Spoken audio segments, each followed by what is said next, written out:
How are you doing, you old bastard? Oh, and I can say bastard because we're not on Roku tonight. It's uncensored. Except that you're muted.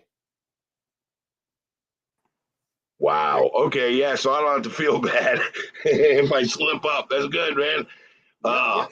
So tonight we're going to talk about someone who we're all familiar with. A lot of us talk to him, go to his show. We're going to talk about Stuart Schweigert. Okay. Born in 1980. Huh? Gesundheit. Oh, no. He was born in 1981. Played college football at Purdue. Came into the NFL 2004 to 2008. He was drafted by the Oakland Raiders. In his early years, well, you know what? I'm going to save some of them early years questions for the show. All right. Yep. But in college, he played at Purdue. Started his entire career. Big Ten champion his freshman year. Played 4 bowl games: the Rose Bowl, Sun Bowls, and Capital One Bowl. He collected 17 interceptions, besting his previous school career mark of 11 set by Rod Woodson at Purdue. Also played when he played for the Raiders. Well, you know what? Let's just get him on and ask him questions, because you know what?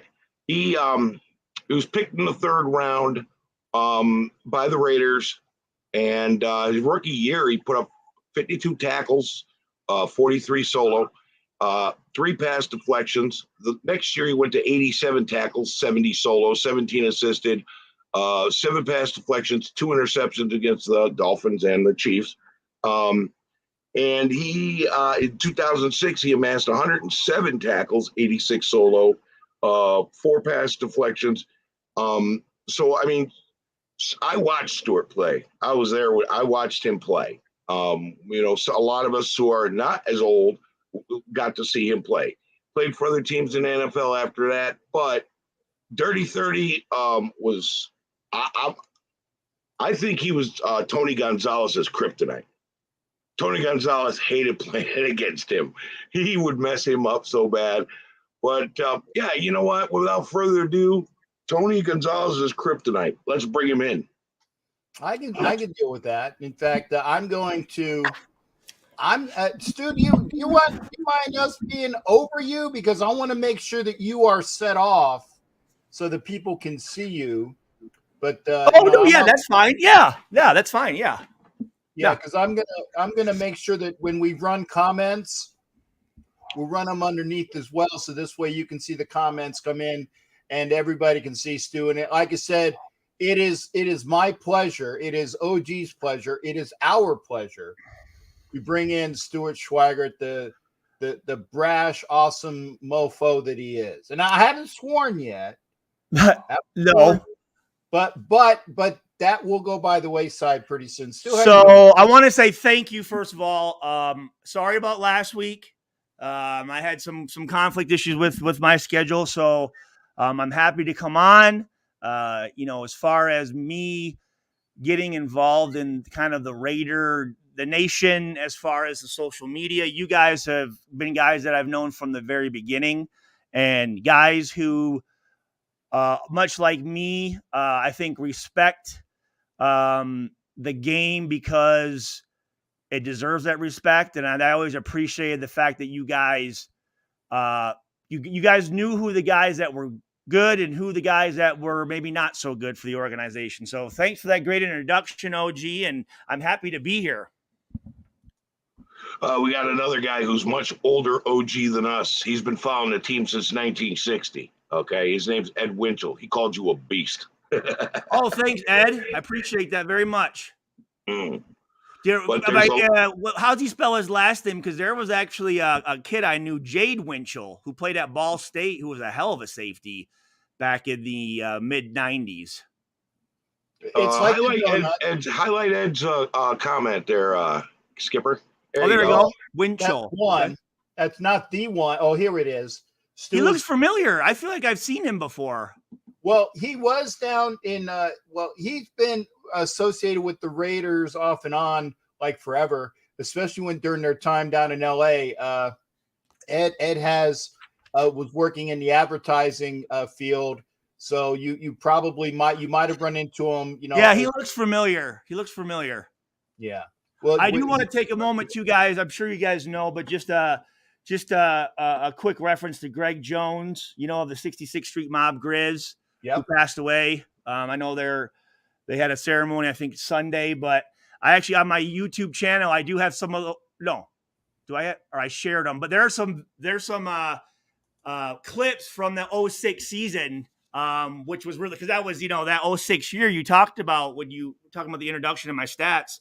Yeah, that was the year our defense was number 1 in pass defense. Our overall defense was 3rd in the NFL. I was 2nd in the NFL for safeties. I think you said 107. I thought I had 109, and I was 1 behind a guy named Chris Hope who had 110. So that was a good year, but we have a couple clips in the 66th Street Mob, man.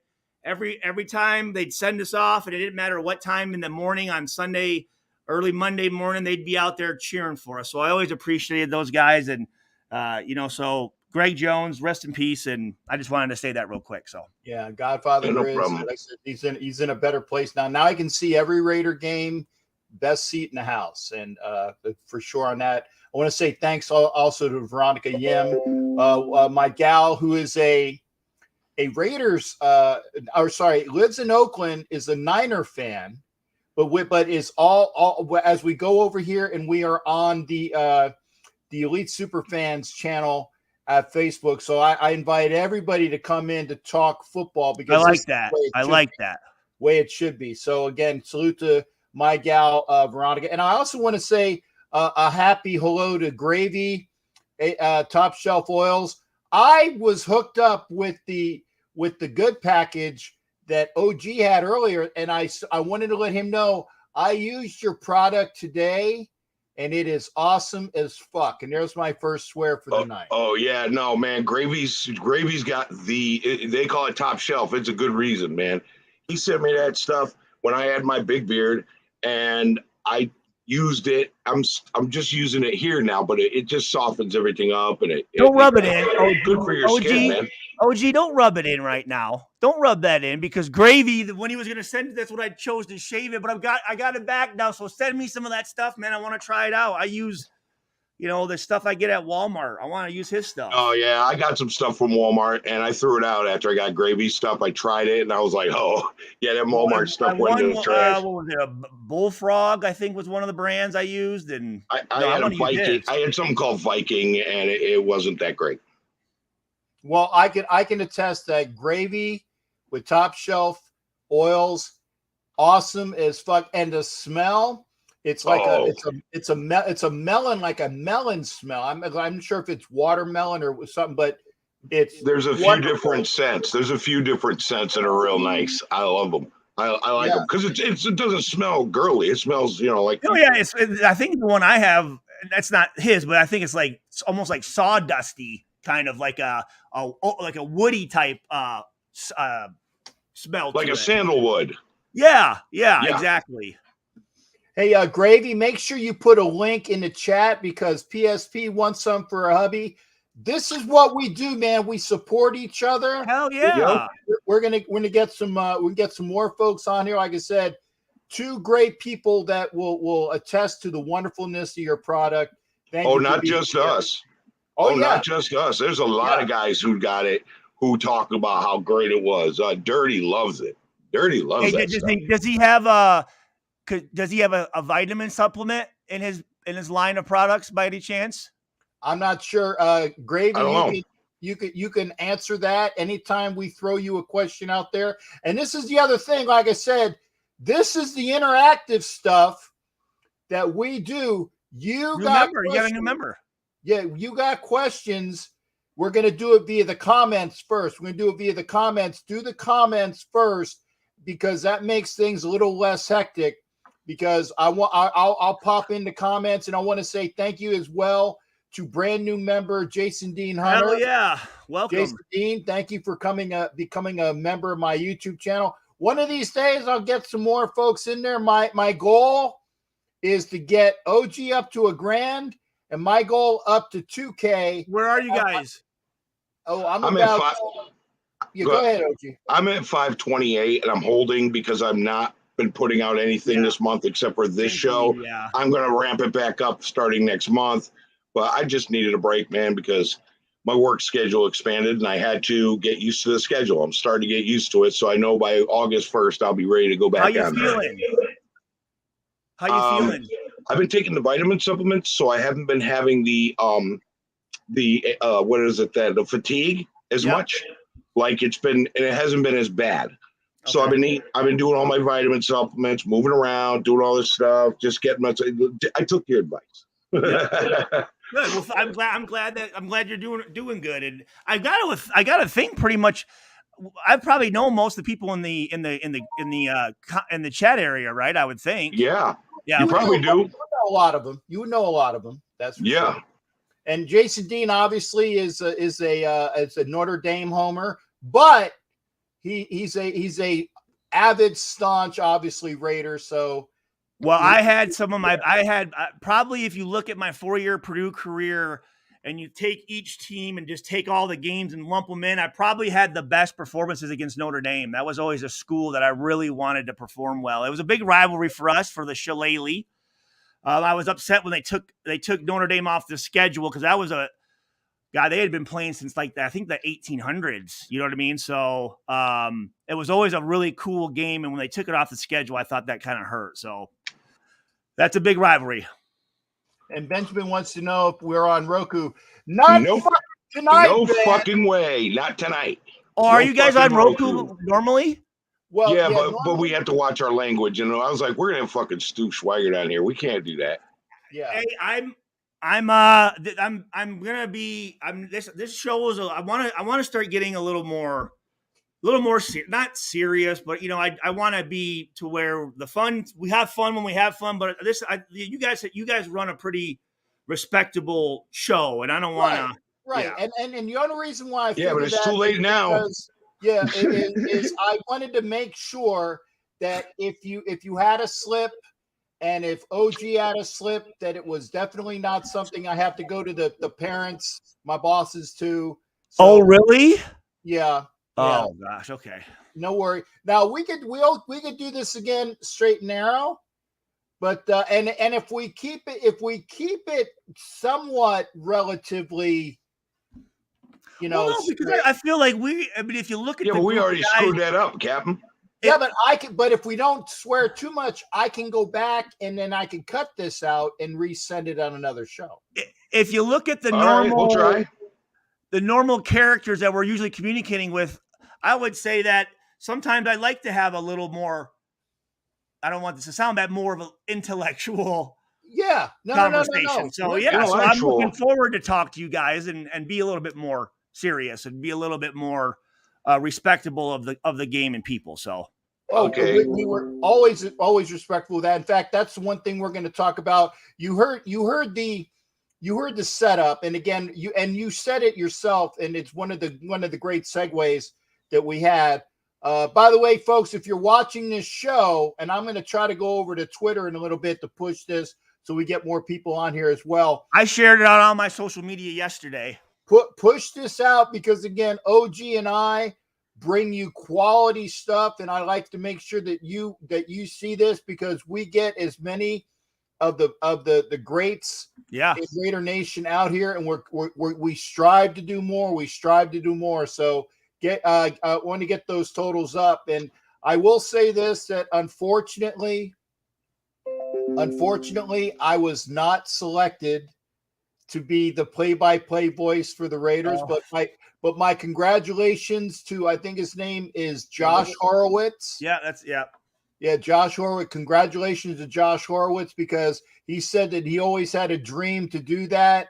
He went to Syracuse, and the Syracuse program is fantastic for putting out great media guys. So for just based upon credentials, the Raiders got an awesome play-by-play guy, and he's going to be sitting next to Lincoln Kennedy. So yes, he took the job of my dreams, but apparently that was a job of his dreams as well. So congratulations to Josh Horowitz on his job with the Raiders for doing play-by-play this year. I'm always amazed at the synchronicities in life, because you say Syracuse and Purdue travels to Syracuse this season, and I'm going to go through. My buddy Kelly is going to come fly into Purdue.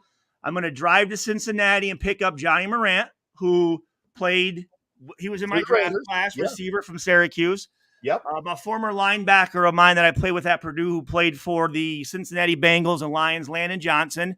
But we're going to go up to Cincinnati and go to that game. I think it's in maybe August or whatever. So I'm kind of excited to go up there. See, I'm from upstate New York, man. Syracuse is the place, the school. And like Chandler Jones played at Syracuse. But screw all that. Let's get to Stuart Schweigert. Yeah, let's do that. All right. So we got you on here. It's time for the interrogation and the background check. Okay, Stu. So let me ask him. Okay. Let's start with the early years. You played safety at Saginaw Heritage High School in Saginaw, Michigan. You, as a senior, you were ranked as the number 9 defensive back and number 78 player overall in the nation by Prep Football Focus. You were ranked 18th best skill athlete by Super Prep, and a 4-star recruit by Rivals.com. Okay. Let's talk about Saginaw, Michigan. You grew up there? So again, synchronicities. My best friend, Daryl Sly when I say best friend, I really do have probably 10 best friends. And we started hanging out in 2nd or 3rd grade, and we still hang out to this day. But he actually has a podcast that he started. I kind of talked him into it a little, or I guess, would you call it a podcast if it's a stream? But whatever. He puts it up on YouTube, and it's called Sag Nasty. And I did about a 7-hour interview with him, and that was his first question was, what when you think of Saginaw, what do you think of? And very blue collar. It's a great multicultural industrial city. It started off as being a big lumber back in the late 1800s. It was known for its lumber. And then obviously the highway I-75, which goes through Detroit, Flint, and Saginaw, that's all the auto industry. So a lot of auto workers, and that really brought revenue. And unfortunately, the later 2000s, when that fell out, it has not been able to recover. But again, and Saginaw I'm not going to say it was like a tough place, but you had to fend for yourself. I was fortunate because it allowed me to, at an early age, be around many different races, religions, financial backgrounds. My father owned a gym called Old Town Gym and Equipment, and it was half the equipment he welded himself, so nothing mash. It was an old school powerlifting gym. Wow. He was also a deputy sheriff for 26 years. So I remember my father would take me into the jail sometimes, and all the inmates, big Stu. And he had a lot of respect. And then a lot of them became my fans. I'd go with it, have my news clippings and stuff like that. So my dad's gym was made up of, there'd be doctors and attorneys and deputy sheriffs, but half of it was, gangbangers and guys that were in the jail and met my dad through being incarcerated. And so my father always told me, so, he said, son, I don't care if it's one of the worst inmates or the janitor of the prison or the sheriff who runs everything, you treat everybody with respect. And regardless of what they've done in the past, you can't hold something against that person that you weren't a part of, right? You don't know the situation. So everybody, I just remember growing up in that gym environment, and you had, again, like I said, cops talking to gang members, and there was no talk of race. There was no talk of all the stuff people talk about now. And all I saw was a bunch of different people coming together and working hard. And it was a huge advantage for me to to get that early, because obviously the position I played, I was typically only the white guy in the room, and I was comfortable because I was exposed to different cultures growing up. So Saginaw is you'll see me, guys. I mean, the people who know me, I mean, I'm always, guess where he's from? Guess where he's from? Guess where he's from? Jason Richardson, Lamar Woodley, Darvin Ham, who's now the head coach of the LA Lakers, is from Saginaw. Draymond Green, Terry McDaniel, another Raider. Well, here's what's kind of crazy is a town of, I don't know what the population is, maybe 45,000. We've had me, Lamar Woodley, and Terry McDaniel all play for the Raiders. You think like the chances of one of us playing for them, let alone three of us, is kind of spectacular. So a lot of connections from Saginaw to the Bay Area, and but it's you go to work, you come home, there's a bar and church on every corner, so I grew up, we enjoyed our beer every graduation, birthday, any celebration. There's always going to be a keg there or something like that. So again, it was a very, it wasn't like, again, I didn't grow up poor, but my parents got divorced when I was in third grade, and I have four older siblings. They have a different father.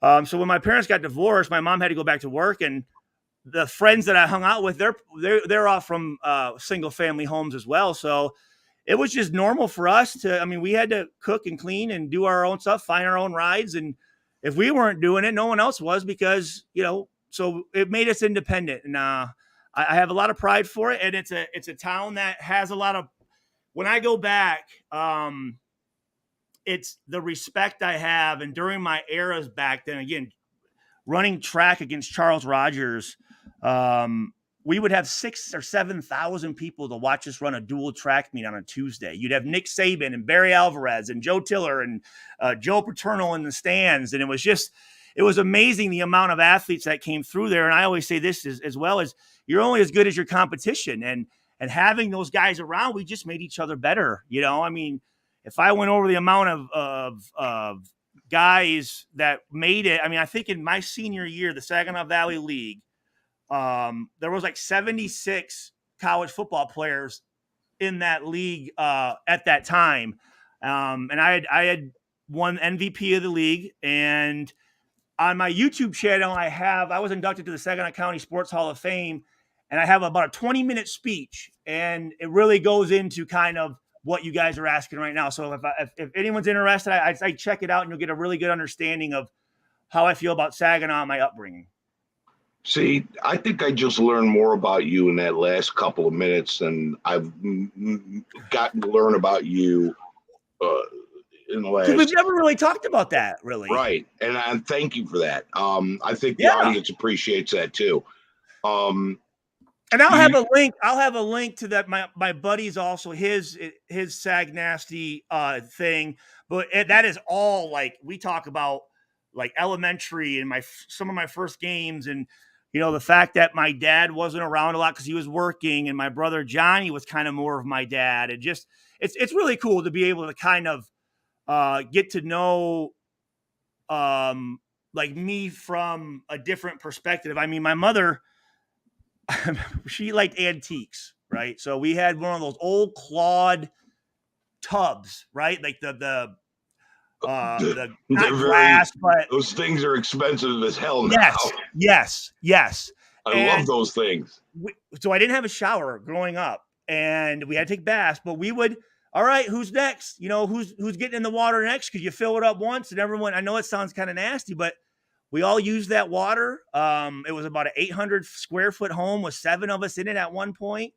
And it was, again, I had older siblings, but they were quite a bit older. So when I was growing up, they were already, they were having families of their own, and they were in college. And so again, when my parents separated, I was pretty much at the house by myself quite a bit, or my buddies, right? My buddies. But yeah, that house, we just recently, I tried to hold on to it as much as I could, but I ended up buying it for my mother, and she lived there for a bit. And then she moved out because she didn't like living alone. So she moved in with my sister. Actually, my youngest sister to me is 9 years older than me, Jenny. She has MS. But I have a brother, Johnny, a brother, Troy, a sister, Lisa. We have 16 nieces and nephews.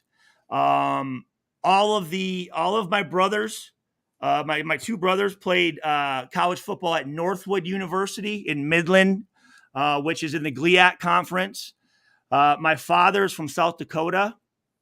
And actually why I have this Alzado jersey, and I've said this before, I'm sure you guys have heard me say this, but this was the first football player I remember knowing because my dad is from Pierre, which is the capital of South Dakota, but he played at Yankton College. And when Lyle Alzado left Yankton, my dad filled his spot at defensive end. So I always remember my dad talking about Lyle Alzado. But my dad's in the Hall of Fame there at Yankton. It's not there anymore. I think it's a prison now, I think. But he was inducted a couple years ago into the Yankton Hall of Fame. And my sisters were gymnasts. My mom, she didn't play any sports because she was more of a girly girl. My mom was, when they had me, my mom was 38 with 4 kids, and my dad was 26. So I remember talking to my dad. I said, Dad, what? God, 38-year-old woman with 4 kids? I mean, I think my oldest sister was only like 9 years younger than my dad at the time. And he said, well, Stu, he said, your mother was a hot piece of butt. You know what I mean? But he used the other term, and I'm like, okay, thanks, Dad. And then he also said that she had good breeding hips. So yeah, that was my dad's pickup line was you have good breeding hips. And, you know, apparently it's true, but it's amazing. So me, my 4 older siblings all went to 4-year universities. They weren't on scholarship. I was, but they all paid. They all graduated. They all paid. They're all still in their marriages, and all of the grandchildren, at this point, all of them have gone through. Mine are kind of the younger ones because I was the youngest, but the older ones, they all played college sports. They're all very successful. And you think in a big family like that, would probably be the one that probably got the most trouble if you want to like look at it, but we still talk to each other. No one owes any of them. You know, no one owes anyone money. My mother is having some health issues. She's 81 now, and she's starting to struggle a little bit. But this weekend coming up, my nephew's getting married in Muncie, Indiana, and then we're actually renting. We got our big van, those 12 passenger like GMCs, and we're going to take the family to the wedding, and then we're going to drive out to South Dakota to visit my grandmother, who is Juanita. My dad's mom is still alive at 91. My grandfather, his dad passed away a couple years ago, but his sister, my aunt's still out there, a cousin's out there, and we're going to get a pontoon boat, go up and down the Missouri River and go shoot some prairie dogs. And we always enjoy going back. So we'll be doing that this weekend, but that's awesome. That sounds like a fun weekend. It'll be fun. You brought up Charles Rogers earlier, and you won the Michigan State champion in the 100 meters and with a time of 10.45, defeating Charles Rogers. He was a speed receiver, wasn't he? So I'm glad you brought that up because there is no Stuart Schweigert without Charles Rogers. There is no Charles Rogers without Stuart Schweigert. We, since 9th grade, on the basketball court, on the track, and in football, competed against each other. Now, he probably early on had probably a little bit more of a successful. I mean, he was more. People knew him a little bit more.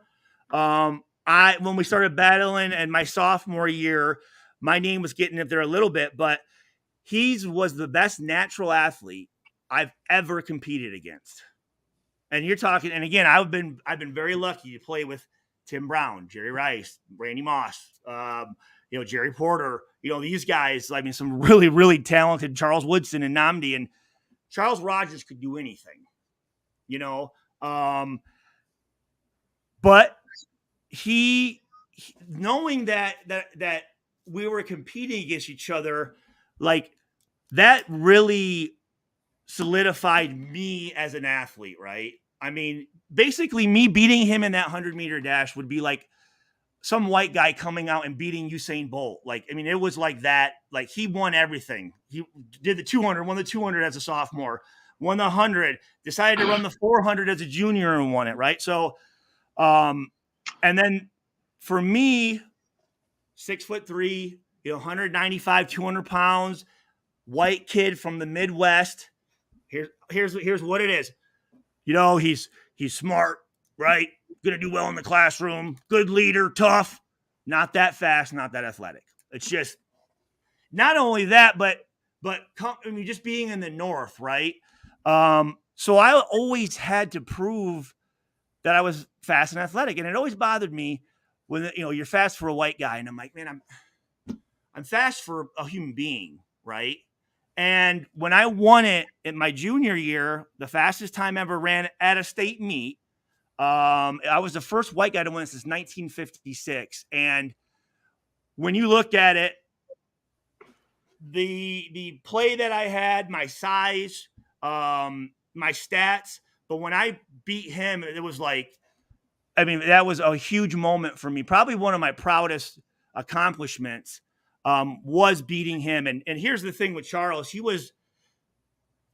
we became close. And here's the thing. I'm on the west side of the county. They're on the east side, and it's rough. I mean, it's predominantly, I think, almost 99% African American. It's a tough area. Like, there wasn't a whole lot of mixing between heritage kids and Saginaw High kids. Like, it just you didn't see it. And I remember I think it was his sophomore year, he got stabbed by a girlfriend with a barbecue fork. And it had punctured a lung. And I was at my dad's gym, and I heard the news, and the hospital was just right down there. I said, Dad, well, what if I went and visited him? He goes, yeah, go down there. And, we competed, but we never really talked on a personal level. So I go in there, and I said, I'm here to see Charles Rogers. And they said, well, do you know if he's expecting you? I said, no, he's not. So she called up, and, Mr. Rogers, he said, yeah. I said, there's a visitor here. Who is it? And he said, what's your name? And I said, Stuart Schweigert. And he goes, oh, man, send that motherfucker up, man. And so I went up there, and we just became very, very, very, very good competitors, right? I mean, it brought a town that can be segregated at times. It brought us together. I mean, it was a big deal, man. I mean, for us to go and compete against each other, 12,000 people at a football game. And then just like on the track, we'd go to these meets, and between Saginaw High and Heritage, we'd almost win every event. And these people are like, what's going on up there? You know what I mean? So for me to prove that I was able to compete at the safety level at a Big Ten school, right? Again, white guy. I'm not fast enough. I'm not athletic enough, right? That was undeniable. So right? basically, that was a moment. Basically, you were racially discriminated against by white writers for being white. Oh, white writers, white coaches, white recruits. It's almost similar to the black quarterback, right? Well, he's athletic, he's this, but can he pick up the playbook? Can he read a defense? It's like, well, Stu's smart and he's tough, but can he cover a guy? Is he fast enough? You know what I'm saying? Is he athletic enough? And it's just that followed me my whole entire career. So this is a white stereotype of a white man by white men. Absolutely. That's insane. Absolutely. I mean, it's just like you go and you take kids, right? And let's say if you're just doing pickup basketball, right? If they don't even know who the black kid is, they're going to pick them over some of the white guys just because you just have that perception of they're better athletes, and wow. It was what I said. Wow, the stigmas. Well, no, so it was always, and this bothered me a little bit too. man, Stu, man, you're, for a white boy, you're fat. You must have black in you. You must have black in you. And that always was something that, I had a chip on my shoulder because of it. You know what I'm saying? Like I wanted to prove, and here was the other thing so me, like, looking at, I was more of a basketball guy, early on. My favorite player was Dan Marley. He's from Central Michigan. He's from Traverse City, Michigan. Went to Central Michigan, and a cousin of mine was friends with him. So I remember my brother talking about this Dan Marley. So I remember watching, the 91 Suns, and that's why I wore number 9. My real number is 9. That's what I wore in high school, and that's what I wore at college. But then obviously, now you can wear whatever. But for us as a DB, you could wear 20 through 49. So I couldn't wear 9, right?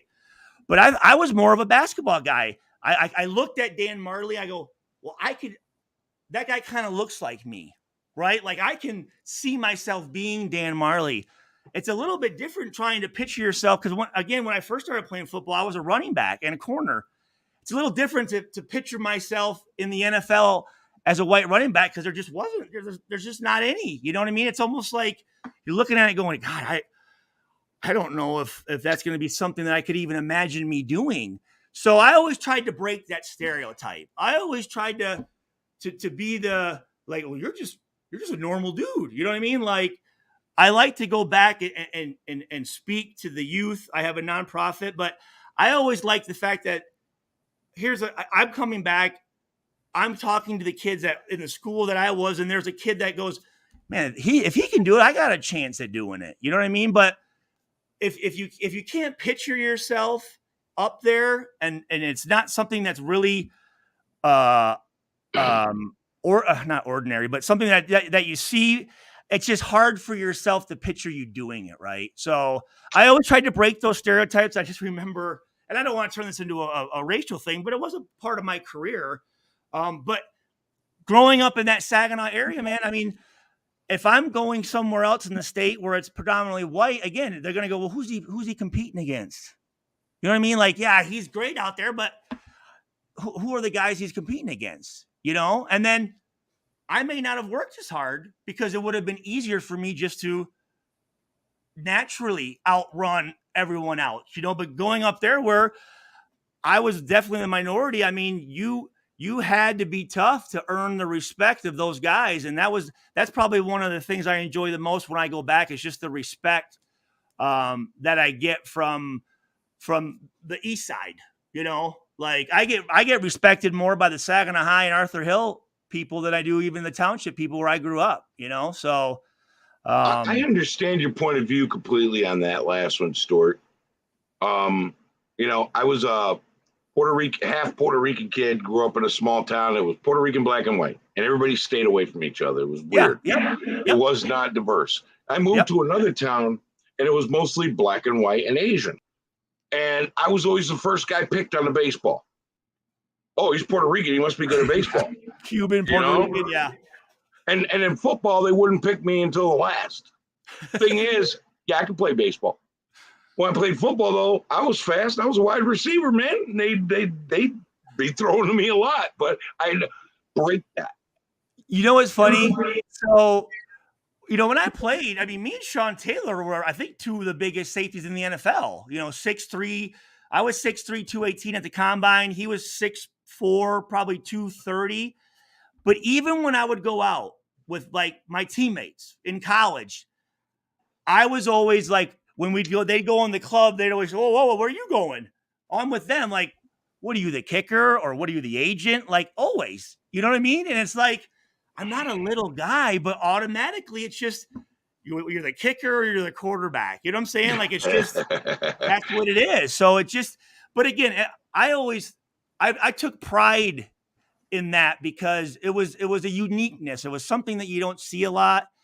And to earn the respect of my teammates meant a lot to me because it's not easy to do. And they're not just going to give their respect to some freaking white dude that's in there. Right. I mean, so I take a lot of pride in that. And it's just nice because I'm able to, to fit in really anywhere. I can relate and understand how to put myself in somebody else's shoes. You know, you're never automatically going to know, but at least getting around other cultures and seeing some of their concerns from firsthand experience, it's a totally different perspective. And I'm very fortunate to have grown up in that area. But again, Charles Rogers, on my channel, guys, you can see the 100-meter dash is on there. But again, we competed at college. He was he won the Blitnikoff. He had the record before Fitzgerald broke it of most games with touchdowns. Number 2 draft pick to the Lions, and 2 years in a row broke his collarbone. During that time, he liked to smoke marijuana, which is legal now, but he peed dirty and got put in the program. Then he got hurt again and had a little opioid addiction or problem and got labeled a bust. And we just, watching the Jamarcus Russell interview, which I would like to talk about because there's some points in that the guys that were doing the interview, I don't know, man. I want to talk about that. We will. We got all night, but I got a word in edgewise. Oh my God. So I can actually tell you, Stu, that we have your buddy backstage ready to come in. So who's in there? Who is it? Well, it's the only other person that you hopefully gave the link to. Well, there's another one. Kelly Butler, I sent the link to as well. But is it Chris? Sorry, go ahead. I don't know who it is. Well, who's Showtime? Okay. So I just wanted to let you know. Pull him up. Pull him up. Well, I haven't been able to tell you. Well, fuck. Well, it's because the OG won't shut the fuck up. Yeah, and I told him, I said, I'm just trying to get a word, let them stop talking so I can bring you on. That's the thing. That I'm controlling the narrative. I'm not letting you guys, get to ask me some asshole questions. No, I'm going to get there. But without further ado, and I'm not sure if he's got his camera ready, but I will bring in Showtime. But yeah, there might be some camera issues. We've got the spinning circle of death. Come on, man. CJ, what the hell? Yeah, CJ. Yeah. Well, I'm not sure. Hey, I'm gonna talk. You guys go back again. I'm gonna talk with him backstage, and we'll go from there. But go ahead, and we'll come back. So again, that so Rogers being labeled the bust, he couldn't shake it. He was very prideful and to make it the way that we did from the area that we came from, to be the number 2 overall pick, only playing 2 years of college, and then basically having an injury that it wasn't his first game. I think he had 2 or 3 touchdowns, but again, in the NFL, sometimes it's just getting into the good situation makes a guy's career. The best players don't always play, but again, people burning his jersey, he's this and he's this and he's that, and he couldn't shake it. And as you can see, it's an epidemic that we're seeing more and more. Instead of talking to people about his issues, the stress, the fact of being labeled a bust, the fact of, you're having the mental issues, the fact of you're trying to find the next part of your life. He basically self-medicated, and 2 years ago he passed away. And I talked to him 2 days before he passed away. And it was just, when that happened, a reality came to me where I'm going, if Charles Rogers can, Mr. Everything, actually here, I want to show you guys this. But when he passed away, guys, again, for many years, I told you guys that I couldn't even watch the NFL. I didn't wear anything Raiders. I didn't talk to anyone from the Raiders. I had never been back. Nothing. I'm not reaching out to anyone. I'm sitting there going, why aren't they calling me? You know what I mean? How come I don't know anyone calls me? And it's the pity party for Stuart deal, right? But when he passed away, I said, man, you know what? I didn't have the relationship I should have because I thought we had so much more time. And if there was anybody that me and him would call that really truly knew the situation that we're in because we lived it together, we would finish each other's sentences, right? I mean, like sometimes I talk about things and it's hard for you guys to put because you just can't, you've never been there, right? I mean, just like your job, I wouldn't be able to relate to it, right? But me and Rogers were just so close. And when he passed away, I said, you know what? I said, Stuart, start calling people, get back in the relationships, get yourself back. And it was more of, I wanted to make sure that my friends were doing okay, and then that's when I was talking to Isaiah Ikajuba, and he says that he was going to the Raiders games. And I'm thinking, wait, you go back there?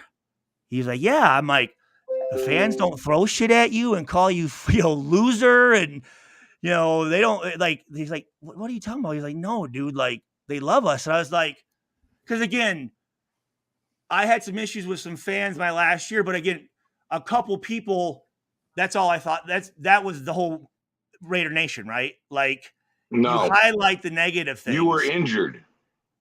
Well, no. So I did have a calf issue, and I do want to talk about that last year. But again, though, I let my ego and the fact that I was, for the first time in my career, things just weren't perfect, right? Like I was seeing some negative things from the coaches or whatever. I let that was all I focused on, right? Because in football, you don't highlight the good stuff. It's always what you did wrong and how can we correct it, But that death of Rogers, and I'm glad you brought him up because he's a big part of my story, and I talk about him whenever I can, and I'm very happy him and Lamar Woodley are actually getting inducted to the Saginaw County Hall of Fame this fall, which I'm going to go back for it. But again, yeah. So that was so I don't know where I'm going with this, but yeah, okay. It was a big turning point in your life. That's what it was. Yes, that 3 years ago, and getting back involved and coming on here. I mean, having the relationship and hearing the fans like pay respect to my craft, right? I mean, that was my goal. I wanted to make sure that I was making everybody proud to come watch me play at all levels. I knew that it's not, when you have that number on, that's not your number. Like when you go into that game, you have everyone who's ever worn that number going into that game with you, and anyone who was a fan of that guy and a family member of that guy. And the last thing I was ever going to want to do is someone to go, that dude's out there bullshitting. Are we going to win every game? No. Am I going to make every play? No. Those guys are professionals too. But it's hard pressed to have somebody say it and have proof of saying Stuart bullshitted this game. And I left it out. You were dirty 30, bro. That's right. The butcher. But okay. I was not a dirty player. I say dirty 30. But they called you dirty 30. They called you the butcher. You used to tag motherfuckers so hard that was legal back then and take their souls. And for me, the fans know. The fans who watch know. And I'll tell you that literally saved my life, because I think that's kind of the last straw when you see these guys. Where they're sitting there and they're going, I don't have, you start to believe it, right? You start to believe in what people are saying.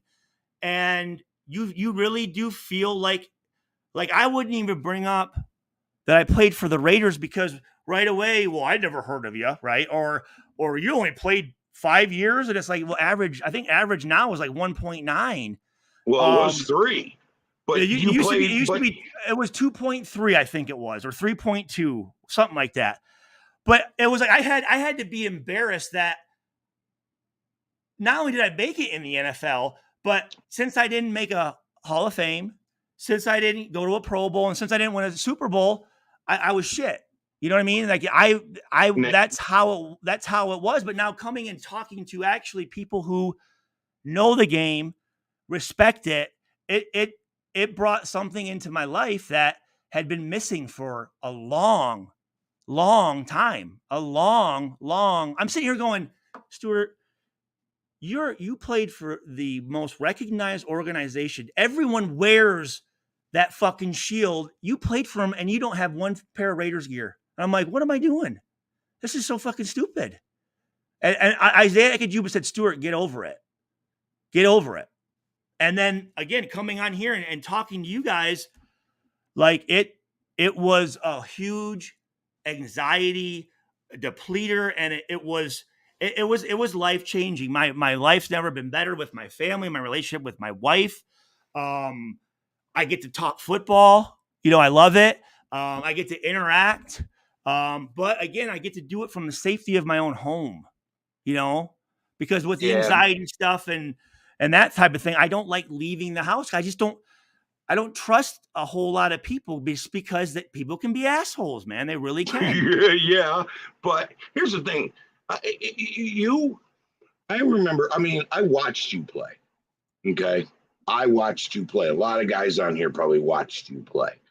And like Aunt Six and Ed Winchell and all the guys that are in their 40s and 50s watched you play, 30s maybe.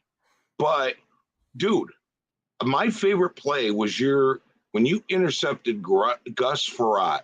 Yeah. Took it to the 30. You got tagged yourself by, I think, an offensive lineman. It was a tight end, and it was God darn it, Kirk Morrison. I saw Kirk here, and he like blocked his body. I didn't see that guy, and he wasn't looking. And all of a sudden he came out of nowhere. I was trying to take that thing to the house, but right. And I thought you were going to, and all of a sudden, bam! Whoa, wait, where'd he come from? So that game was a big game for me because Nick Saban was the head coach, and I was going probably to Michigan State because Nick Saban recruited me when he was at Michigan State. And my senior years when he left to go to LSU, and then Bobby Williams came around. So I had a ton of respect for Nick Saban, and I actually got a chance to talk to him before the game. And Nick Saban had a Nick Saban football camp, a one-day camp, right? And it was a recruiting camp. You know, he just invited the top guys they want. Like Charles Rogers was there and all those guys. And I remember me and my dad went down there, and Nick Saban, 8:00 in the morning, pulls up, has a golf cart, says, Mr. Schweigert, come with me. He personally drove my dad around and gave him a private tour of Michigan State. They went back to his house, had a couple beers, and my dad said, Stu, this guy wants you, man. And he was the first coach out of all the visits that I'd ever seen on the defensive side of the ball. And not only that, he was with the defensive backs because he came from Cleveland where he was a defensive back coach. So I'm sitting here going, dude, this is if I want to make it in the NFL, this is the place to go because I'm going to learn from a guy who knows how to get there, right? So that game against Miami, I think I had 12 tackles. I had a forced fumble recovery, interception, and I had a forced fumble on Ronnie Brown, who was a running back. That's probably one of the toughest running backs I played against. He wasn't big, but he was just strong. He was a tough competitor who I have a ton of respect for. But but again, you know what? We lost. So if you even look at the highlights of that game, they don't show any of my plays. None of them. Because they just show the 1 minute highlight, they just show their touchdowns. I remember seeing that interception. I was like, go, motherfucker, go. I was yelling at you. But you know what? Go! Yeah. George, Ed Winchell just mentioned something in the chat. He said, George Atkinson always spoke so highly of you. Okay. And he also said, Rod Woodson in college, you shattered his college record of interceptions. Great job. Good job. So, dude, you now understand how the nation embraces you. It ain't like you had to work through the stuff that was in your own mind about what the coaches or whatever the media said. But the thing is, the fans are still fans. Well, see, that's the thing, because that's what that year that was really the reason I left was because of the fans. Because I said, you know what, I've always been the fan favorite. Oh, I mean, even when I'm going to do this. You guys hold on 1 second. I want to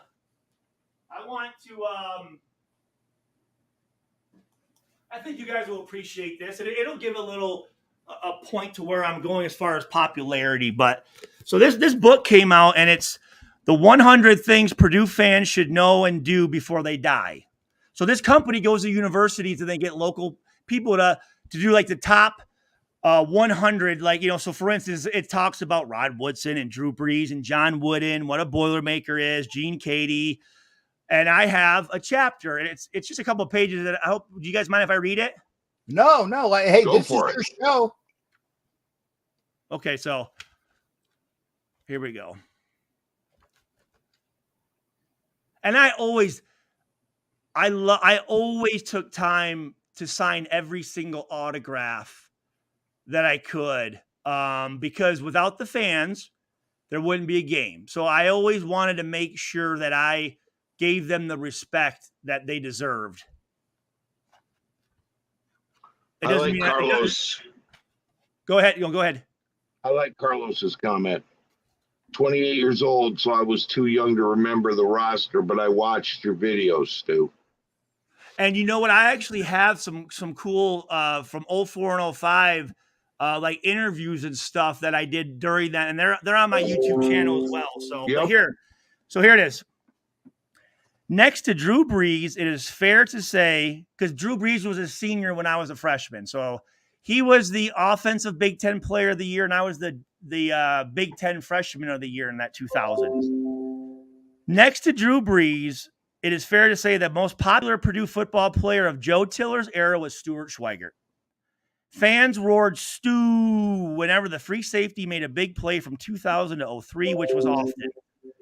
Schweigert set the school record with 17 interceptions and was the Boilermakers' leading tackler during 2 seasons. So my freshman and sophomore year, I led the team in tackles and interceptions. And I actually tied Rod Woodson's interception record my sophomore year. And I think I'm 5th all time in the Big Ten as far as it goes. And then I think I'm 2nd all time for tackles. But anyways, so again, Rod Woodson is a mentor of mine, one of the greatest players you could ever, one of the greatest men. And again, to be able to be associated with guys like that helps immensely a career. I mean, that legitimizes, again, well, oh, he's at Purdue. Who the fuck, you know, who's at Purdue? Oh, Rod Woodson? It's like, oh, okay. You know what I mean? His engaging personality was icing on the cake, not to mention his charming smile and wavy brown hair. He was the ultimate big man on campus. You like that one, OG? He's got the whole package, Purdue quarterback Kyle Orton said. He's a hard worker, big effort guy. He's a smart guy, and he also has the physical talent. You put all that stuff together, and he's just a great player. Highly recruited out of Saginaw, Michigan, Schweigert chose the Boilermakers over Michigan State. The 6'3", 4.4 second speeder was a high school quarterback and safety, but immediately found a home on defense in college. So I was all-state quarterback and all-state safety in high school. We ran the option, so I was more like, you know, like an Eric Crouch type quarterback. On the Boilermakers Big Ten Championship and Rose Bowl team in 2000, Schweigert was named a freshman All-American and the Big Ten Freshman of the Year. His team-leading 5 interceptions were the most by a true freshman in school history. He also topped the team with 85 tackles, the first freshman to do so since Kevin Motz in '76. Stu had an instant impact when he came to Purdue, Tiller said. One of the things that changed was the elimination of long runs by our opponents. He was an exceptional open field tackler. And that always bothered me when people would towards the end again, would question my tackling ability. And I understand it because I'm the last guy there. So it may not even be my play, but I played with a mentality. I had a saying, if it's going to be, it's up to me. I wasn't waiting for someone else to make the tackle, right? Coach Kenny Green at Purdue is a huge reason. He taught me how to be a safety. I played safety in high school, but I was just running around back. I didn't even know how to backpedal when I got to Purdue. But he taught me how to read the offensive line for run or pass. He taught me how to be aggressive, how to tackle. But he said, Stu, he goes, the good players, about every 5 or 6 plays, are involved in a play. You know, they're getting a statistic, a half a tackle, an intercept, something, right? But he goes, the great ones, which I think you can be, it's about every 2 to 3, maybe even every 1 to 2. So that was my mentality. I was trying to make every single play.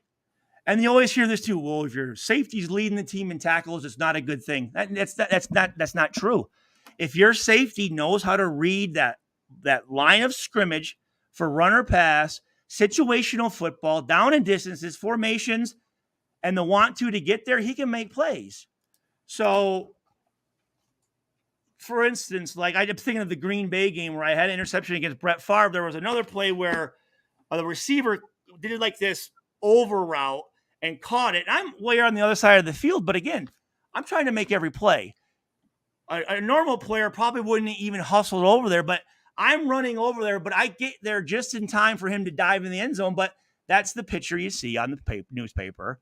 That's the play you see. And you're going, Jesus Christ, this fucking Stu. Like, who is this white safety for? No wonder they suck. You know what I mean? I think my 06 year, I think I missed 7 tackles the entire season. I mean, we see guys miss 7 in one half of football. And I'm playing 17 yards deep. You played sideline to sideline. And you I'm were making great. You one-on-one were amazing tackles. open field tackler. Those. Here's the thing, Stu. I think your biggest weakness was listening to the fucking media. Well, so it wasn't me listening to the media. What had happened was, because I was always a guy where I don't want to say I used the media, but I wanted to be the guy that people saw, that fans, you know, because you don't get a chance to see us, right? Because we don't even look like, they look like robots out there with the helmets on and everything.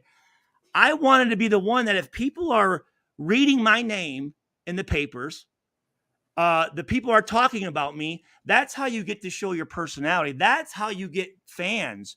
So I wanted to address the media. You know, I wanted to be a guy that was, that the fans saw and got to know and had a little more like, because if you like somebody, it's kind of hard to motherfuck them. Like, you know what I mean? Like it's tough if you like the guy. Right. So it wasn't the media. It was, again, I'm skipping around here, but that last year, our defense, there was more long runs than usual. Right.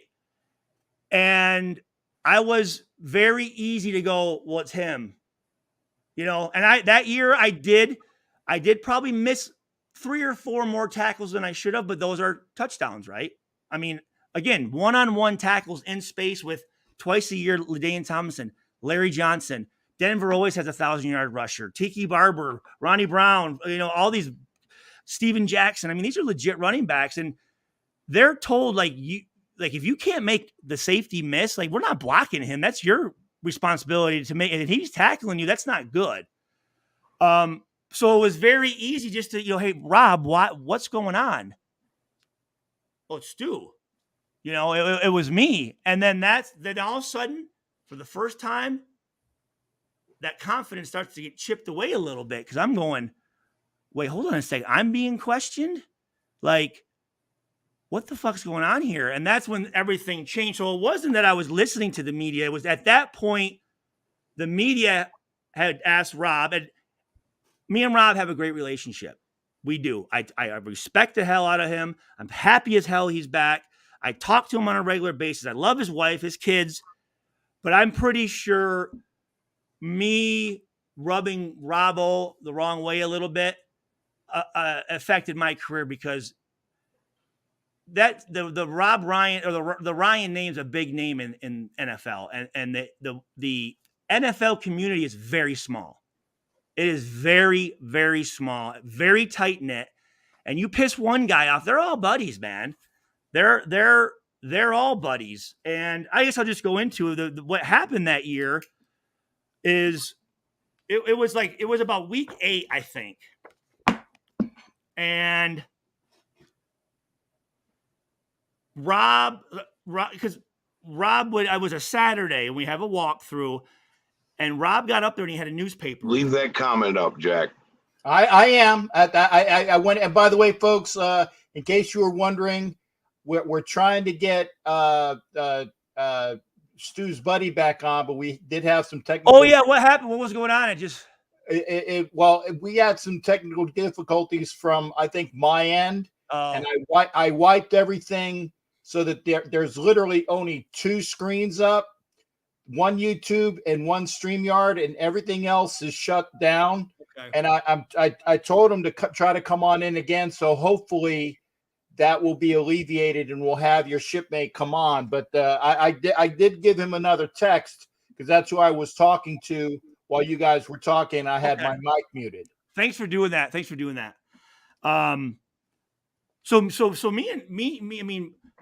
me and Rob from the beginning, I mean, Rob multiple times would single me out and say, I'm the guy, and he's glad as hell to have someone to run the defense. And when his dad would come to practice, Buddy Ryan, God rest his soul, he said that I reminded him of the safeties that the Bears had in the 85 Bears. Who I can't think of his name right now. Gary Fensick? A white safety the Bears had. Well, I think it was the 40. I think it was Gary Fensick. I'll look that up while you're watching. Was. But and Rob, he, thank God Stu was back there, right? And I mean, we had a very close relationship. Chuck Pagano was there my second and third years, and he's a reason why I had my best 2 years under Chuck Pagano. But then the staff leaves, right?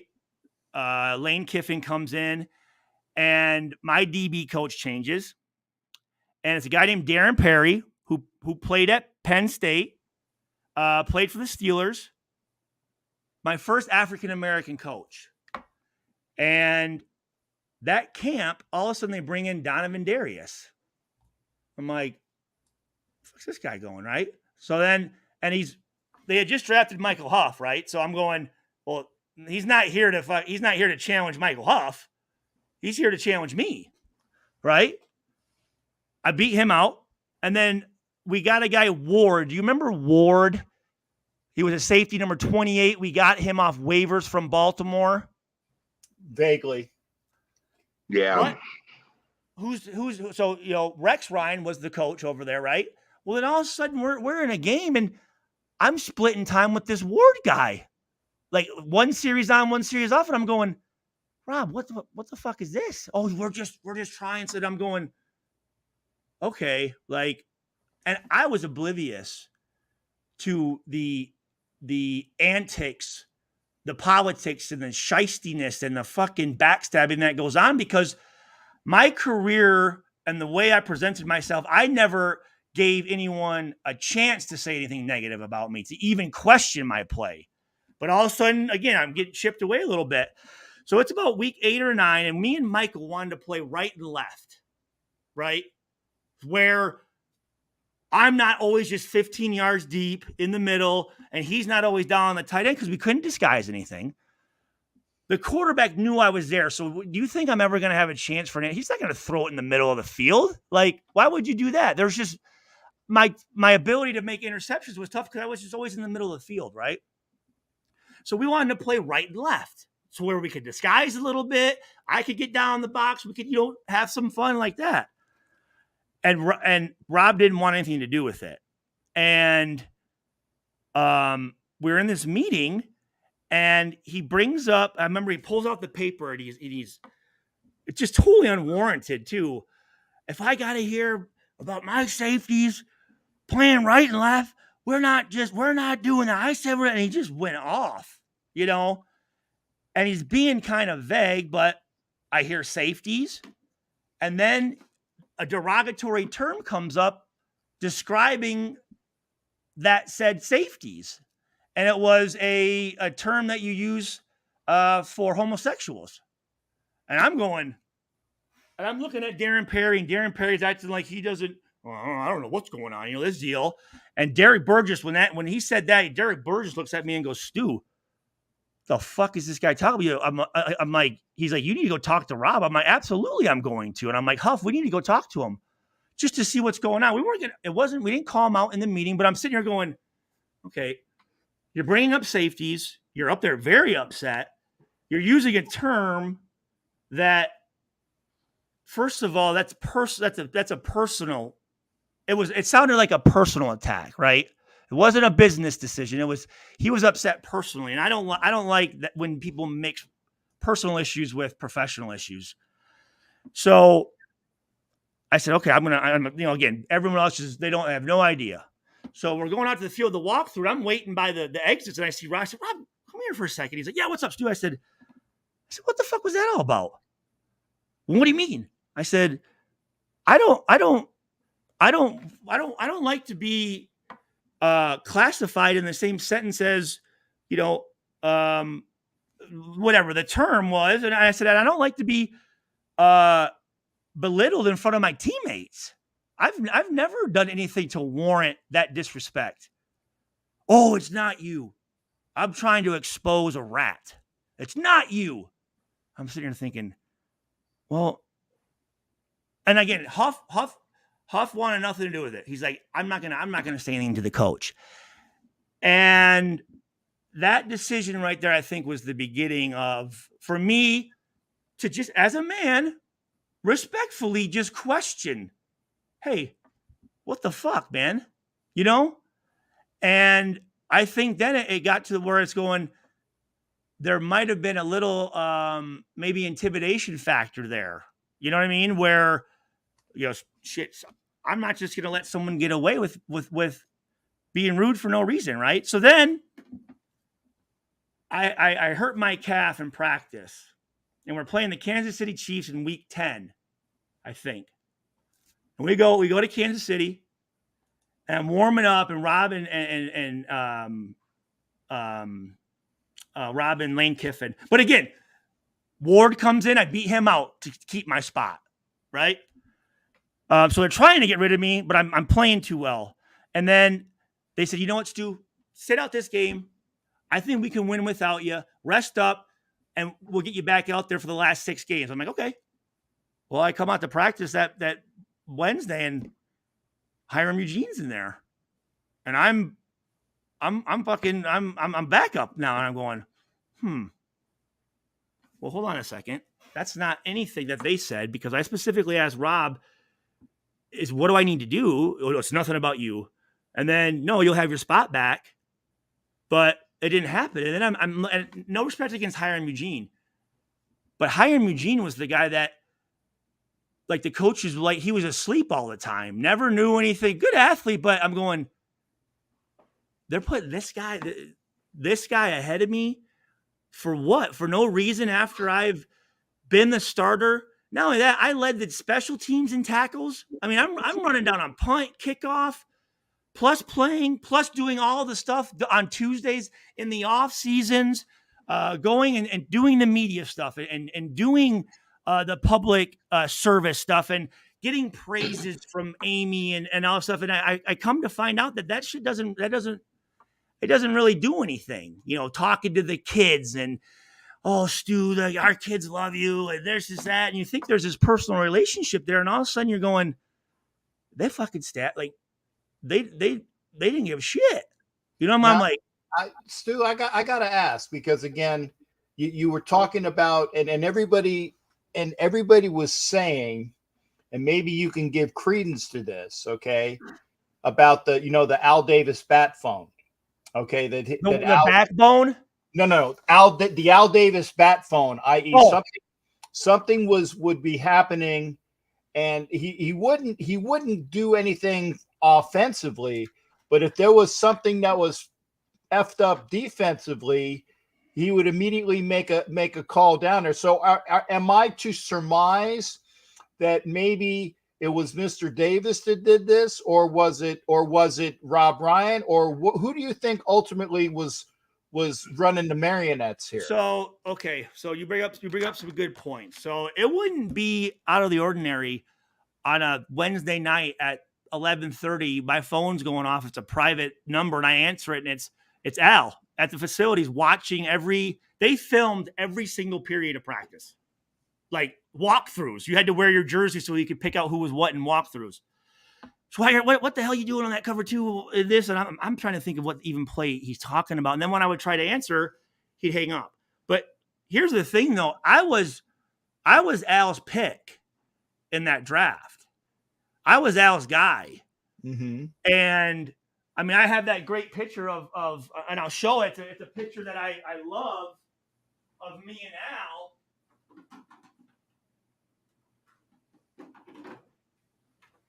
This was the first mini camp after the draft. Can you guys see that? Yeah, no, that's young Stu. My goodness. That was 7 days before that. I was just finding out I'm playing for the Raiders, right? So I go there. It's the first mini camp, rookie mini camp. It wasn't rookie mini camp. It was the entire team, right? And I want to take a second and talk about. I'm going to put Rod Woodson in there and just the professionalism that he had. He was the ultimate professional. But remember a couple of weeks ago when Tannenhill was talking about, it's not my job to help this kid out. And I didn't have anyone helping me out. And it's not, do you guys remember that when he made that comment? Right. Yeah. I mean, the biggest piece of fucking selfish shit as a fucking teammate. Like what a insecure motherfucker. Right. So, not only did I break Rod Woodson's record in his state of Indiana, they draft me to take his spot in Oakland because he was injured during that, and he was still there that first mini camp. And I mean, ultimately, I took his spot. He was cut, but even during that, he would take me aside and he'd give me these little pointers. And I remember it was that last day. He said, "Stu, come here. I know you're going to get out there for another rep." He goes, "Just take a look at this." He said, "If they go light up a 2x2, tight ends on the line of scrimmage, and the receivers off the ball, if they both come up vertical, and they're coming, and the outside receiver does an in route at 5 yards, he goes, they're probably going to run what they call a chair route. And that tight end's going to sit at 10 yards. They want that linebacker to jump the low guy to hit that tight end." Sure enough, I'm watching. Plays out perfectly. I intercept the pass to end camp. Well, I'm running or whatever. I hear Schweigert, and it's Al. And he comes over and he puts his hand on my jersey. He goes, "Man, that ball just seems to find your hands." And I'm thinking, this is one of my greatest pictures, but what an entrance into the organization. And all because of Rod Woodson just giving me that little pointer. And here's a guy who had every reason to be like, "Fuck, Stu, I'm not that fucking motherfucker, goes to Purdue and breaks my shit. And, I'm an afterthought. And then he comes here and takes my spot." But just a true professional. And I was lucky to have guys like Ray Buchanan and Warren Sapp and Namdi and Ted Washington and Jerry Rice and these guys to teach you how to be a professional. And again, Jamarcus Russell, when you hear his story, he's looking for someone to help, and the coaches aren't even there to give him knowledge to help him succeed. So I always think we get, as NFL football players, we reach a pinnacle of a profession, of a sport.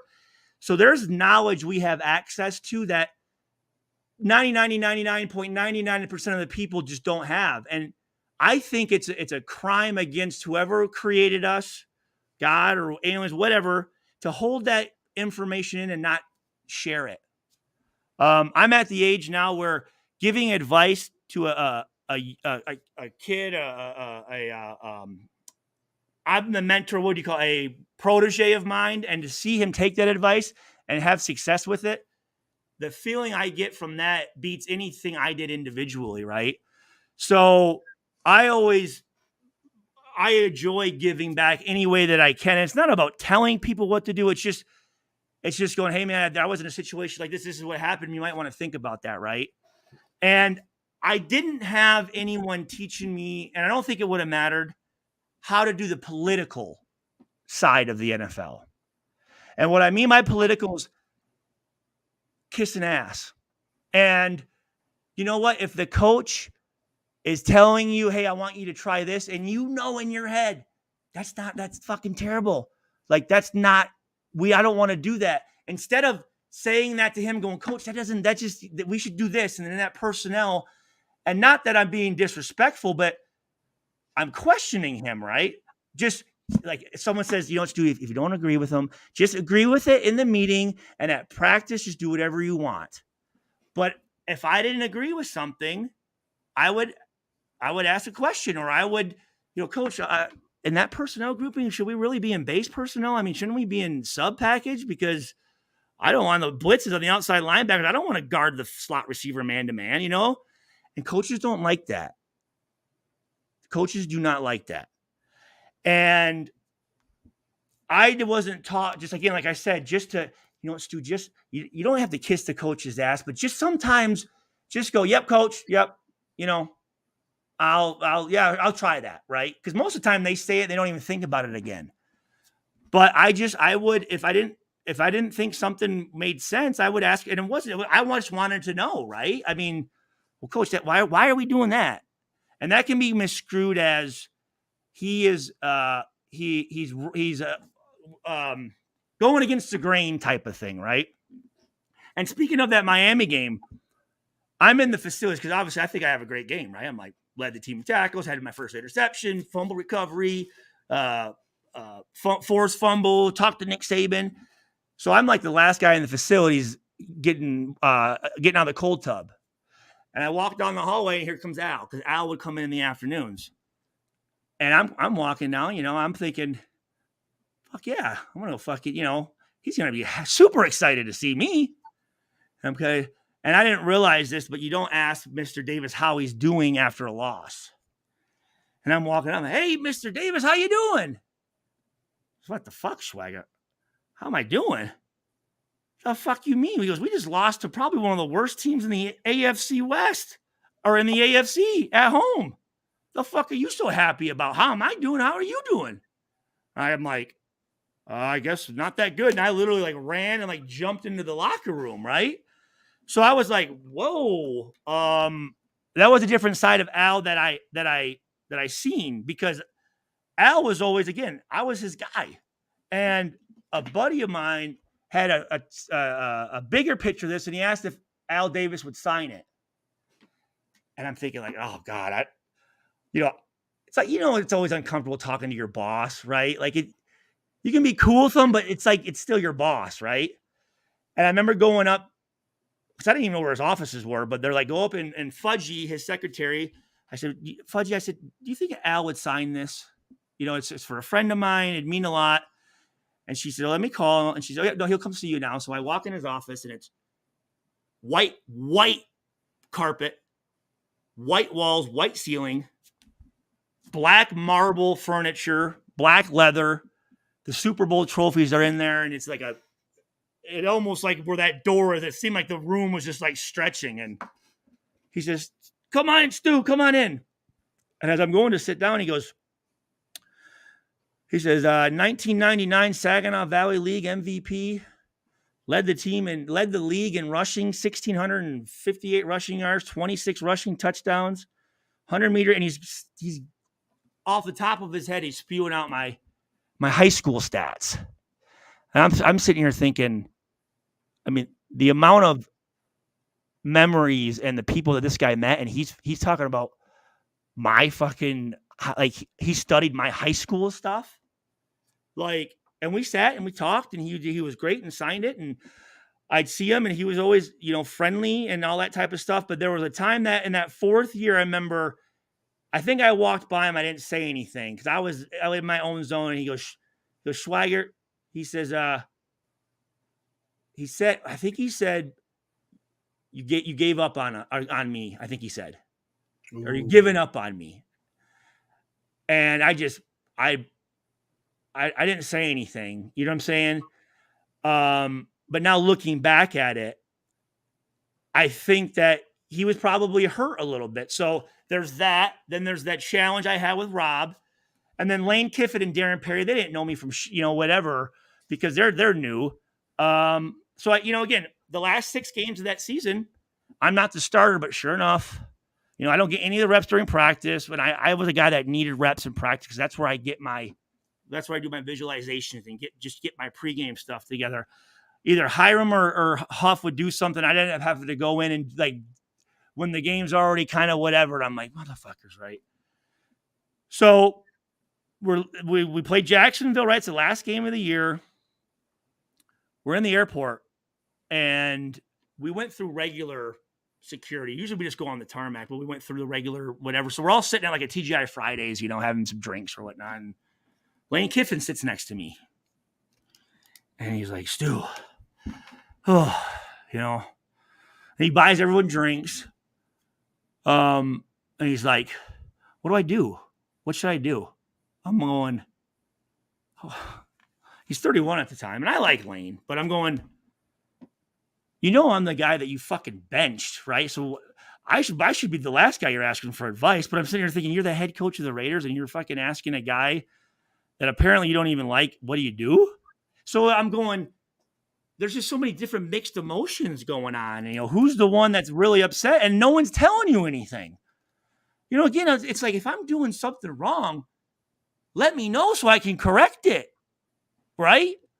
Let me know so when I go to another team, I'm not doing the same fucking thing. But everyone, Stu, I don't know. They all passed the buck, right? So that offseason, I'm thinking, okay, so my contract was a 5-year. He signed everyone to 5-year deals. I should have only signed a 3-year deal. Technically, I had a little bigger signing bonus because of it, but I was a starter for 4 years and I was still in a fucking rookie contract. So my agent, Ben Dogger and Mark Helgeman, they were SFX out of St. Louis. Then they merged with CAA out of California. What they did is my salary in year 4 and 5 was predicated on how much I played in years 1, 2, and 3. So it's like performance-based pay, right? So I went from, league minimum those first 3 years, but I always cleaned up. Remember the player performance bonuses at the end of the year you would get? Do you guys remember that? Yeah. Where you're getting paid per play, and the higher draft pick, you make less, and the lower draft pick. So they try to compensate for you playing a lot. Well, I would always get, take home like over $200,000 off of that. But again, I'm getting that money because I'm getting it because it's something I'm doing, right? Well, you earned it, obviously. Thank you. So my salary in year 4 was $2.5 million. But I'm like, it is $2.5 million because I put the work in earlier. So my salary the next year was going to be $3 million. Well, all of a sudden, about 3 weeks into the offseason, Stu, Lane wants you to take a pay cut. And I'm sitting here going, okay, you fucked me with the injury deal. You made me sit out a game. That's the only game I ever missed in my NFL career. You benched me. You're not telling me anything. Now you want me to take a pay cut on money I earned? Mm-hmm. Like, that's my money.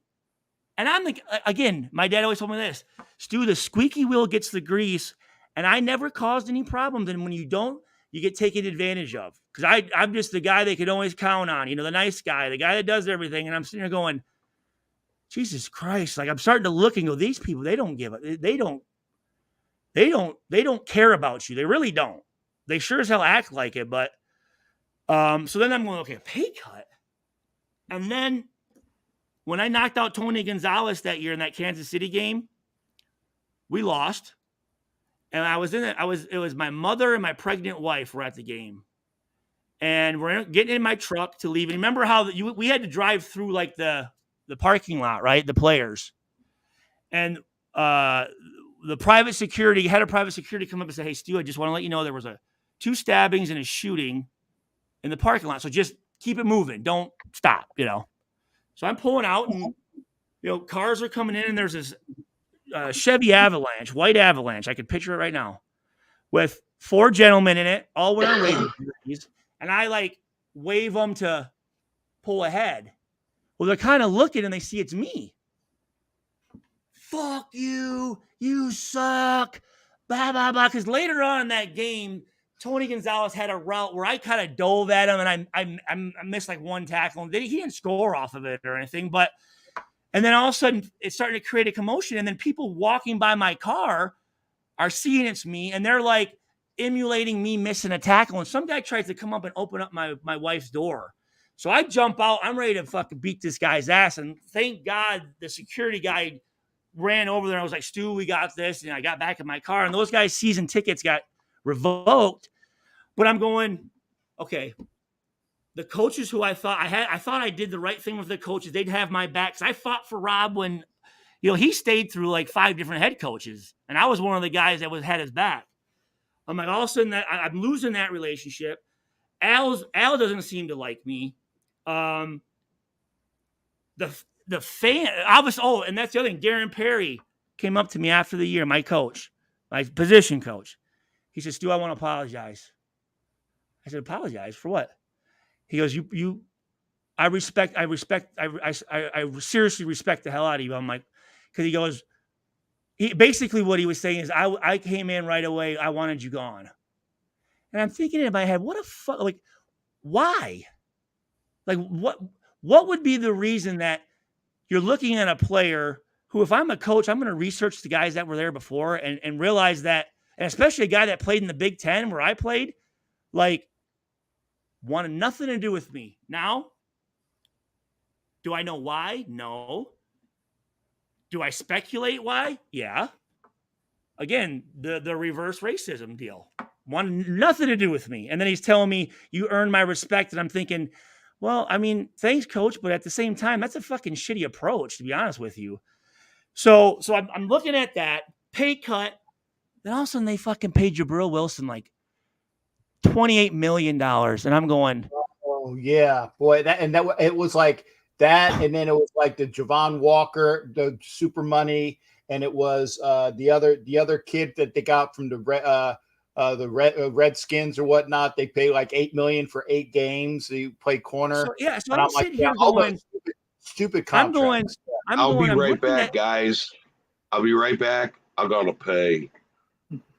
Yeah, I'm long-winded. So I'm looking at it and I go, Jabril Wilson. I'm like, first of all, I'd never heard of him. And then I looked, and again, in the NFL, the best players don't always play. It's about timing. Mm-hmm. He was a backup, but they got in the playoffs and someone got hurt, and he came in during a playoff run and a Super Bowl championship, finishing the season, playing pretty good, but also being the end of his contract. And any free agent coming from a Super Bowl team, we need to get him, because if he went to the Super Bowl last year, he can teach us how to get there, right? And I'm going, I'm just like, my whole, like, everything I thought I knew about the NFL was like just literally dumping out of the side of my head. I'm going, so here's a guy that has never done anything for the Raiders. Has never done anything for the Raiders. And they're going to give him $28 million. And here's a guy like me who's been here for 4 years, who's done everything you've asked me to do. And then you're asking to take my money?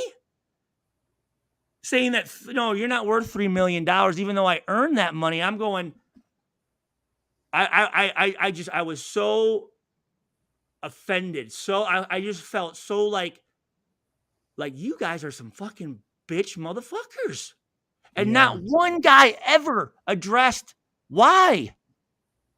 Not ever was it like, Stu, dude, like, you gotta like. So I'm sitting here thinking like, what the fuck?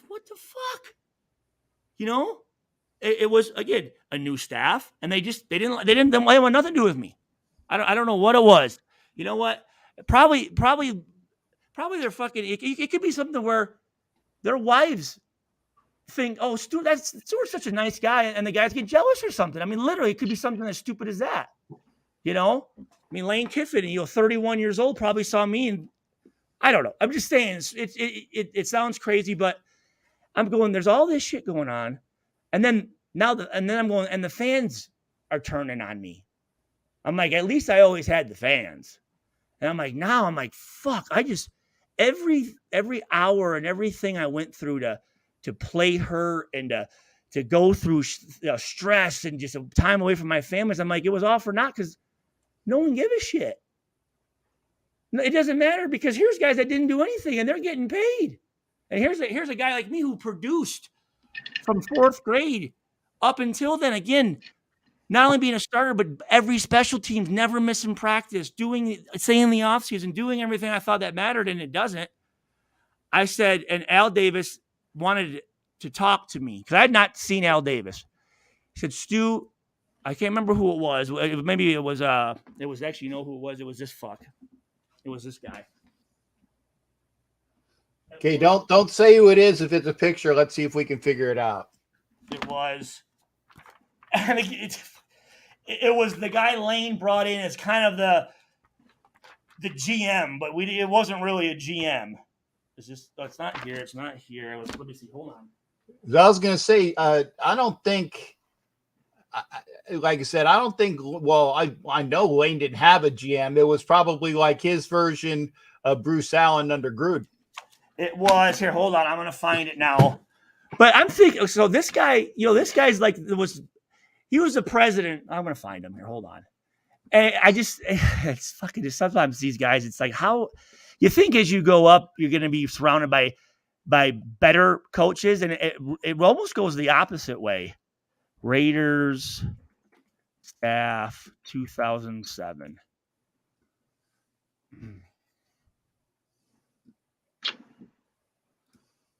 So here's the thing, Stu. While you're looking, go ahead, guys. Sorry, go ahead. You look. You've given us I more want to say this insight. before you go. I want us. to say this before you go. And no, I hope I'm not in no way, shape, or form am I trying to bitch and like I'm just stating what I went through. That's it. No. This You've given us more insight. This is a first person narrative from somebody who was there. And you've given us more insight on how this stuff works than most of us know about. Okay? Raider Nation doesn't know all of these insights that you're given. Like, this is informative. This is great because lessons learned. Yes. History will repeat itself if you don't learn about it. Yes. And I never saw that bullshit. I never saw coaches switching up like on that, right? Because I didn't give them a reason to, and it really made you. You almost felt like violated. You just felt like dirty, like fuck these guys, man. You know what I mean? So anyway, whatever. This guy, he calls me and says, Al wants to talk about the contract. You know what I said? I said, here's what I want you to tell Al. Tell Al he can take that contract and shove it up his fucking ass. Looking back, probably not the best words to say. No, not at all. But again, you I'd been there for the starter. I had my own suit line. I'm feeling like, hey, I got a little clout. You know what I mean? I was like, I remember there was something came out of guys that should have went to the Pro Bowl that didn't. I was on that list, and I'm going, I'm feeling myself a little bit. And I wish my agent would have just said, Stu, listen, just bite your tongue. Because I think Jabril, I don't even think he made it past week 2 or 3 or whatever. Just bite your He's like, fuck, go in there and just run down on kickoffs and make $3 million a year. Fuck. But I remember when you have people around you, first of all, my family members, they've never been in a situation like that, right? So they can't really give advice. Right. But the people that should give you advice, my agent, CPA, my team, I'm their boss. So the last thing they want to do is piss me off when I'm already in a bad mood. So they're just I'm thinking, dude, other teams know about me. I'm going to get picked up by somebody else. Like, I know that. And there are 6 teams that were interested in me, right? But again, the machine, no one's ever bigger than the fucking the shield, right? When you get off that train, it keeps going. Even though you think you're gonna stop some shit. So I'm thinking. I tell Al, cut me. I'm out of here. Well, this is like in February, I think. So Al Diddy just held on to me. February, March, April, Oh man. May. Yep. You know, free agency goes by, the draft goes by, OTAs and mini camps go by. It's like the break time when he finally releases me, like in June, I think, the beginning of June. So then I'm trying to make a roster late that way. But I wish the one thing, I don't have a regret. I just wish I would have been able to had a conversation with, I just sat down with him and said, Al, what's going on, man? Because that's probably what he wanted. He probably wanted it. He probably just wanted to have it. He probably felt like, Stu, man, you were a guy that you were always into it. And I see you're losing a little. And I did. I lost a little love for it. I lost a little of that, almost like that.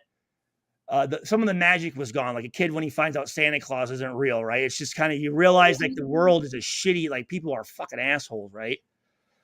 So that was the whole situation in Oakland. So again, when I left, that was Al. I didn't speak to Al.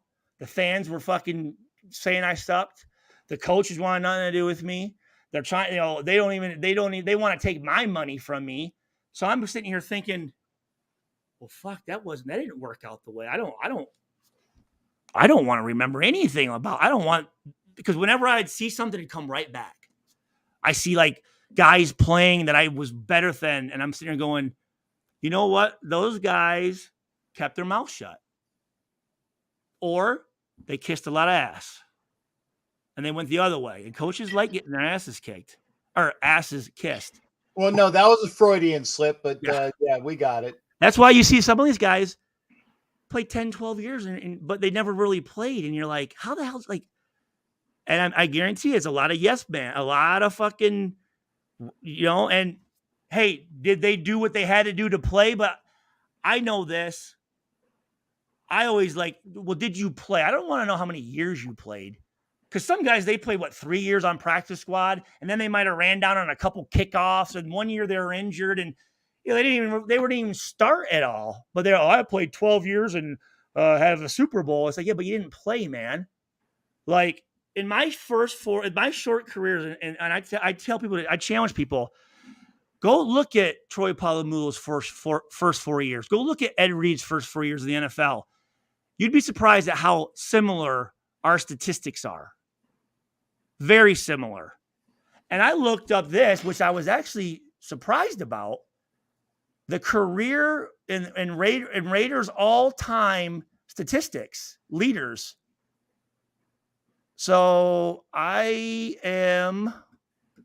doing a little self-bragging here, guys, but I was surprised by this. Because again, I started to believe the shit. Yeah, I didn't play very well. And I guess I was kind of a fucking, didn't know how to tackle. And I never made a Pro Bowl. And but then I looked here and I have 3 statistics in the all-time record books. Where are we at here?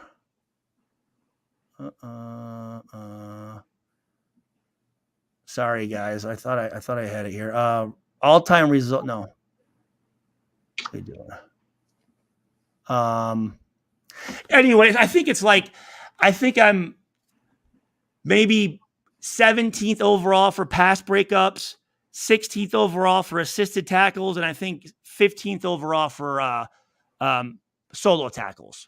Well, considering that the Raiders have been around for 50 plus years, and that how many Hall of Fame 62 years. 62 years. How many Hall of Fame members have they had playing on defense?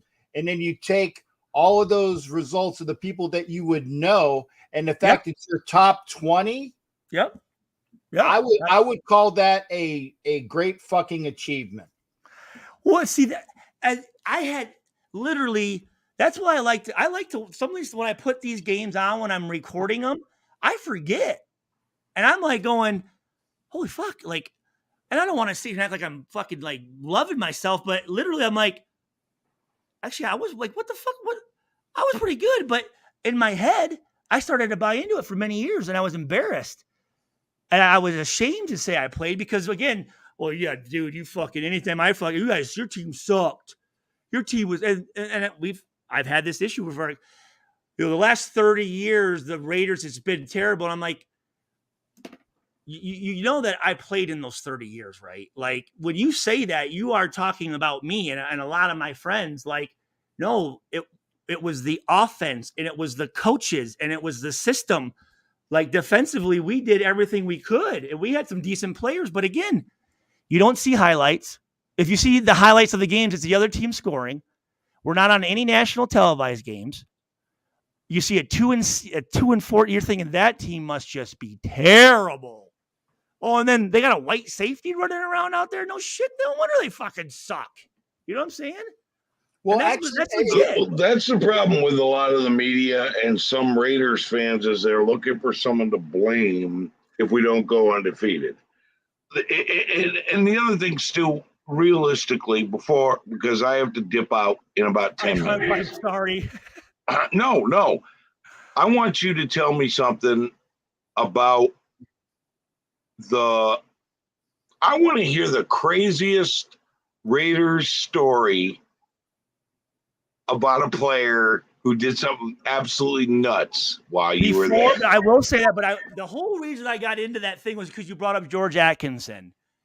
And that was an hour ago. So, but that's like a Captain Jack story. I'm glad I'm not the only one that does Captain Jack stories.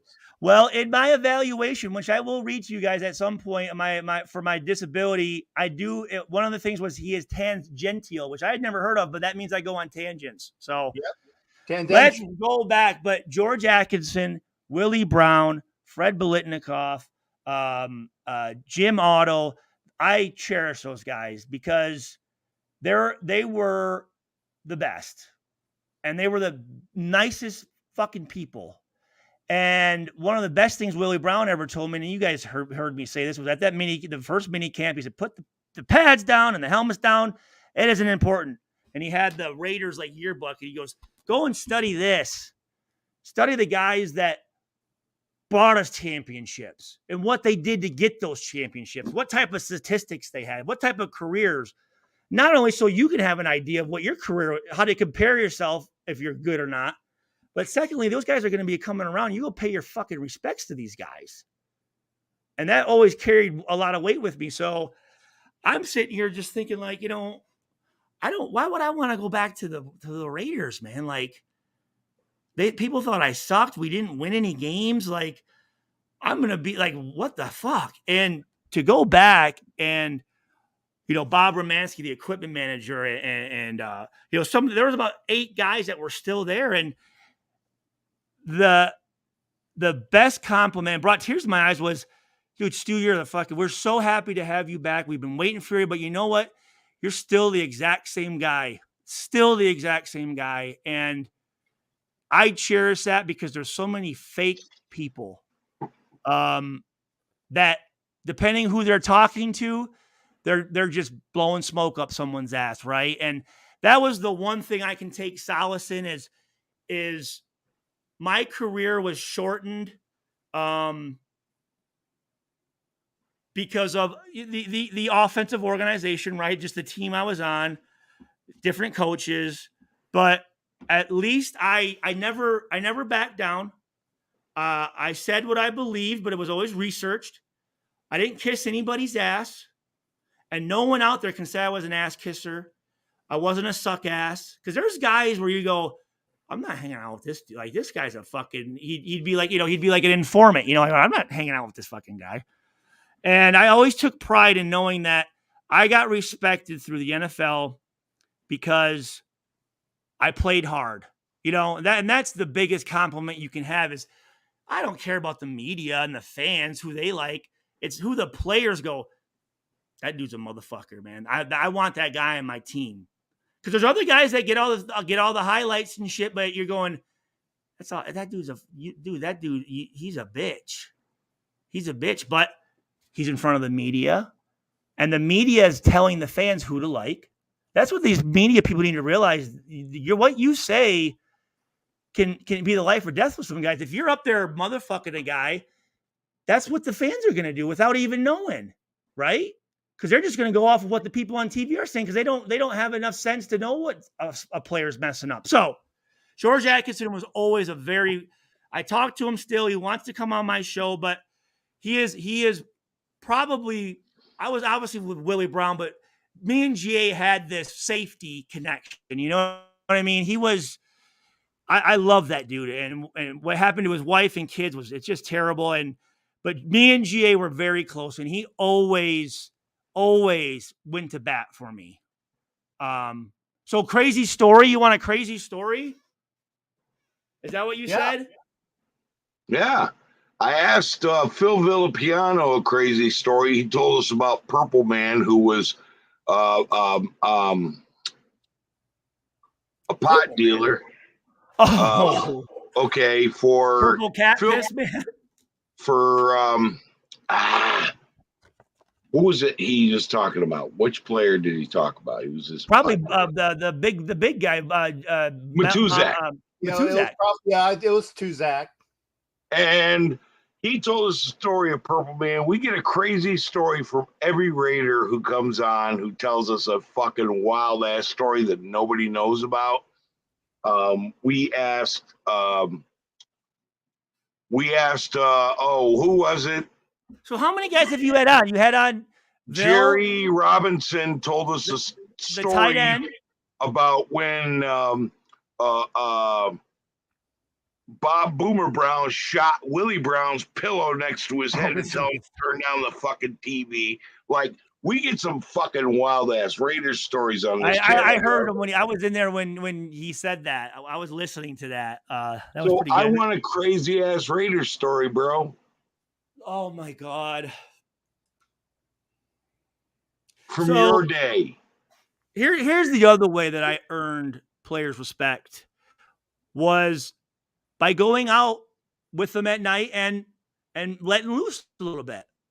And then being able to get up the next day and put your work in. That was a big deal for guys. And that's where you really establish relationships, was going out, having fun, and then going to practice the next day and just kind of looking at each other going, I feel like shit.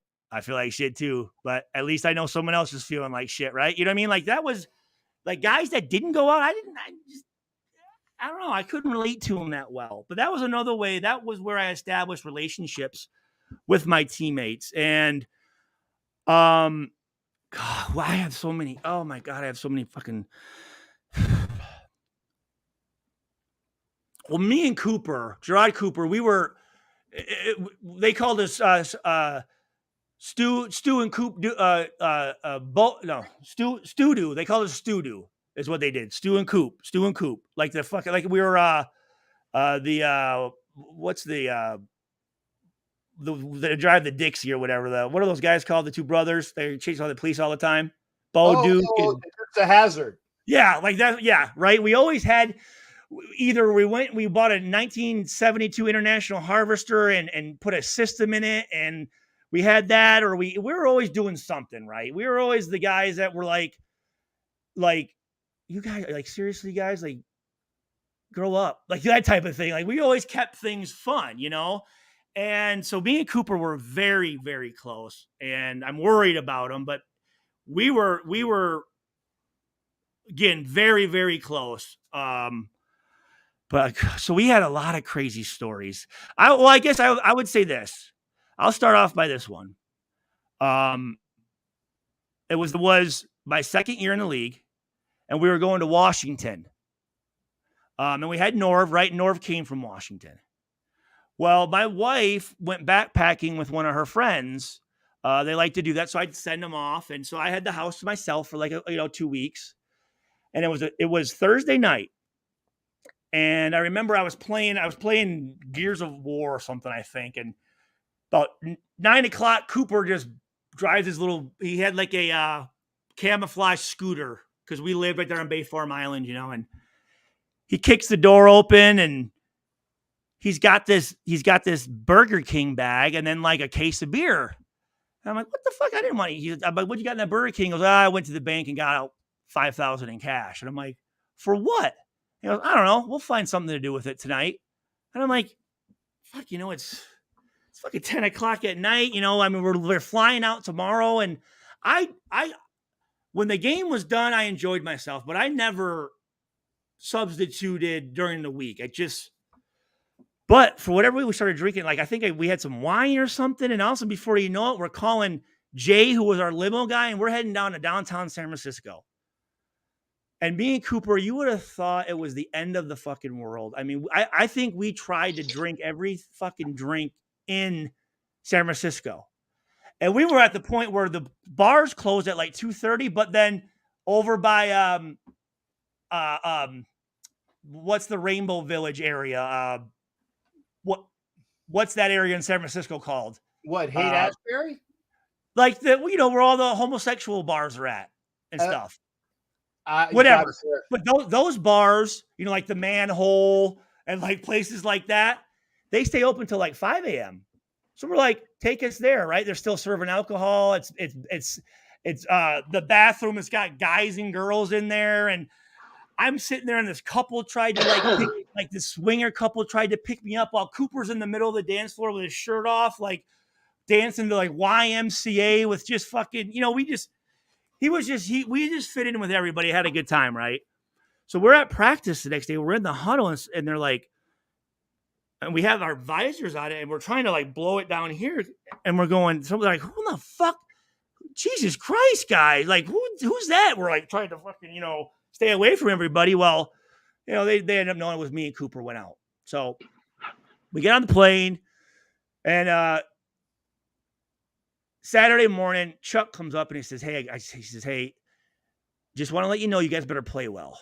I'm just saying, you guys made something aware, so they're watching you. They weren't very happy about you going out. It's showing selfishness. It's saying, where's your mind at, right?" And I went out and me and Cooper, it was a coming out game for me. We won on the road. I had a ton of tackles. I had a fumble recovery on Clinton Portis. I had an interception that I didn't call. I had a nice pass breakup. We won the game. Because I remember Cooper, he's like, Jesus Christ, dude. He's like, my girlfriend just wouldn't stop talking about you, the whole time or whatever. So we get back, and I just remember Rob Ryan.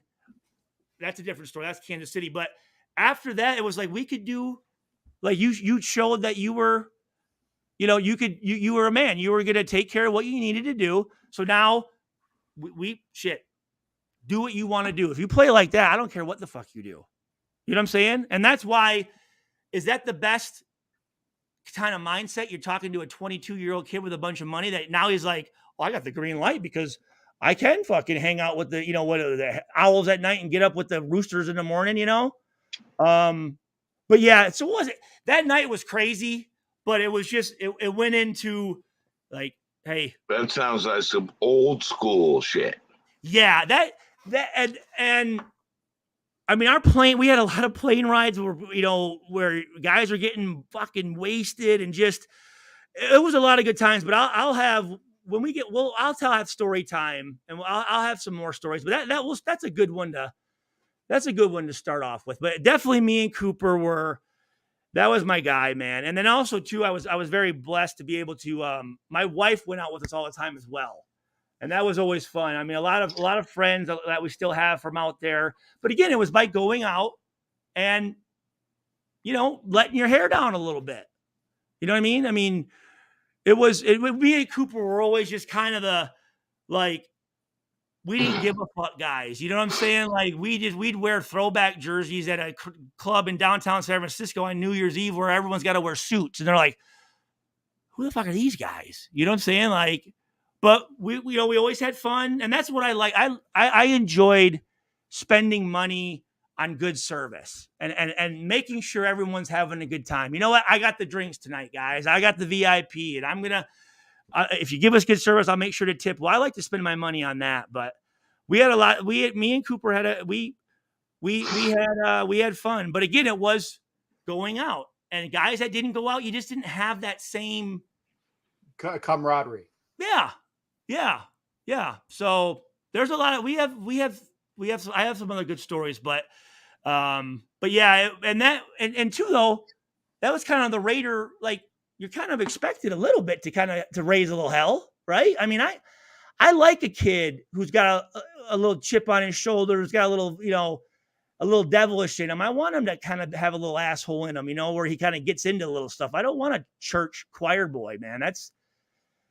It's hard to play a sport as physical and as brutal. Well, not so much now, but how it used to be, by not having a killer mentality.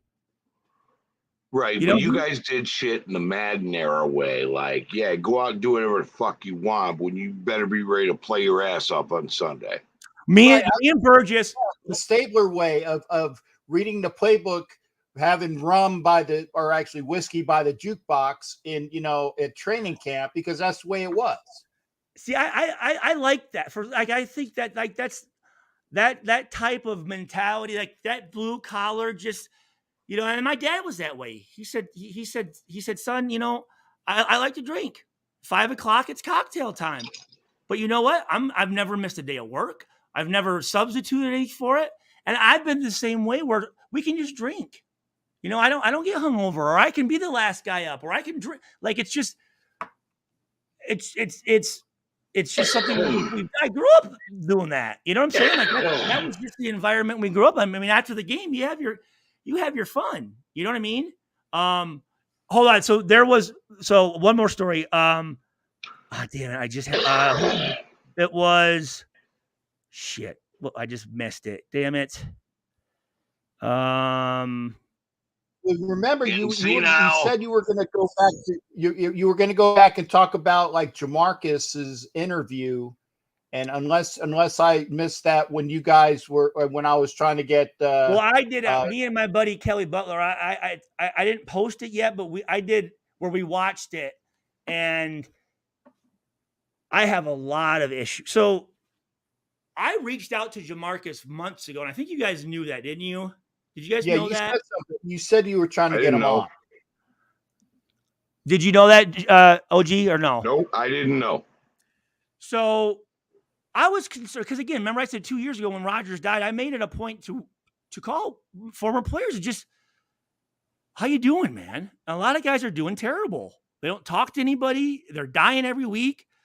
They're saying it's natural causes, but yeah, I'm sure. But I just want to check in with guys, and I've been now 12, 13 years of therapy, gone through the doctor's bullshit, been to AA, been to Betty Ford Hazleton. Did I do it because I believed I had an issue? No, but there were things that to keep my family and do things right. I went to it and I learned a lot from it, but I've been through some of these things, so I can at least, I've been arrested 5 or 6 times, and I can relate a little bit to people, because it's hard to relate sometimes when some guys either they don't tell all of their truth, or they want to make their lives seem to be a little bit better. What it's like, dude, just cut the bullshit, man. Like, you're telling me you've never gotten in trouble or just whatever. That's one thing is I learned to be open and honest, and I would hate for me to say something or oh, I'd never do that, or I can't believe you did that. And then all of a sudden you're thinking, okay, you're going to hold me to a certain standard. Then all of a sudden you see me out and I'm doing what I said I wouldn't do. And that's like, if I see that shit, I don't know how many guys I'd see up there lead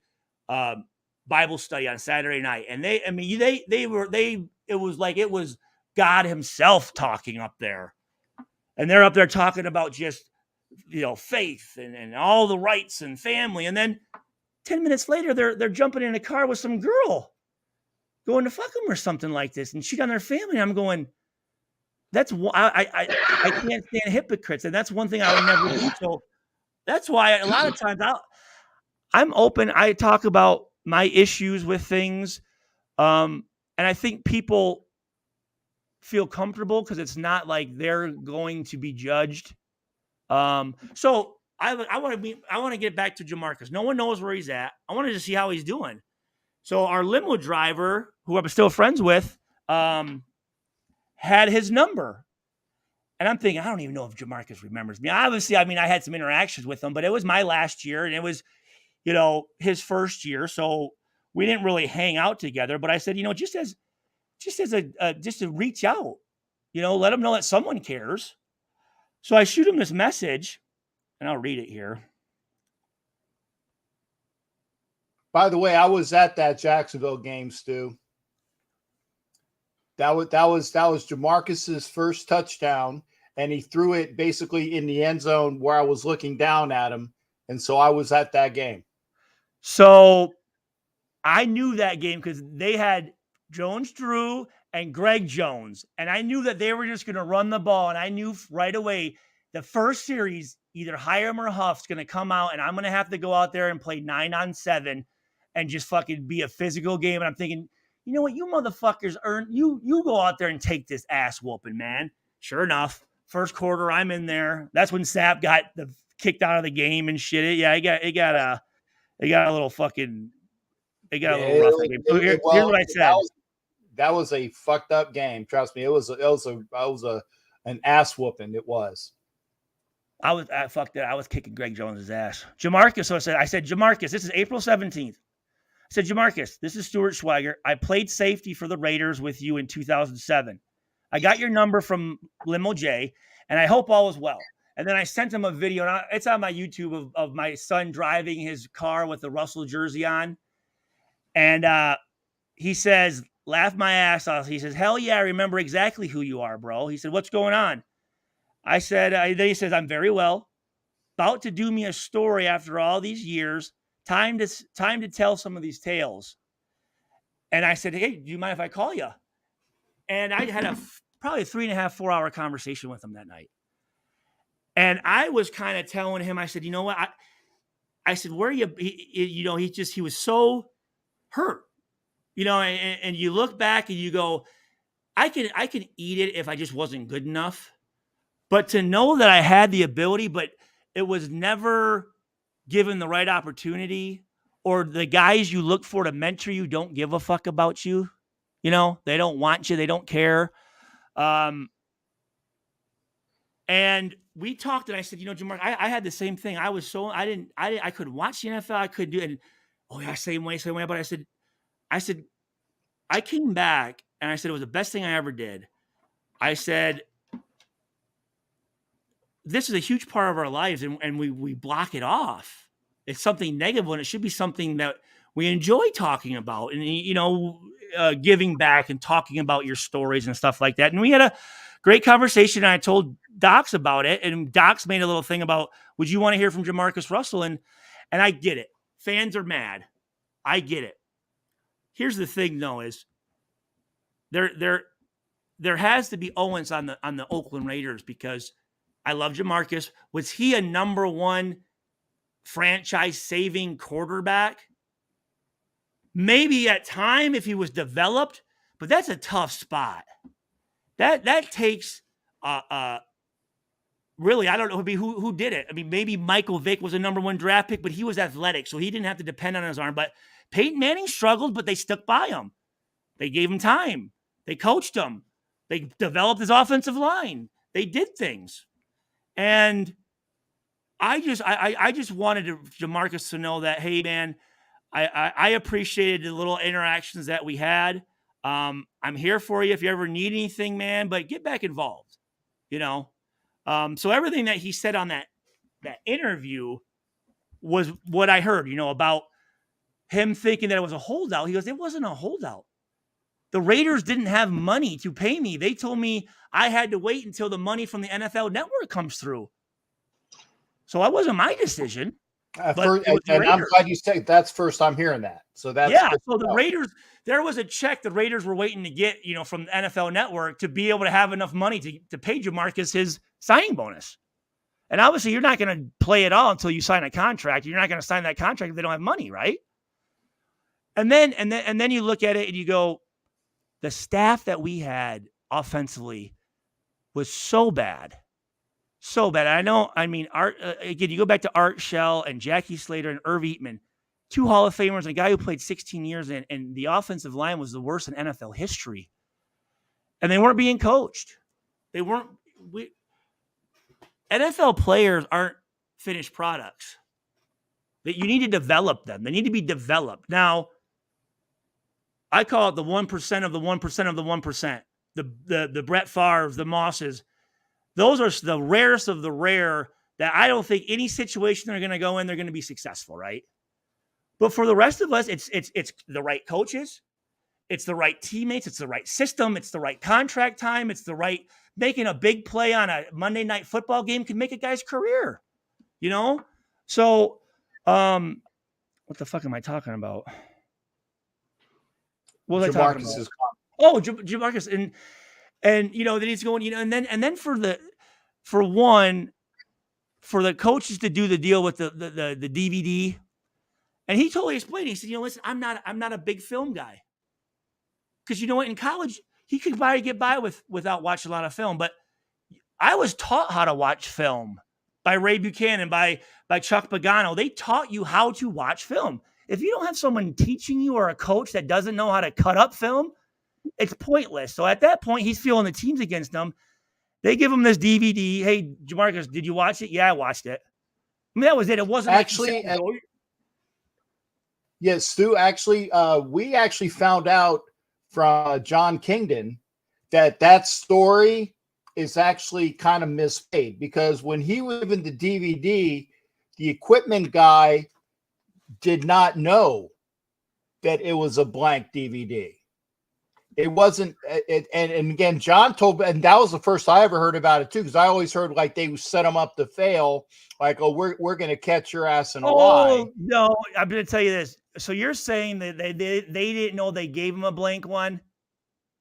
The equipment manager, per what John was saying, the equipment manager said that he didn't know it was blank. He's the equipment manager. I'm saying he's trying to have the back of the coaches by saying they didn't do it maliciously. It was an accident. Oh well, right. Again, isn't that what you're saying? Isn't that what you're saying?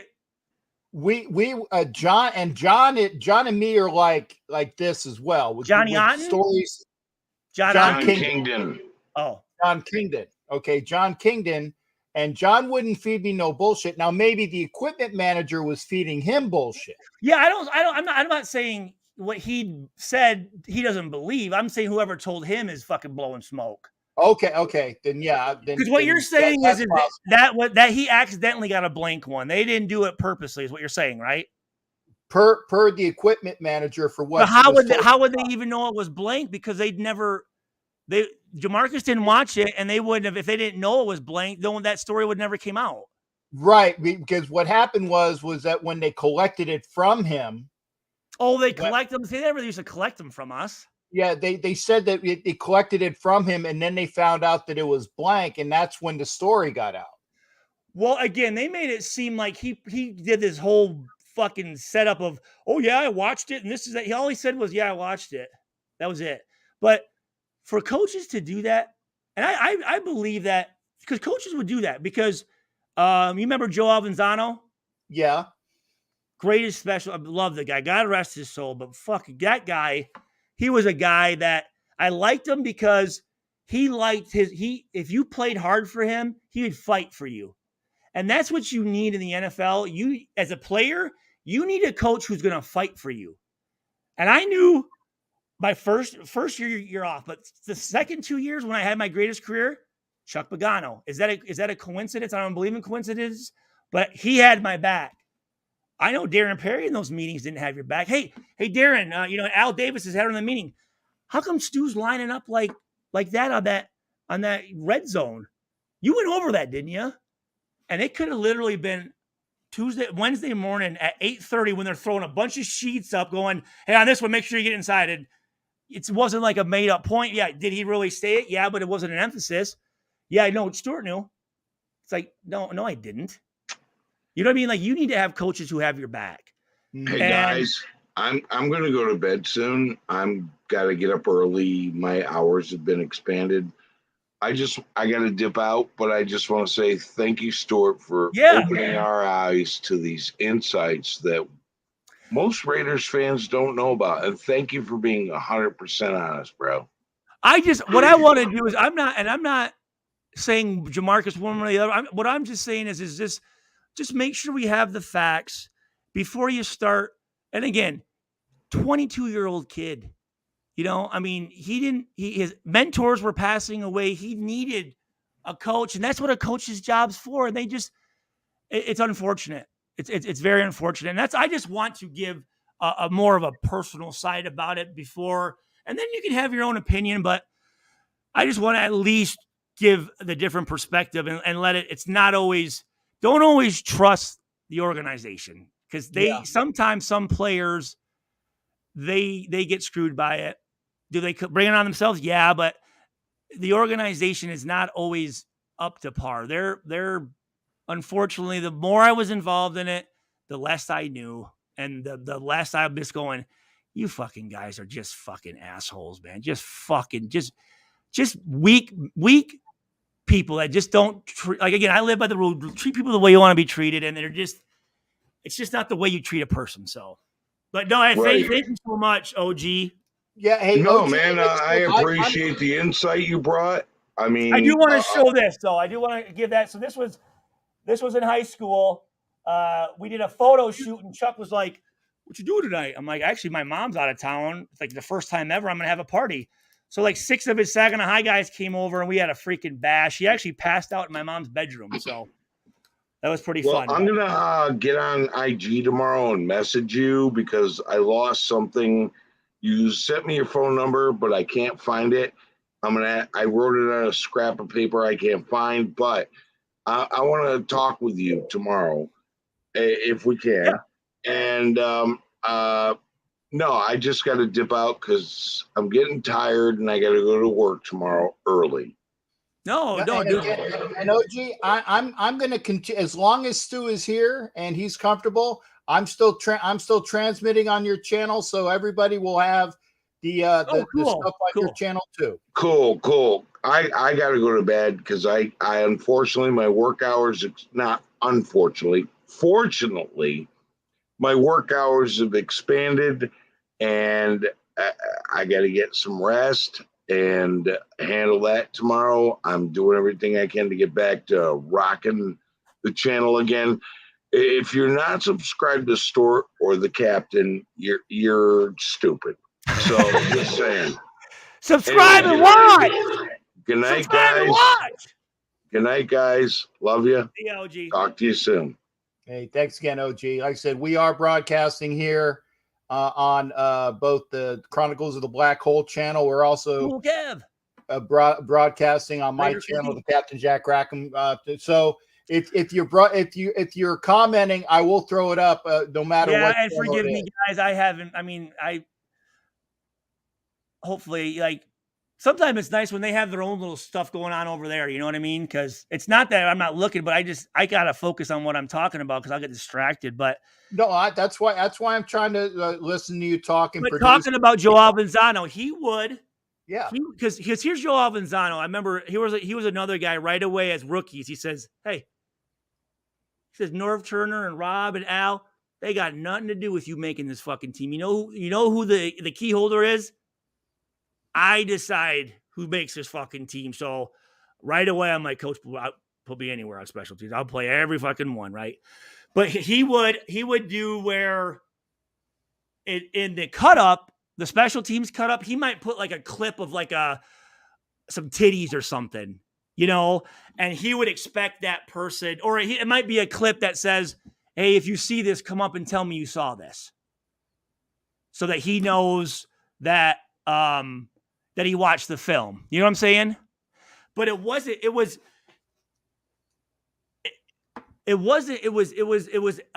training a younger guy the importance of film, right? And it was more of something that he did for himself. For the coach to like connivingly come up with this plan to trick fuck your number one pick, it shows a very bad character. I mean that's. I was going to say, if anybody had something to do with it, in my estimation, again, this is just going off I would say that it probably came from Lane Kiffin himself, and I'll tell you why. Okay, yeah, that's. I was gonna say fucking the other asshole, but no, I think Lane was gone at this time though, wasn't he? No. Well, I don't know about that, but depending upon how, if it was after Lane had gone, because remember Lane wanted to get the kid that went Megatron to the Lions. There you go, Megatron, and he was pounding at the door to say Al Davis. He said, no, we need to get Megatron. We need to get Megatron. We need to get Megatron. And then Al Davis is like, nope, we're going to go. I don't give a flying fuck for the rest of the draft. We're getting Jamarcus Russell. And now it was his call. And I would say that if it was possibly, because remember at that time, because the last Jacksonville game, when Jamarcus threw that touchdown, if by that time, but by the next year, he was embedded as being the starter. Yep. And Kiffin wanted to say fuck you to Al, which is why he trotted out Janikowski for that 66-yard field goal at the Coliseum, 67 in the Coliseum, as damp as it was, just to piss off Al. Think about that year. I know you're going to get this. What else did he do that was a fuck you to Al that year? Think about something weird that didn't make any sense that during that year, something where you're like, I've never seen the Raiders do this. Yeah, that was that. I mean, the kick was the final fuck you. Well, not that. There's that, but there's something else. Yeah, he did. Remember? He did a couple other things just to because he was pissed off at Al, because Al wouldn't take him for granted. And the thing is that for those that don't know, Lane Kiffin was not supposed to be the coach. No, it was supposed to be Steve Sarkisian. Sarkisian, yeah. So, but no, you got to get this. You think about it, okay? Think back to that year. What's something that stuck out in your mind going, this is weird. I've never seen the Raiders do this. Come on. Earlier in the year. Think of the Raiders. They're very traditional. He made them wear white jerseys at home. Yes. Now I found this out at the reunion last year that Al didn't know until he went to the game and saw them in those. Yeah, now that I knew where you were trying to go with that, I knew that I picked it right up. It was the first and only time that the Raiders wore white at home. And that is the one thing I am jealous of. Not saying I would have worn them at home, but I would have liked to worn those throwback jerseys. I think those are really cool. The silver numbers on them, the white and the silver. I was upset I didn't get to wear that. For me being a throwback jersey guy, right? I guess we technically wore our throwback jerseys every game, right? I mean, they didn't change it all. So well, that was before that they had, because that was before they had the color rush type of games, because they also had when we played the Chargers that won the first Monday night game that I was at as well. It was the white jerseys, but the Chargers were wearing their AFL jerseys. Yeah, and even the officials were wearing like the orange stripes. Orange, stuff. Right? Yeah, because it went throwback AFL. But Kiffin had us wear the white jerseys on, I think, a Monday night game. Yeah. Bob Romanski was like, I'm just like, he was scared to fuck, you know what I'm saying? He's like, dude, but Lane's like, yo, you do it. I mean, again, you're looking at this thing and you're thinking the conglomerate, the force that the NFL entity is, right? And the power and the influence it has. And at the top, you have two guys trying to piss each other off like they're in kindergarten.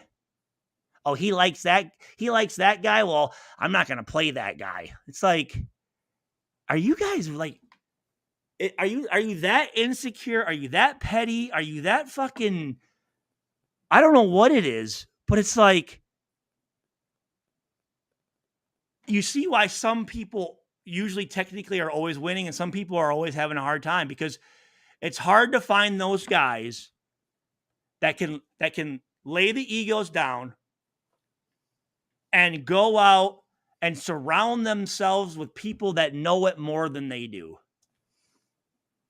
And be able to take some advice or to maybe adjust something and not get offended by it. I'm thinking, if I'm a coach and I'm up there going over some stuff and all my staff is sitting there going, this guy's a fucking moron, but they don't say anything, I would be like, dude, why didn't you tell me that was a fucking stupid idea? You know?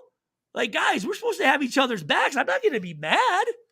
Yet, do we have an uncomfortable conversation for maybe three minutes? So what? Do we fucking yell at each other? So what? We move on. We don't hold grudges. That's what women do. Well, apparently a lot of men do that too. And that's the thing. I would pull a guy aside and talk to him as a man. And that's difficult for guys to do. They don't like that. They want to just avoid conflict. You know what? Just, I don't want to, you would think when you leave an organization, you would at least have an exit interview so that moving forward, you could at least adjust the reasons why you're being cut. But a lot of times they don't know why you're being cut. They're just, get rid of them. Or that coach can go into a meeting and he can tell that defensive coordinator or that head coach whatever they want, and shit rolls downhill, right? Coach, I don't know. I'm telling him we worked on that. I don't know why he's fucking it up. We told him to watch out that. And I don't know if he's saying that. I don't know, but I knew. Is that you? No, that's I would see it. That's you. Oh, I'm sorry. That is okay. Yeah, and by the way, get back with you with My Showtime. phone's silent. What is that on my? That's weird. No, it's not me. But that's what I always hope. Sometimes do I sound, like people, Stu's wild and he says whatever's on. No, everything I say, it's not, I'm not pulling it out of my ass. You know what I mean? I may take it and maybe add to it a little bit for effect, but I have no problem giving people their props. If this guy's a bad motherfucker, but you know what? This guy, he was a piece of shit. He was a fucking, and I would hope that when people hear what I say, they can at least go, okay, well, that story, I would think, because people just, these people online or on TV, they flip flop all the time. 1 minute they like the guy, the next minute they hate. I'm always like this. Just be, as I establish a relationship with you guys, just be consistent in your beliefs. And it's like, I'm able to say that because I'm confident that I believe that this is going to help. This is going to help us. Otherwise, I wouldn't be saying anything. I care about it. But some guys are just, I don't want to ruffle any feathers. And if it's, and obviously they're going to look out for their guys first. If they vouch for this guy's going to be good, he's going to make sure that player has success. Because otherwise they're going to be like, dude, you fucking put your name on this guy. He sucks. What the fuck? And so it's going to start with the player gets cut first, or the position coach gets cut first, and then it just goes from there. But it's unfortunate that it's so petty. And some of these guys, they and this, I talk about this, Cap, is knowledge.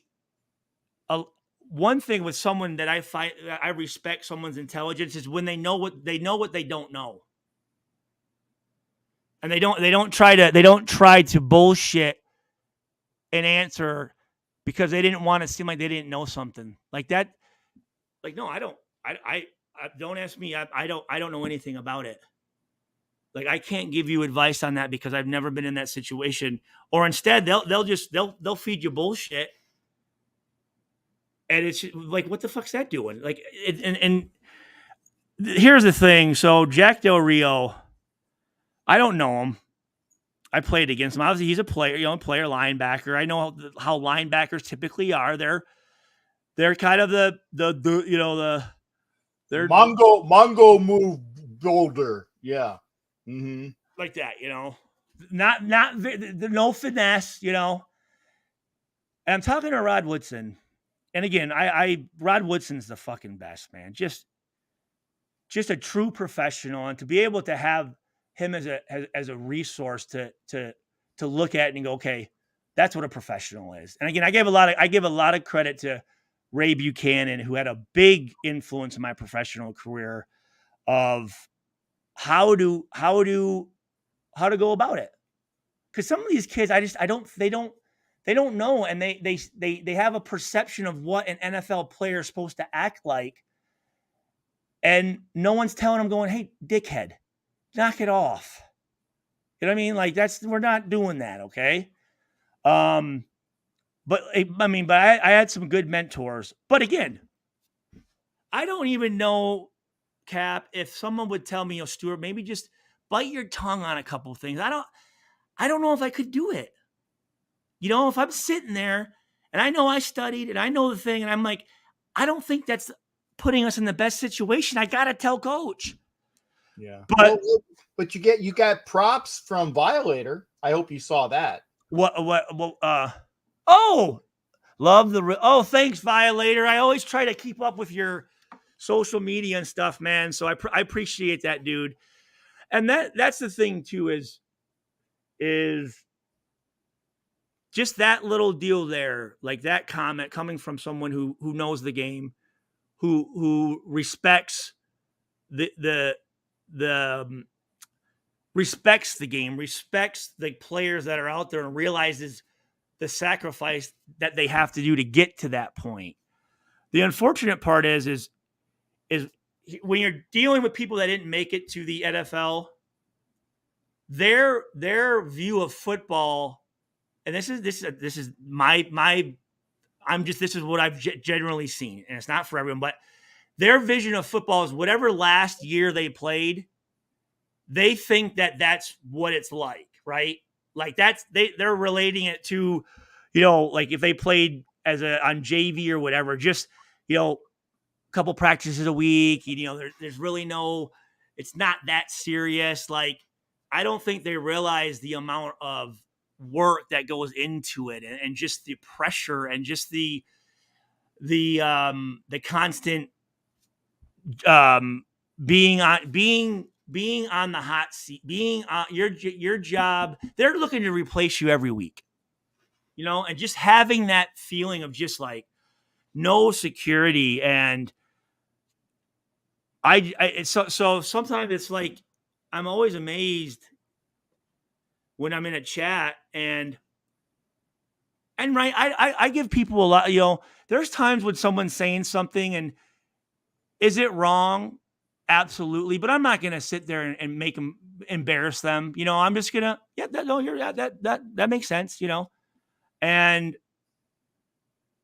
it's not like I'm constantly, I don't, but sometimes I'll say, well, no, honestly, guys, like I was in this situation, and I'm amazed even with that someone still is challenging me. And I'm sitting here thinking, either this guy has it's just just a chip on his shoulder, or he doesn't respect me. It's one of the two, right? You know what I mean? Like, I would never challenge somebody that did something I've never done. Right? I mean, would you do that? No, I mean, it's like, why put yourself into something that, or say, I always go by the motto, if I tell you to do something, it's because I've done it before, or I wouldn't tell you to do something that I wouldn't do myself that I haven't done before, because it's not like I'm saying that it's beneath me. It's because I know the ropes, and I'm saying this is what you need to do because I've done it. Yeah. So yeah, I totally get that. I'm just, and sometimes like I can, and this, being the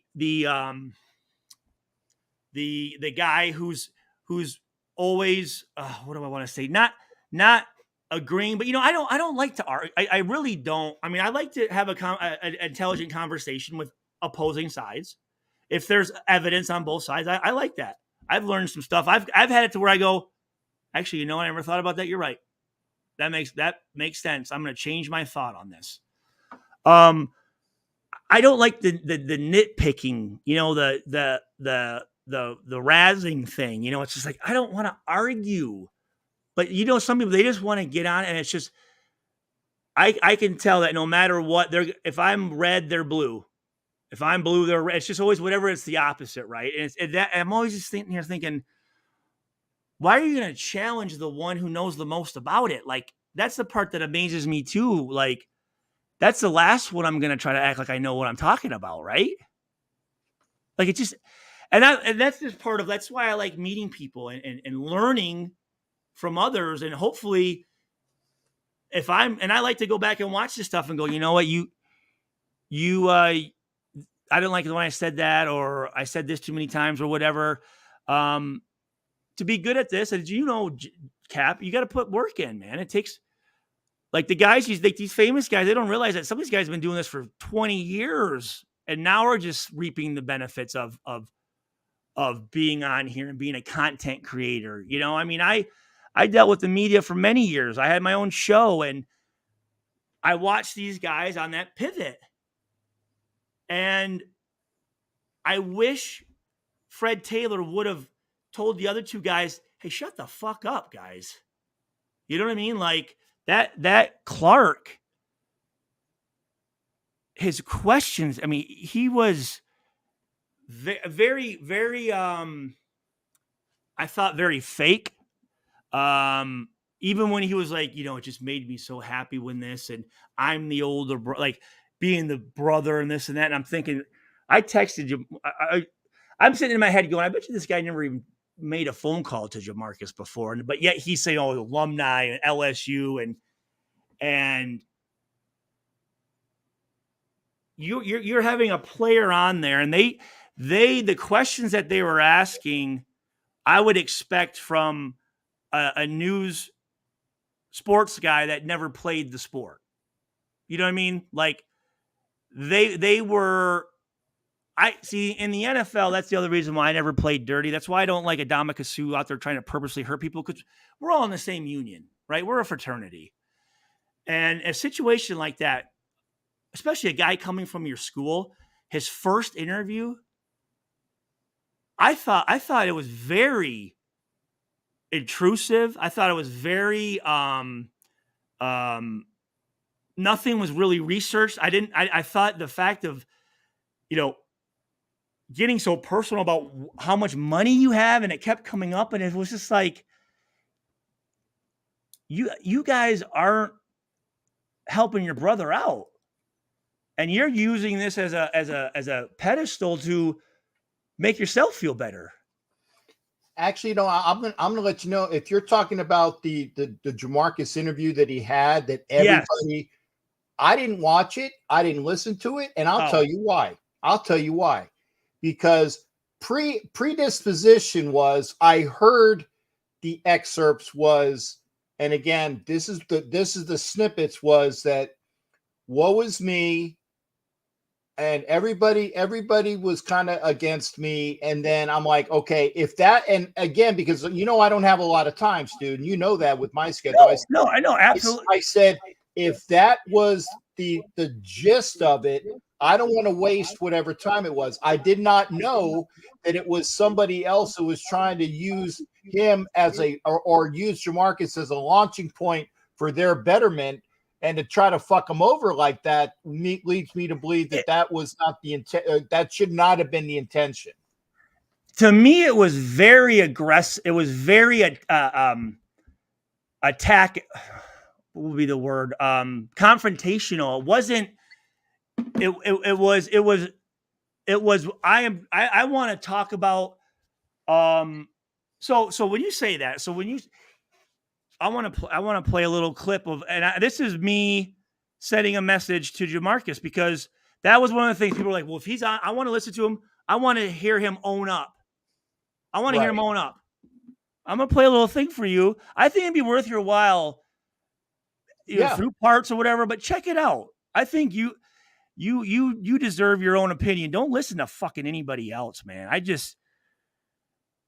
I watched it with another NFL, my buddy NFL, and he was thinking all the same exact thing. So here we go. You know what? And I used to have his parents' number in my phone. I used to have it, and I no longer have it. Who's Jamarcus's? I used to have Jamarcus's parents' number, but it was when Jamarcus came and played the Bucks. It was Gruden's last game with the Bucks, and the Raiders won. You're by his family, right, or something? Were you or no? Or what? Well, I met the parents at Tampa, and I had their number, but I had it for years and years, and I think I tried contacting them a long time ago, and it wasn't the wrong. It either that or it was wrong number or whatnot. So I finally got rid of it, which is unfortunate. Well, listen to this. I wanted to talk to him. Listen to this. Okay, here you go. Ready? Sure. Everything that went wrong, like if I could have done better, like say, if it was to watch more film to make my game better, if it was to be in better shape or whatever it may have been, like I take fault in it. Let's get this straight on. I ain't asking for no pity from nobody under no circumstance. What happened. You heard? Let's move on.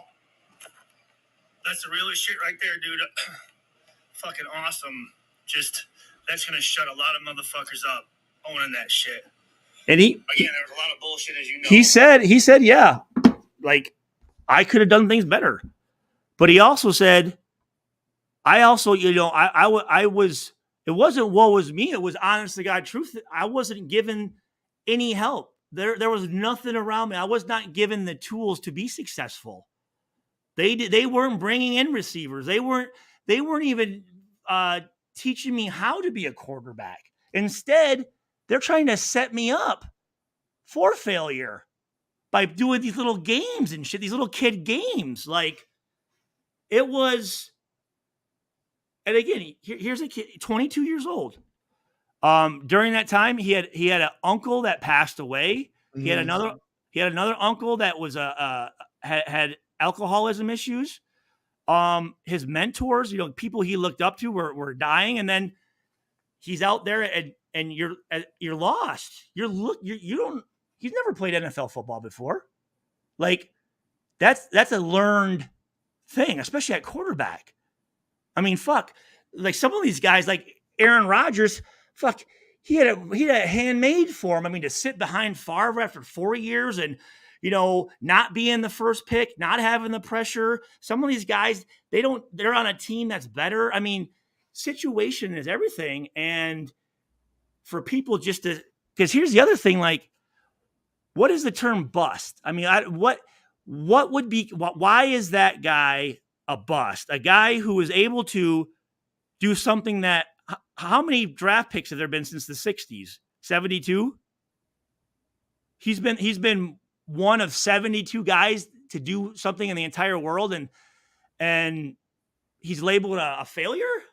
Actually, more than that, because remember back when they had the AFL and the NFL draft, because they had two separate drafts. So for X amount of years, figure at least 10 more, that was additional 10. So that'd be about 82 players that were drafted number one overall, whether they were AFL or NFL draft picks. And that's a very small commodity to be. Yeah. And again, I go for that because, again, my friend Charles Rogers, that word bust ultimately ended his life. And he's sitting there thinking, I did something, I was a number 2 draft pick. I did that. Like, and you have people that are calling it a bust. And here's the problem that I have with that is they're doing it because they're making themselves feel better. They're negatively, oh, look I get a chance to call this guy who has been able to do something that so many people cannot.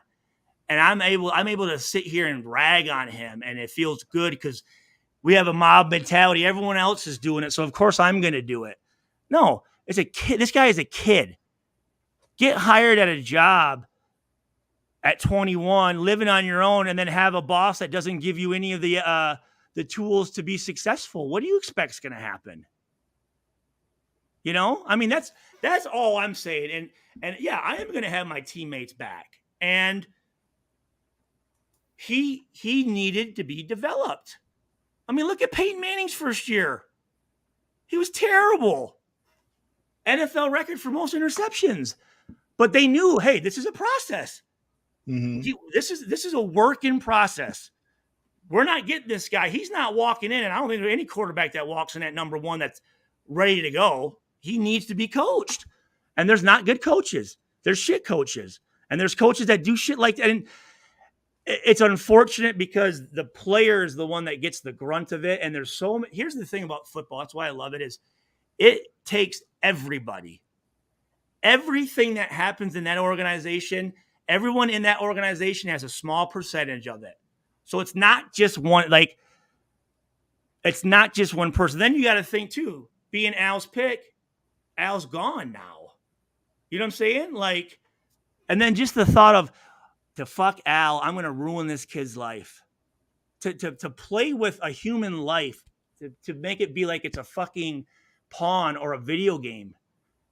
To the lack of respect for a human person, it's amazing how these people think because they're the head coach or they make this much money that they can just treat others like dog shit. It's the worst. It's the absolute worst. And unfortunately, a lot of the people that are successful, because I've been able to meet a lot of people, and I can get into a lot of circles, and I've been able to see and judge. And a lot of times the guys up top, they got success. They didn't do it by making friends. They do a lot of shady, cutthroat shit, man. It sucks because you would think if I'm making this kid better, it's going to make me look better because we're going to win games. Like, don't you see that? But I was talking about Jack Del Rio, though, but I'm talking to Rod Woodson, and they're in Jack Del Rio comes in a defensive meeting room, and he's trying to tell Rod Woodson how he wants the cornerbacks to backpedal. And he's challenging Rod Woodson, and I'm going, dude, Rod Woodson is a Hall of Famer at a position that you never fucking played, but you want to tell him how to do it? Because these guys, they need total control. I'm thinking, if I hire Rod Woodson, that's one less position I need to fucking worry about. Like, thank you. Like, that's one thing off my plate. You know what I mean? Yeah. Like, I don't know. And it's unfortunate because it ruins fans. It ruins organizations.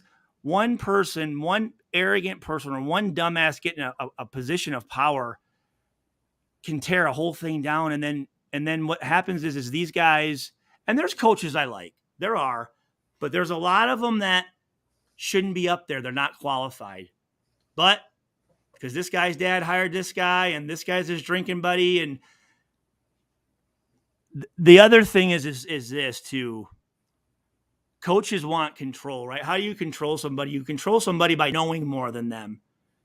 So instead of hiring people that know it better than them, they hire people that know it less than them so that they are not going to get challenged and they're not going to be able to, they're going to have that control over that person. And I'm thinking, that just doesn't make any sense to me. Yeah, because they want to be able to show their boss, in this case, Al Davis, that I know more than my peeps. And I want to put them under that thumb to keep them down. So yeah, it's a matter of control, and that's fucked up. Like you said, you should want to have a staff. And I can't remember, and maybe you remember this one, when the Rams or Kansas City, it was one of the teams that Vermeil was on. Vermeil had about 6 or 7 of his assistant coaches were all former head coaches. All former head coaches. That's a staff. Yeah.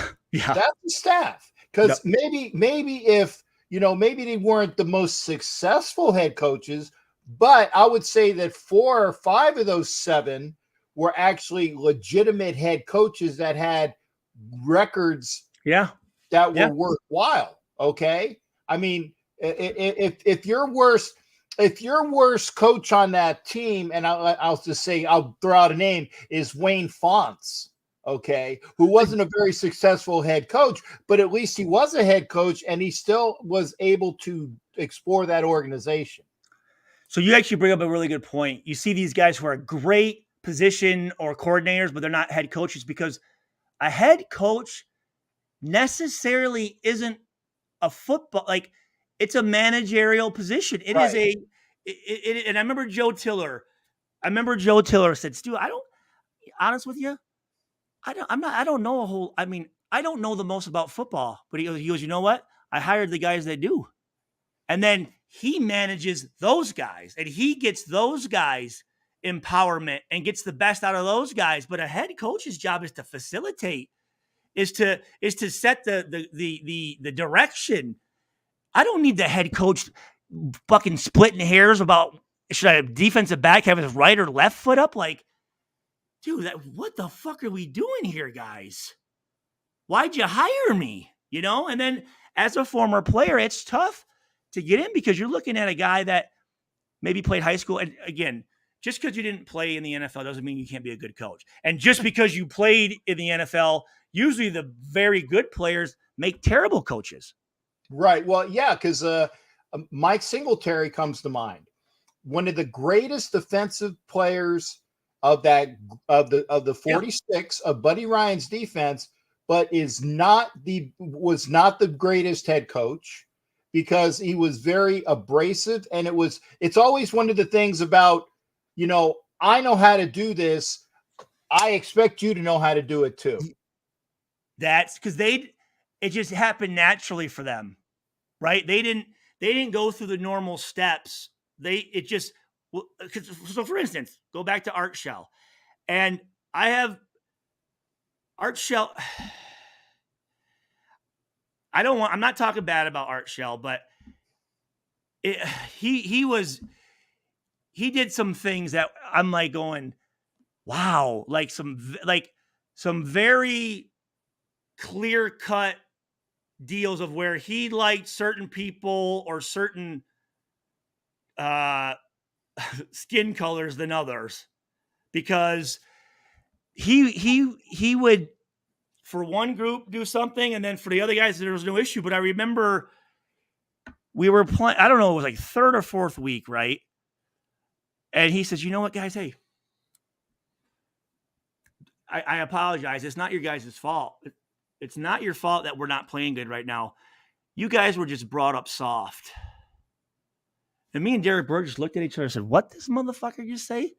He doesn't know how we were brought up. Like, are you like trying to like muscle us into a fucking like respecting you or something? Like, what is this? Like you're challenging our toughness? Like, really? And then to go the whole year wearing pads and we're going to keep the same schedule. I'm thinking, how do you, Captain, how do you make change? What would be something you would do if something's not working? How do you get it to work? What do you have to do? Well, you first off, hopefully we'll figure out what's wrong. Okay. Yep. Okay. Yes. Okay. If something's wrong, hopefully you at least know what the fuck is wrong. Okay? So you find that thing is wrong. So then what do you do? Then you try to implement things in stages or tweaks to see what works and what does not work. Okay. So and maybe change this a little bit, like change some things up. Yeah. And hopefully you can do it within the week amongst That's your it, own, right there. amongst your players to see what works best. If you want things to change, you got to change things up. Mm-hmm. We didn't change anything up. We did the same thing. And I'm starting. Then you start to go, well, if this is his system, it's not working. So then you start to chill. And when you start to question the guys that you have faith in that are putting you in the best position, that just ruins everything. And I remember talking to Robert Gallery and Jake Grove and Barry Sims, going like, guys, what the fuck is going on in there? He goes, Stu, we'll ask them, hey, on this, just block them. Well, yeah, but what if they run a game and it's a linebacker? What should I kick side? Just block the guy. Like, dude, can you imagine if I'm, hey coach, when this just cover the guy. Well, yeah, but where's my leverage? What's the other guy? Just cover him. Like, what does that mean? Who was the O line coach at that time? Jackie Slater, Irv Eatman, and Art Shell. Ah, okay. And then the offensive coordinator was well, that was Tom Walsh. Yeah. Whose claim to fame was the first offense in Madden. He installed the first offense, but he had been out of coaching, right? He was running a bed and breakfast in fucking Idaho. So do you think Art Shell went out and found the best coaches, or did he find the guys that he felt most comfortable with? Well, I know the answer to that. Well, first off, he hired all his buddies, the old cronies from the 90s still. And unfortunately, that happens way too much here. And actually, Shree said they did make nice waffles. That's true. One thing that I did want to ask you as well is that, because it was up here in the comments, what do you feel about? Well, hold on. I just read something that Dick Vitale asked a good question, but go ahead. Sorry, go ahead. Yeah, what do you feel about? In fact, Stu ONT6 Soldier said it. How do you feel about Josh McDaniels with this team? So I think I talked about when I have been so impressed from because remember this last year was the first year I watched NFL football since I last played for the Lions in 2010. Or no, I guess the UFL, but NFL wise, like this is my first year, like getting back into it. And a lot of there was quite a bit of I had to be careful on, okay, am I saying this because I have some built up aggression, or am I saying this because that's what's true? So I had to be careful a little bit getting back into it. Because you wanted to say, yo, fuck these guys. You know, you want to take that approach. You know what I'm saying? But everything I've seen, I think I love. I love what I've listened to him. I like what he says. I like the connection between him and the GM or whatever his position is. I mean, they're two Midwestern guys. I'm a Midwestern guy. I like that type of, you know, like blue, you treat people with respect type of thing. He sure as hell comes from a program that knows how to win. So, I mean, fuck, he's been in it. He's around it. He's seen it. I've never seen it at the NFL level. I wouldn't be, I mean, if this guy's been like, he's been in those rooms, he knows what it takes. You know, I mean, he knows what type of players he needs. The staff that he brought in, I thought was great. You know, Rob Ryan, again, water under the bridge. We settled our thing. I love Rob Ryan. Bringing him back, along with the alumni. I mean, last year there was 140 of us. This year, right now, I think it was like 260 guys coming back, former players. So the people in the alumni board, Shannon Jordan, Devin Lewis Buchanan, Callie Welch, and Katie Flath. They're blazing trails. No one is doing this, and it is saving lives. I mean, I'm thinking as a player, like we might have Lester Hayes come back for like a practice, Jack Tatum like for a practice, but there was no relationship there. I mean, we had George and Plunkett and those guys that I loved. I would go every Monday after film, and I'd go, and for a half hour, I would just sit and listen to Jim Otto's stories of him raising hell in the offseason, wrestling, flipping Corvettes, you know, getting in bar fights and hunting. And I just sit there and I enjoyed that, you know. And if I'm thinking if you had 100 and 200 of those guys coming back and establishing relationships with those guys and having to sit there and ask Rod Woodson, hey, can you give me some advice? And I'm watching that. It shows the character a little bit of the players. I got the impression we had some very inflated their inflated egos on our team. There were a lot of guys that were good players, but I think we're up their own ass a little bit.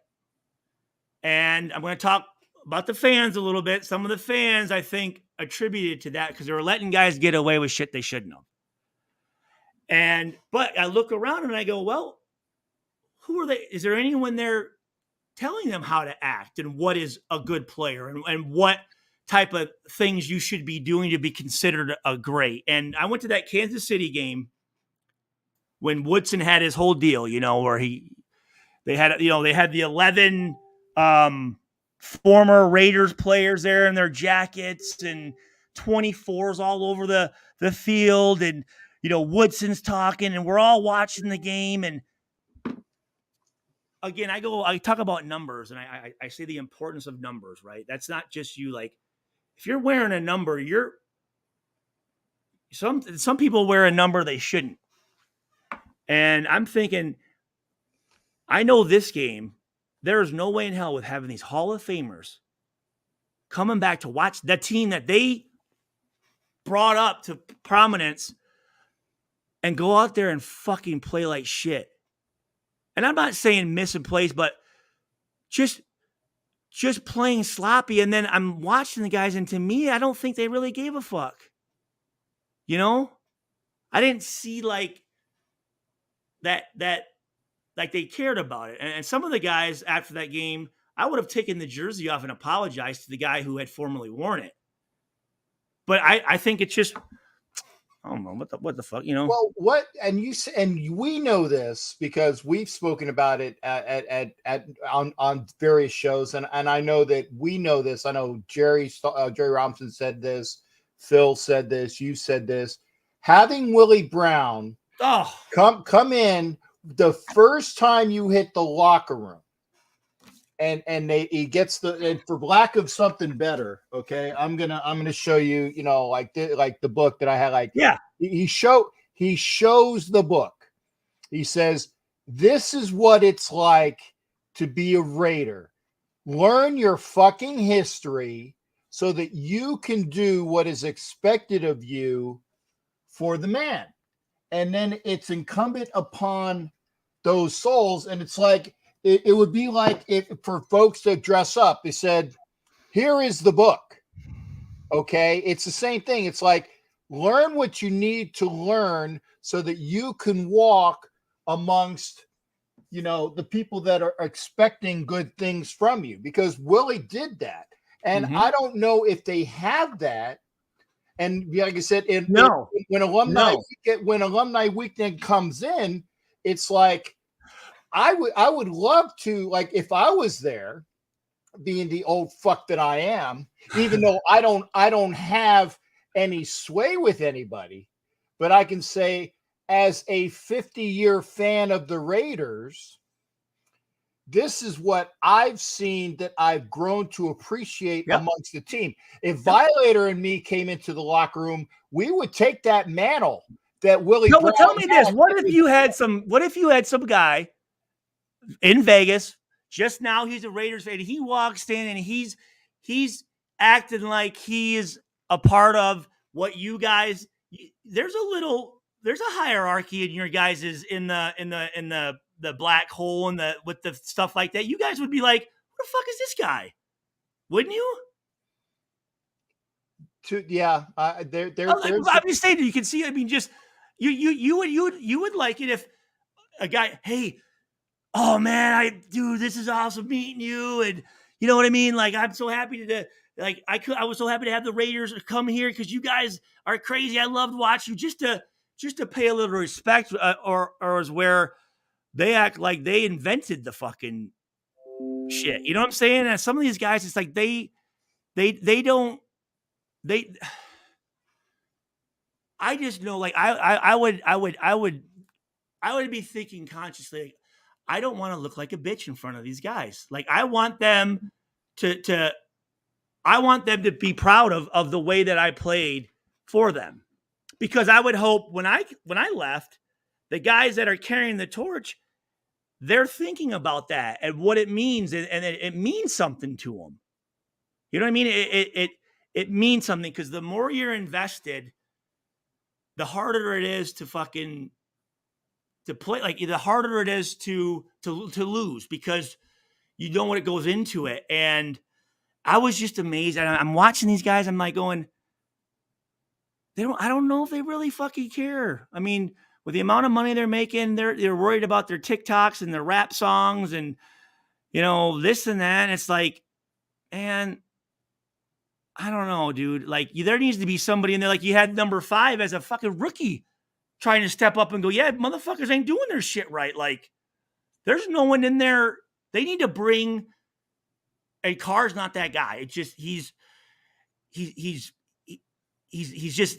not that guy that's going to demand your respect. I mean, he's just too religious for me. He doesn't, it's not going to work. But I think there needs to be some type of, and I was talking about this with one of my friends, like a little baby, like a couple former players that are there as kind of liaisons for the players, kind of a joint between the players and coaches, where they're not coaches. You can talk to them and they can be there to kind of, hey man, like, just some of the stuff don't do that, man. It just doesn't look good or whatever. Just teach you how to be a good person and how to conduct yourself and how to respect things. And, I get the thing, like, somebody's got, I was balling. And it's like, do you even know what balling is? Look and see what some of the guys who are considered the great do. Look at their stats and what numbers they have. That's the numbers you want to reach for. That's what I always did. I looked to see the guys before me and go, who's the baddest one here? How many tackles? How many? Okay, that's what I need to do. And actually, and I'm going to show this up again. And yeah, I'm deliberately putting up Violator, because of all of the people that have been in this chat, there's only one in the Hall of Fame. Yep. And that's this guy. Okay. And I know that when I get a chance to see Wayne, and we've been out to Vegas and we've been out to Oakland and we've done the things together. And when we lose, we take it personally. Okay. I know what you're going to, okay. Yep. We take it personally because and Wayne knows this, and I'm not saying anything that he wouldn't say himself. So don't come up to us and say, hey, dude, it's just a game. We'll be there next week.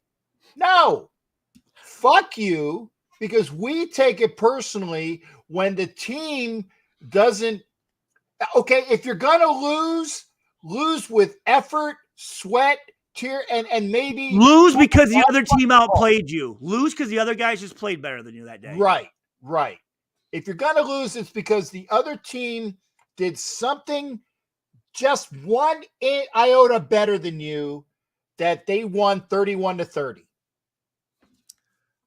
That's you it. Bring up a good point, because without me being affiliated and having this connection with you guys, I didn't know that. Like, I didn't know the amount of investment and how serious you guys, because I remember going, like, when I was having the issues, like, these fucking, like they act like they're the ones fucking, like, we're the ones putting in work.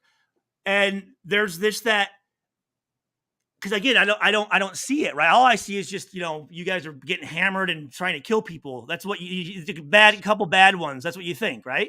Right. But then you look at it and you go, well, now I guess I do understand why you guys do get mad and you feel hurt. You feel like we let you down. You know what I mean? Like, so that was something cool to get that side and appreciation for the fans. Cause I'm always like, man, these guys need to fucking chill the fuck out. They're like, but it's important to you. And to be honest with you, I would like to see that in some of the guys where it actually means something like that much to them, where it's not like, I hate guys. I want to see emotion. Like, I want to see someone get fucked. Like, before games, there'd be some guys just, and I'm going like, fuck it. Like, let's go, man. And I know everyone does things differently, but like, to me, I want this to be like, I want to know that you want to be here. Like, I want to know that you're fucking, this is something you want to be a part of. But when you don't show any emotion, it's like, do you give a fuck? Like, what are you doing this for, man? Because you act like you hate everything. Like, why are you even doing this? You know? But because I even hear Oakland fans and Vegas fans, there's a little bit of a separation, just like from older players to younger players. Right. There's a dichotomy between Oakland to Los Angeles to Vegas. There's a mutual dichotomy, because the Oakland fans that are way back, OG, right? They got pissed off about when they went down to LA, and they became like the LA, Hollywood elite type things, but they said, well, they're not as hard-nosed as the Scrapple players were back in Oakland. Okay. And then when they came back, then it was kind of like they had to get unpussified. Yeah. If I can use that term, to get back up to the standards of blue collar Oakland like it was. But by that time, then you have a transfixion of what the NFL was. It was more big money. It was more players that were meeting out, like, hey, after the game, smacking each other on the ass, say, hey, let's go out for a couple drinks. The fucking Chiefs and the Raiders in the 60s wouldn't say, hey, if I'm Ben Davidson and I'm killing Len Dawson, I'm not going to go meet Len Dawson after the game and say, hey, Lenny, how about me and the wives go out for a fucking beer? You know what? So Al Davis, one thing is, again, you're out there and you'll run into coaches from college and friends of yours, and you want to say hi. Before games, you had to be very careful. You couldn't talk to anyone from the other team for like, he didn't like that shit. And sometimes you see these guys and it's just like, Jesus Christ, guys, like fucking blow each other, in the locker room or something after the game. But you gotta, no, because I'm a true sociopath, because during the game I can want to kill you, and afterwards I can be fine. You know what I mean? I can shut it off a little bit, not super easy, but again, that's the other thing too. Fans or just people don't realize, like, the mindset that you need to get yourself into to go out there in front of that crowd, and where you can be physically embarrassed. And as a man, like that could be scary. You know what I mean? You gotta like put yourself in a mindset that doesn't apply when you get out in public. That mindset could be where you're waiting for someone to fucking to do something wrong, right? But people just expect right away. And I never understood that too. Some of the why would you want to talk shit to one of the biggest, craziest human beings in the area? You go out to a bar and you'd think, okay, that big guy could kick my ass, I'm going to avoid him. And they come right up and, hey, Stu, you guys suck today. And it's like, oh, thank you. Why are you poking the bear? You know what I'm saying? It's just like, again, and I think all it is, it goes down to just put yourself in other people's shoes. That's it, right? Like, would you want someone saying that to you? Or like, I like the one someone said, what if it was your son or your daughter? That you got to kind of look at it that way. And like when people he's a piece of fucking,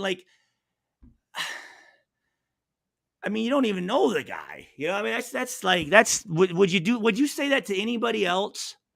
That guy's a fucking asshole, piece of shit, and burn his jersey. And like any other, would you do that to anyone else? Would you do that to anyone else that you didn't think was doing things right in a profession? Right. And you're right, because and the fans have taken some undue liberties with say, oh, Stu, you missed a tackle. You're a piece of shit. Yeah. You're the reason why we lost that game, 38-6, because that last tackle, when they were up 31-6 was the reason why we lost that game, Stu, you piece of shit. Didn't we have that conversation this year where someone was like, it's the defense's fault because they gave up the last touchdown? I'm like, yeah, but you can't. there's so much shit that goes on before. That was just that wasn't what lost it. And you're gonna blame the defense? Like, no, you can't do that, man. Like I was one of the games and someone was like, fuck that. It was a defense. They fucking gave a touchdown. So I'm thinking, I guarantee you, he missed the tackle. He lost the game for us. And I'm thinking, oh no. And first of all, it's not just one guy, like I said, like when, again, I'm going to say it because he's my guy. But again, the, Jesus Christ, the offensive coordinator, my boy. Greg Olsen. It's all him. I'm like, no, guys, there's just so much. There's so much that goes into it. Like it's everybody. It really is. Everyone gets credit when you win and everyone gets credit when you lose. I mean, some guys you can say, well, I didn't fuck up. I mean, there was some solace in going, well, I mean, they didn't score on me. I mean, say like there is a little bit in that, but unfortunately, yeah, but I get it. That's why you get paid a lot of money. But so I'm just like this, and then the other thing is would you say it to the guy's face in public? That's the big thing. No, because those are, and because of this,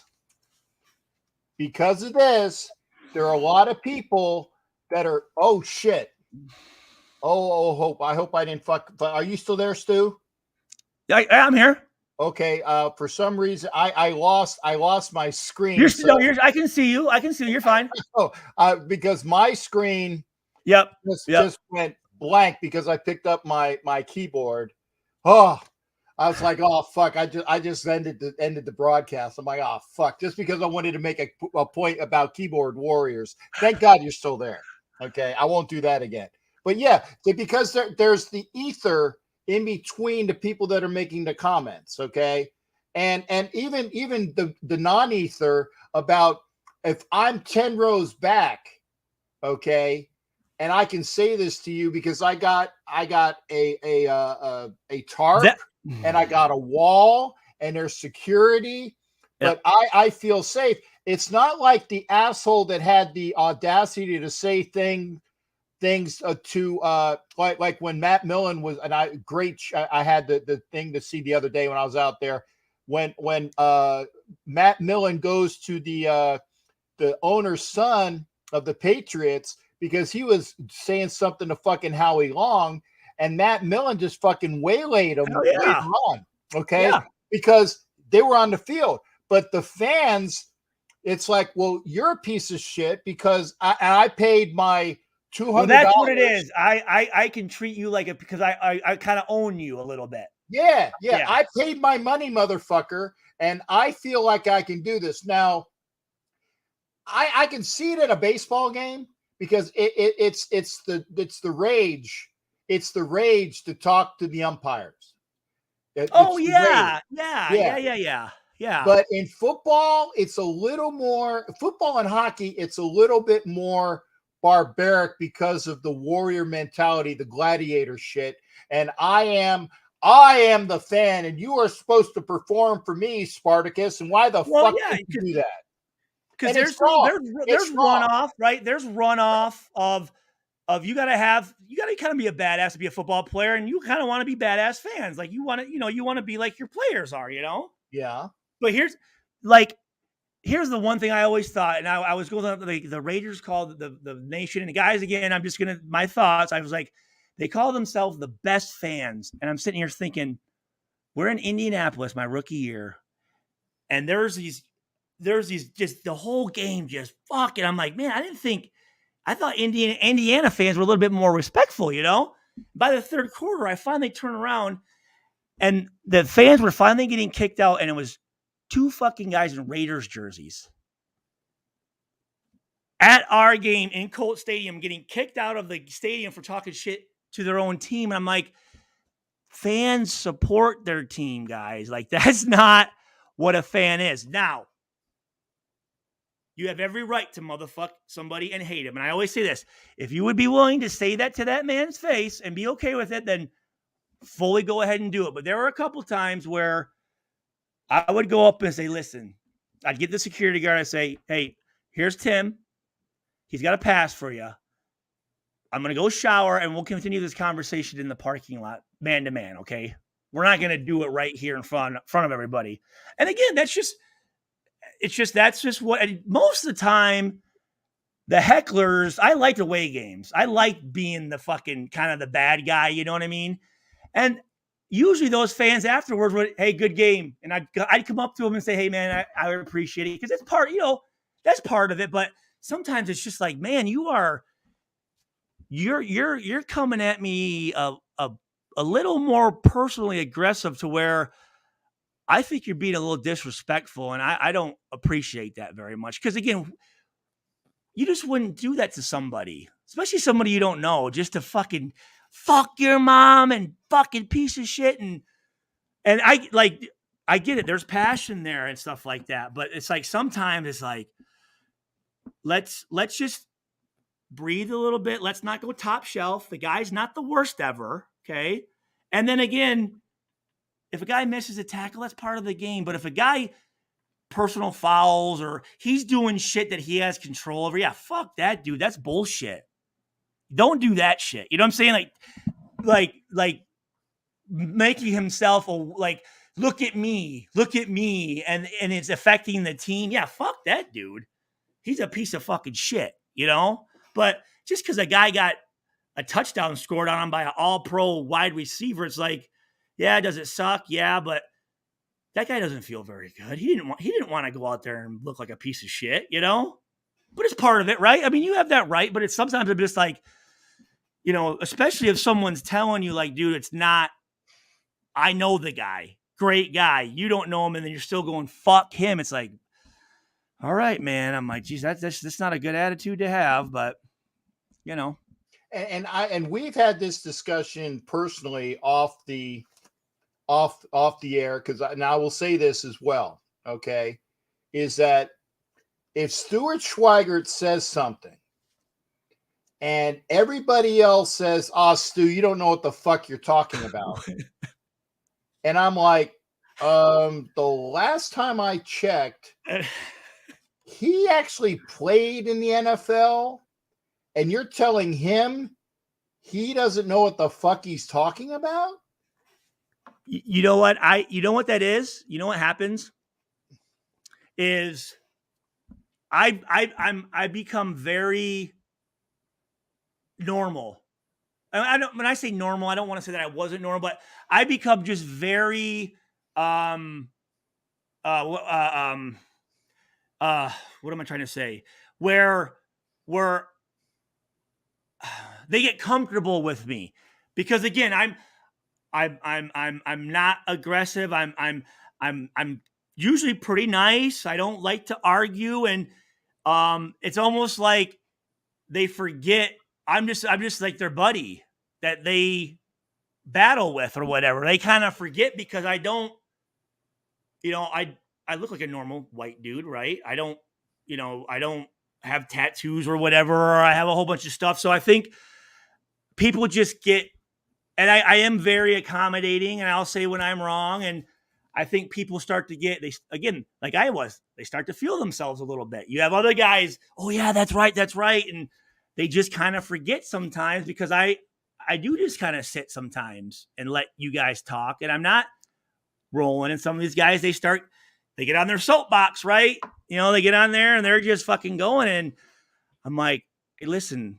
And that's when I end up blowing up. It's like, guys, I don't, I'm over here trying to hold my hand up, but I'm like, I don't demand a lot, but just shut the fuck up. You know what I mean? Like, just give me, like, can you just not argue one time or whatever? You know what I'm saying? Like, can you just say, oh yeah, you know what, Stu, that makes sense. I don't know.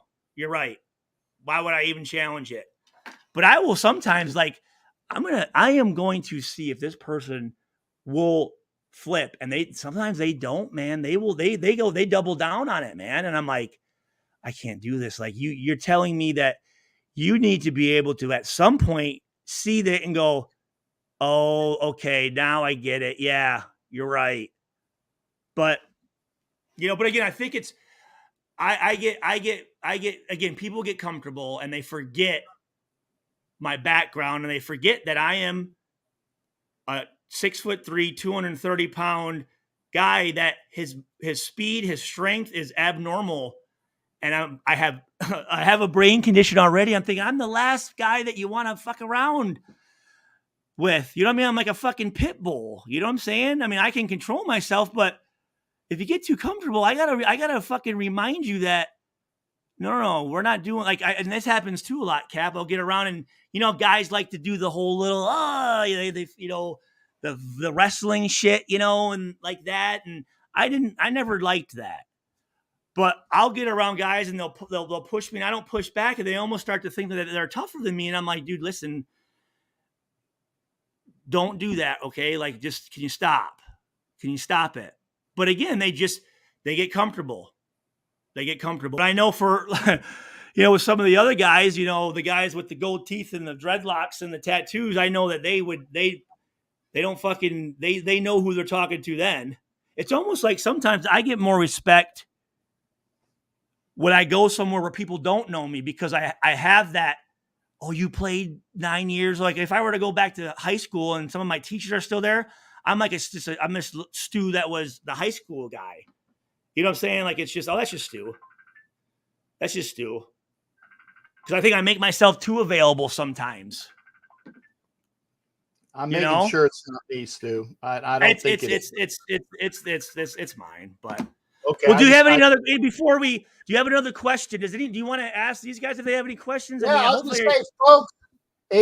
And I have been trying to interject, but sometimes Philip Rivers was a piece of shit, Anthony. I talk shit to him too, so fuck Philip Rivers. There you go. That's it. If you got any other questions for Stu, please do. I am going to say this: the most we're going to have, even with Stu, is another half an hour because this will be 4 hours, and I actually got to go to bed. Do you need 4 hours or something or what? No. I'm just saying the most that I will do is 4 hours because we've been. Are you going to go to Adelanto? No, unfortunately, I won't be at Adelanto. I am very. And by the way, please get a hold of your shipmate, and you know who I'm talking about. As I said, come back on, and my computer must have had too many windows up because it was giving him the spinning circle. Oh, yeah, I completely forgot. Yeah. But let him know. I swear I was working the issues, but it was because I didn't get it done fast enough. So please relay to.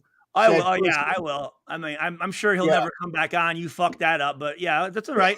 I hope not, because I would like to have said person on again, because again, I like talking with all of the people. That's what we do here. Honestly, there's like a magical fence between athletes and fans.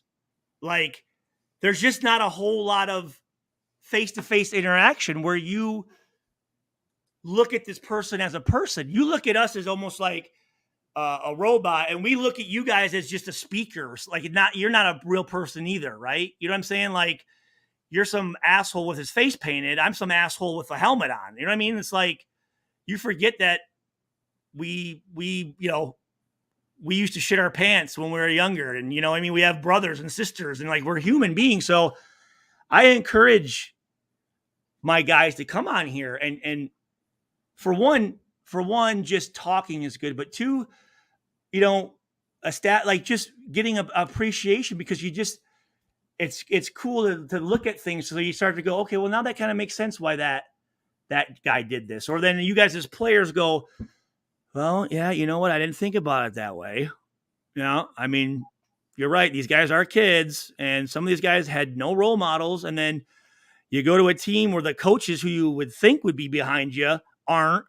And apparently your teammates, like the Tannenhill, he's not there to help anybody out. It's like, God damn, man, you guys are a bunch of fucking assholes, Like, do I even want to be friends with you fucking guys? Like, Jesus.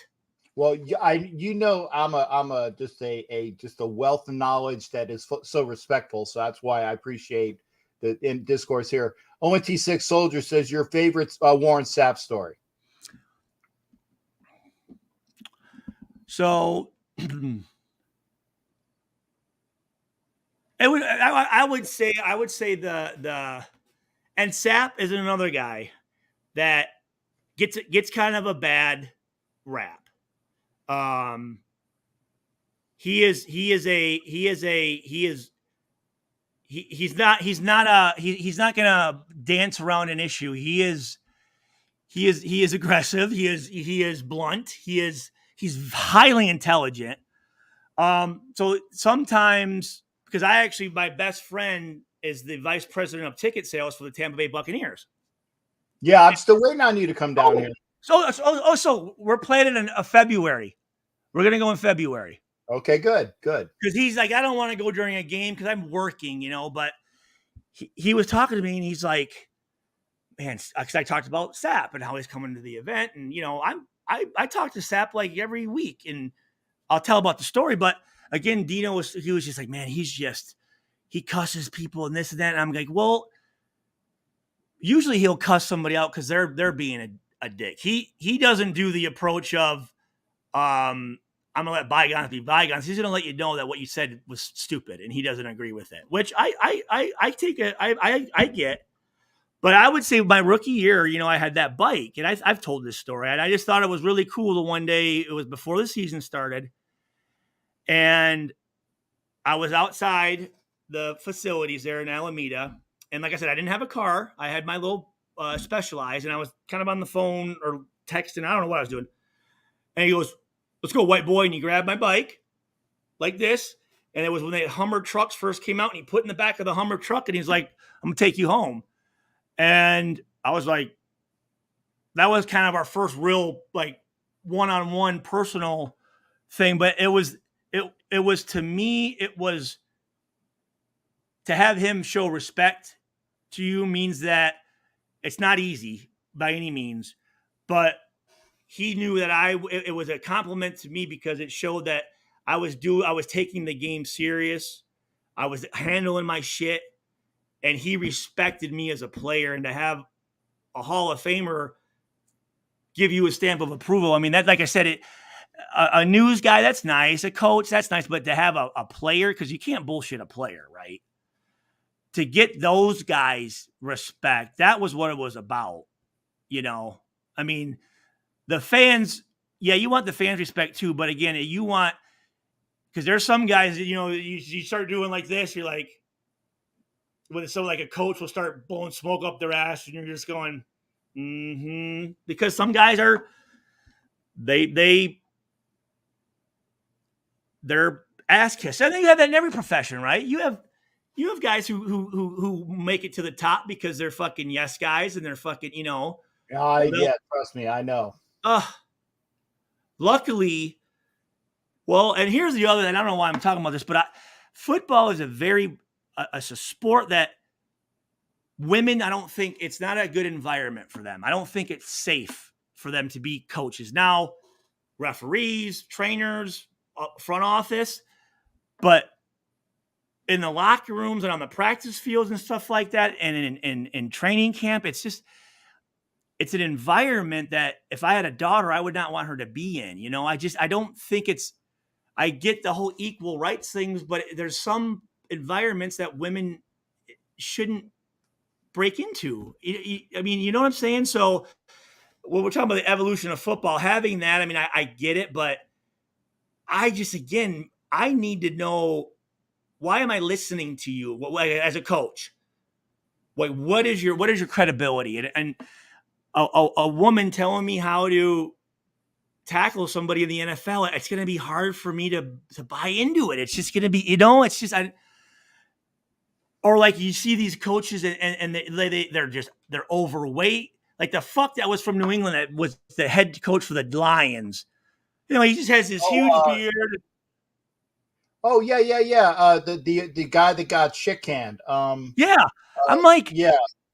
I'm like, dude, you're a professional. You're that head. Like, look the part. Like, how do you expect the players to respect you? Like, you look like a fucking Matt Patricia. Yeah, I'm just like, God, you're just like, how do you?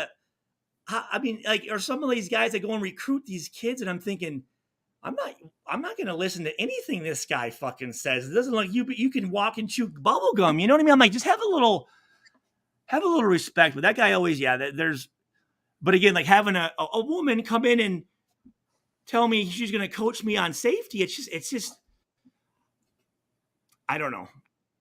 I don't think I don't think it is. It's not putting them in the environment to get the best out of them, right? You're almost putting them in a situation that's going to cause some stress, right? I mean,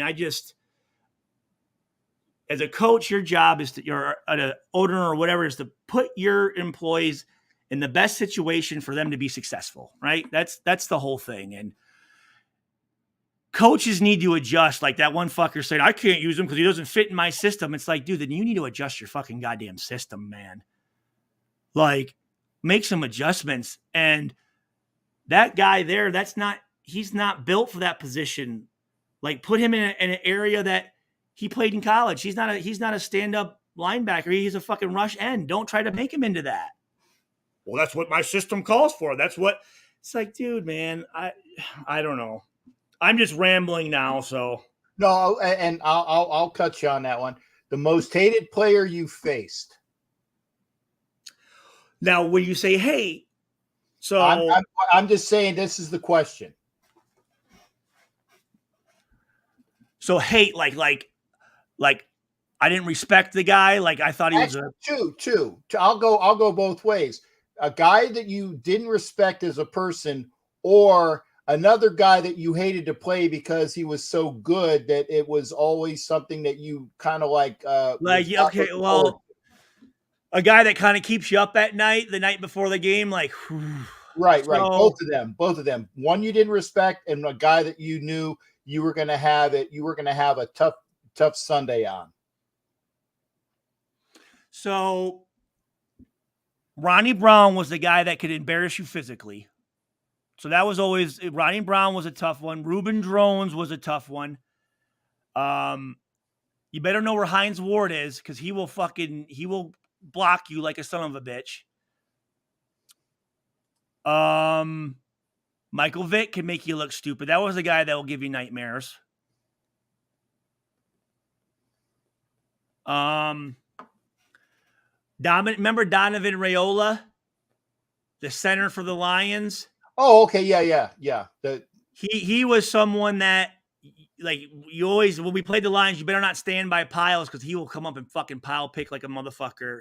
But he's a guy that wants to kill you. I mean, he's a guy you got to watch out for. Sean Taylor was a different guy. He was, when the game started, he didn't care who it was. He was going to he wanted to kill everybody.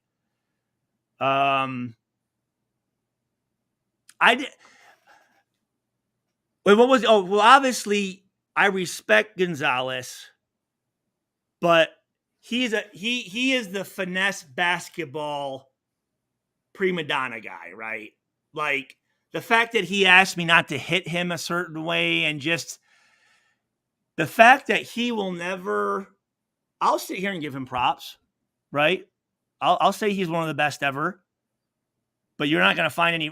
Yeah, I missed a tackle that wasn't even mine, but you'll never find a play where he fucking dunking on me or scoring on me or deboing me, but you'll find ones where I'm knocking his head off. And I've watched interviews, and he will never give you props for it. Never, ever.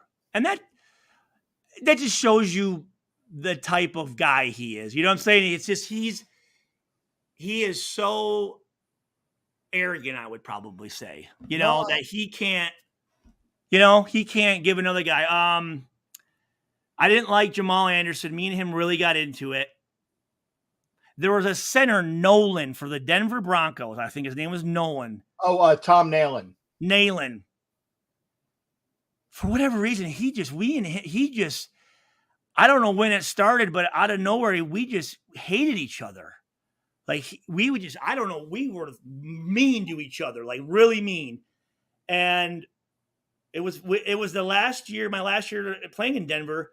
He called me the N-word, and Bird just looked at me and was like, "Did he just call you?" And I'm like, "Does he think is he just like a?" And I'm like, "You fucking hillbilly, fucking Nazi, fucking piece of shit." I'm like, first of all, I'm as white can be, you dumbass. But I'm like, you racist fucking asshole, fuck, So I don't know if maybe he didn't like me because he thought I was black or something or what. Well, maybe it was just he thought you were a light-skinned brother. Well, you know, it's funny. That was the other thing. When I started bouncing around to other teams, they're like, wait, hold on. You're number 30 for Oakland? I'm like, yeah. They're like, the safety. I'm like, yeah. They're like, you're just a white dude. And they're like, you're just like a normal white dude. I'm like, yeah. We're like, that dude was a light-skinned black guy. I'm like, no, it was me. You know, I mean, even when I'm face to face with them, they still can't accept it that I could be a white dude that. And I think the other thing too is not only that, but it's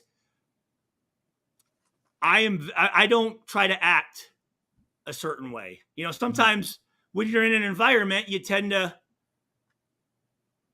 you know, emulate the guys in those environments. And I think that's another reason why I got respect is I never tried to be something I wasn't. You know what I mean?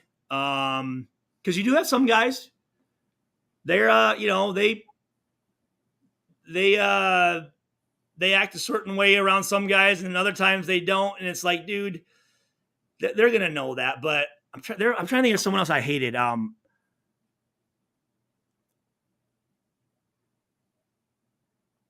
Well, we already know Phillip Rivers, so don't say him because Phillip Rivers, Yeah. absolutely, yeah. I don't like Aaron Rodgers.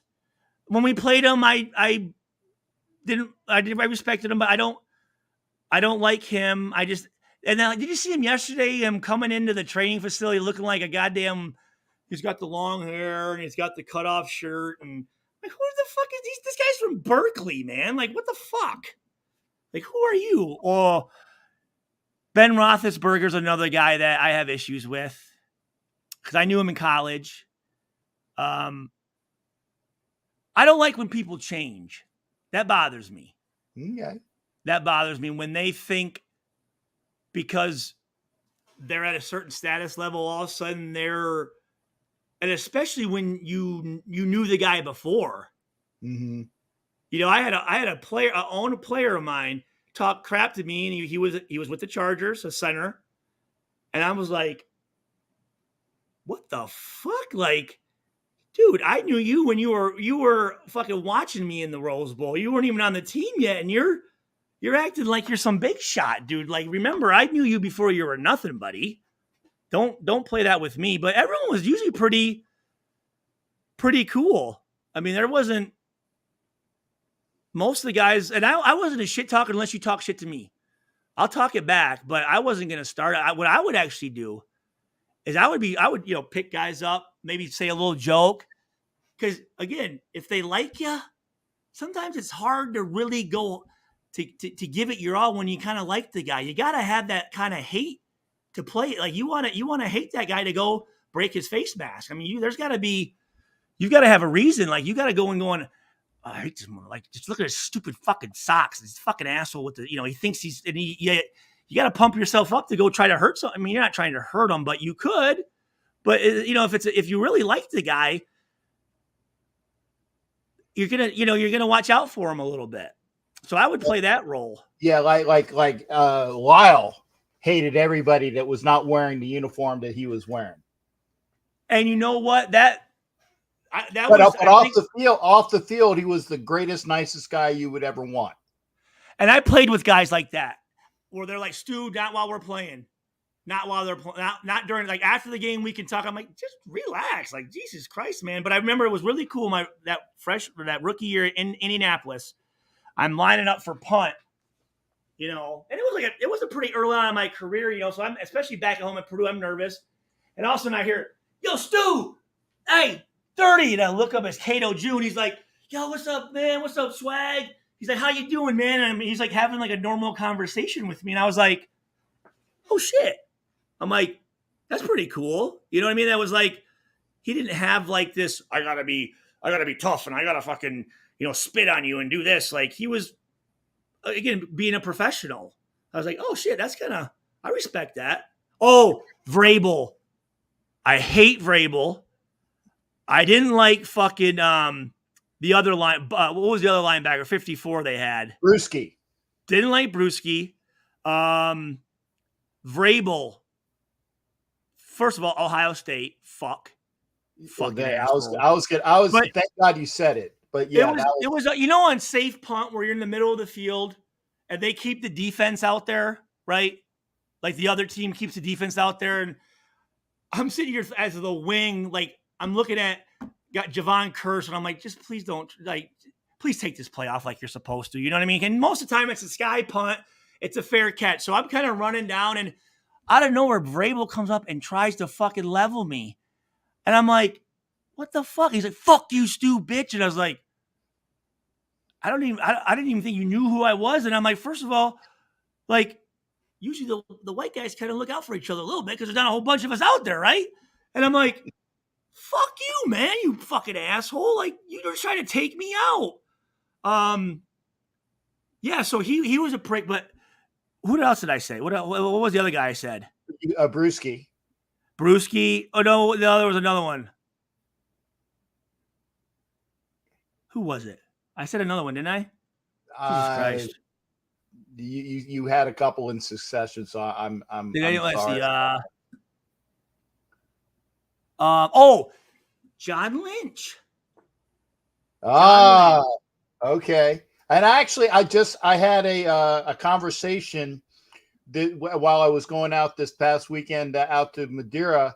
A lady, she's a flight attendant. She's a flight attendant, but she was sitting deadhead, so she was like sitting next to me, you know, with the free ticket, and on American, and she's an American flight attendant. She's sitting next to me, and she's telling me that she knows, you know, John Lynch very well. She knows John Gruden very well. And I gave her a card. I said, yeah, well, yeah, anytime you get a chance to talk to these people, say you pull my name. From Jack. Yeah, pull my name. But and she's like, well, what's going on with the Garoppolo thing? I said, talk to John. He's the guy you need to talk about that shit to. So again, like I said, if there was a white receiver or a white DB, you didn't usually before the game, you just, hey man, good luck out there. Like you just kind of had just a little respect, you know, and after I would try to go up to John the first couple of times we played him, and he just wanted nothing to do with me. And maybe he didn't even notice, but I felt like it was. I don't know why. I don't know why he would. He had no reason to, but that's why. Then I was like, well, fuck you. And then obviously, you know, I don't like Jamal Anderson. I didn't like. Remember they had safety. Was it Neal or Keel for Keanu Neal? No, it was Keel. He played at Texas A&M for San Diego. He actually died, but he got in trouble for transporting that lean stuff. Yeah, no, But so a couple times. So for instance, the story with Jamal Anderson, it was a black man trying to scare a white dude, and that was the same thing when I met Keel. Like they see me coming and they think I'm just like and like that is probably the worst thing that you can do is trying to play that card, because that's the thing that'll make me fucking I go irate, because it's just such a disrespectful thing to do, but it happens a lot. It happens a lot. And at an early age, I knew you can't just anything. You don't show weakness, right? You can't back down, because then they're really not going to respect you. And it could be anybody, but that happened quite a few times where they think that I'm just going to be like this, you know, guy that doesn't really, you know, just a fucking, I grew up in the suburbs and I had everything, never seen whatever, but like, no, man, I've done more shit than you. I mean, your parents are, just because you have tattoos and dreadlocks doesn't mean you grew up in a bad environment. And unfortunately, some coaches would think that. Fucking asshole Gunther Cunningham did, who I'm glad he's dead. I hated him. There's a guy I hated. And the list is getting longer here. Steven Jackson.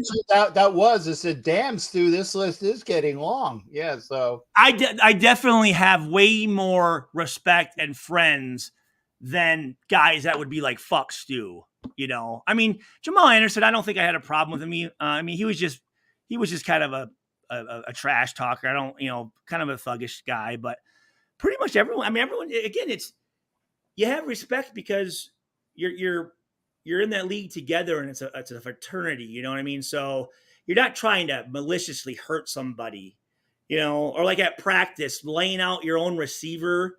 And that was one thing that Okay, well, I'm going to ask you about that then.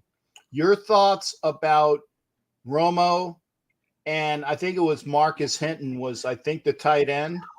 Were you there for that, or am I? No, I talking- wasn't. So do you know that I had a certain image in my head, and I said what I said, and I think I might have it wrong. So what happened?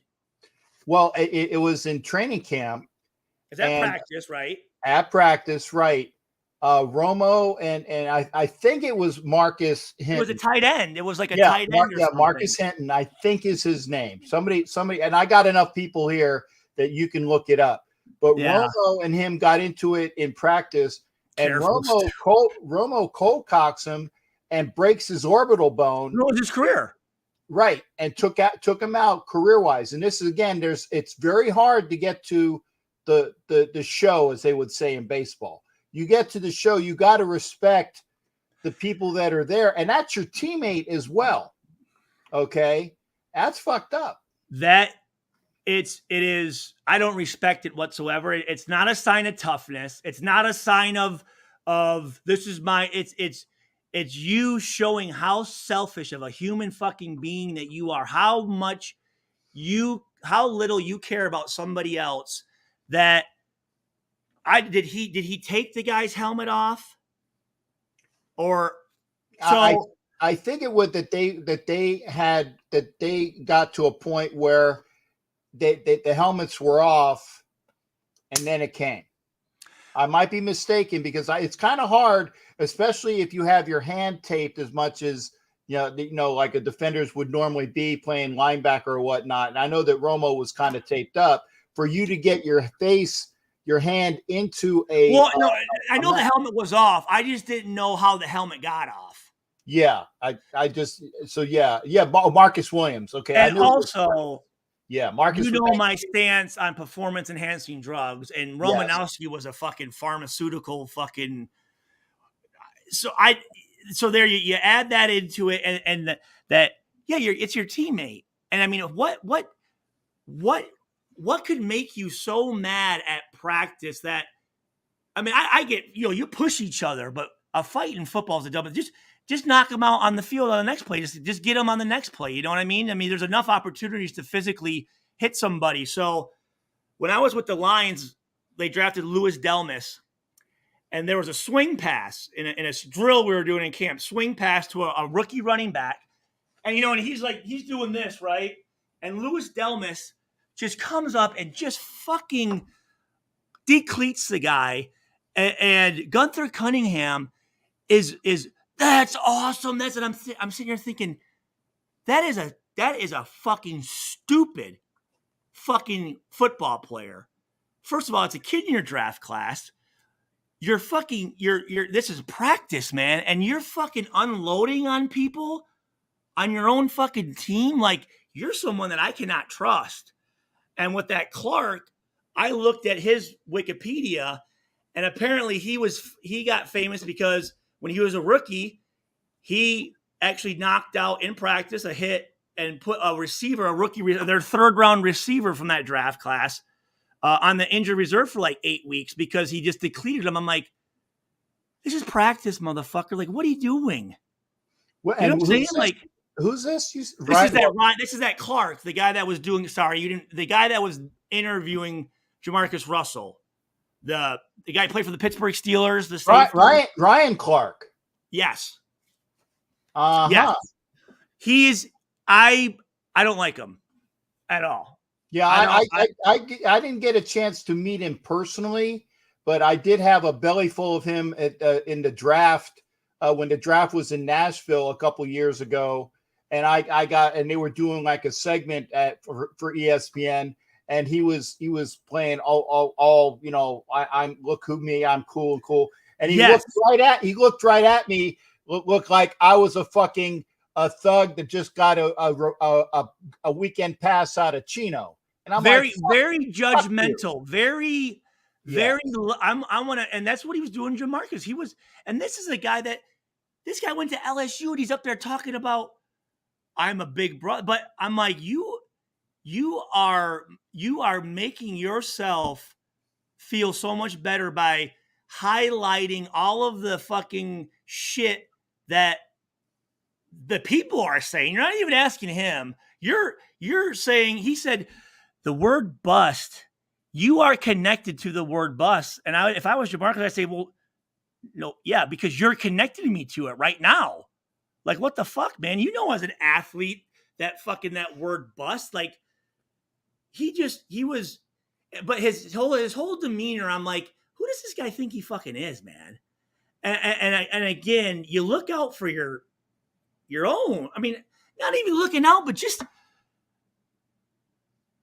I don't know. I just, that you treat someone that way because either you think you can or you have the right, because this guy was a number 1 pick and had a 3-year career, and you were a free agent and turned it into a 9-year career. So obviously you are superior to this guy. You know what I mean? And I want to make it known. That's the shit. I'm gonna put my dominance on you like that. Like that's one thing, man. Like usually when I meet people right away, guys, it's how tough they are, how much money they make, and how many girls they fuck. Mm-hmm. And I'm like, dude, first of all, I'm Stuart. You know what I mean? Like none of that shit's important to me. But they think me, big football tough guy, that's what I think that's important. I don't at all. Like that's not the testament of how tough somebody is at all. They subscribe to the Will Chamberlain. I've had this many and my dick is this long. I mean, yeah, like that's what it is. You know what? You got a bigger dick than I do. Can we move on? Like your car's got a bigger engine. You're like, I'm not here to prove anything. Like, I just want to have a conversation. You know what I'm saying? Like, dude, let's race, dude. Come on, let's race. And I'm like, no, I don't want to. No. And you know what? I can tell you don't know anything about football. I do. I can talk about other things. Like, I don't want to talk about football, to be honest with you. And like, I don't want you to feel like you need to talk football, because obviously I can tell you don't know what you're talking about. So we don't need to do that. You know what I mean? Like you don't have to try to act like you know anything. So what, wait, hold on. So what did we get? Yeah. Yes. So Ryan Clark, I just fucking, sometimes those people get on there and because they have so many followers, they think that they're fucking bigger than they are. And he just seemed like a fucking punk. Favorite memory as a Raider. I like this one as well.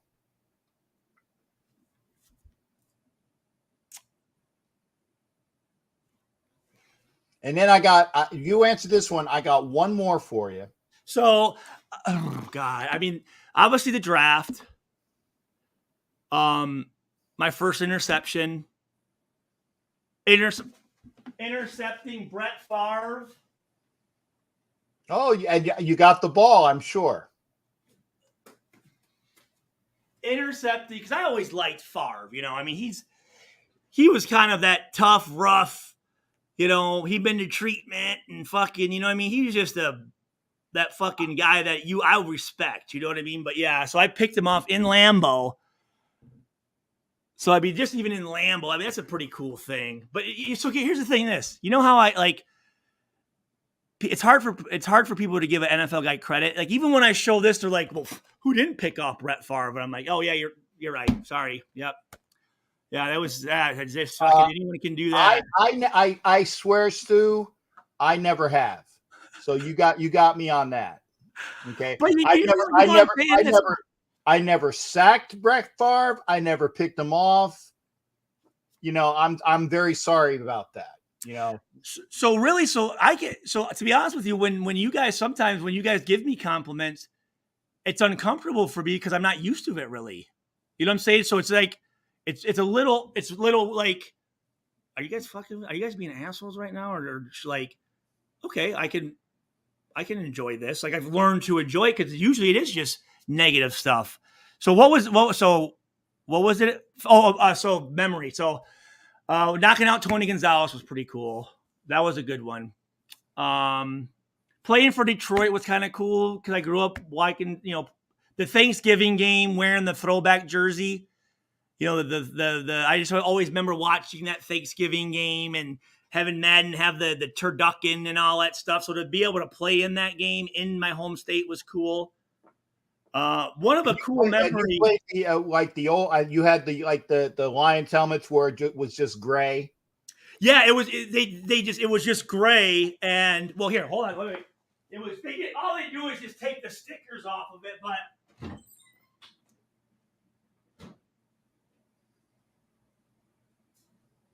Where's it at?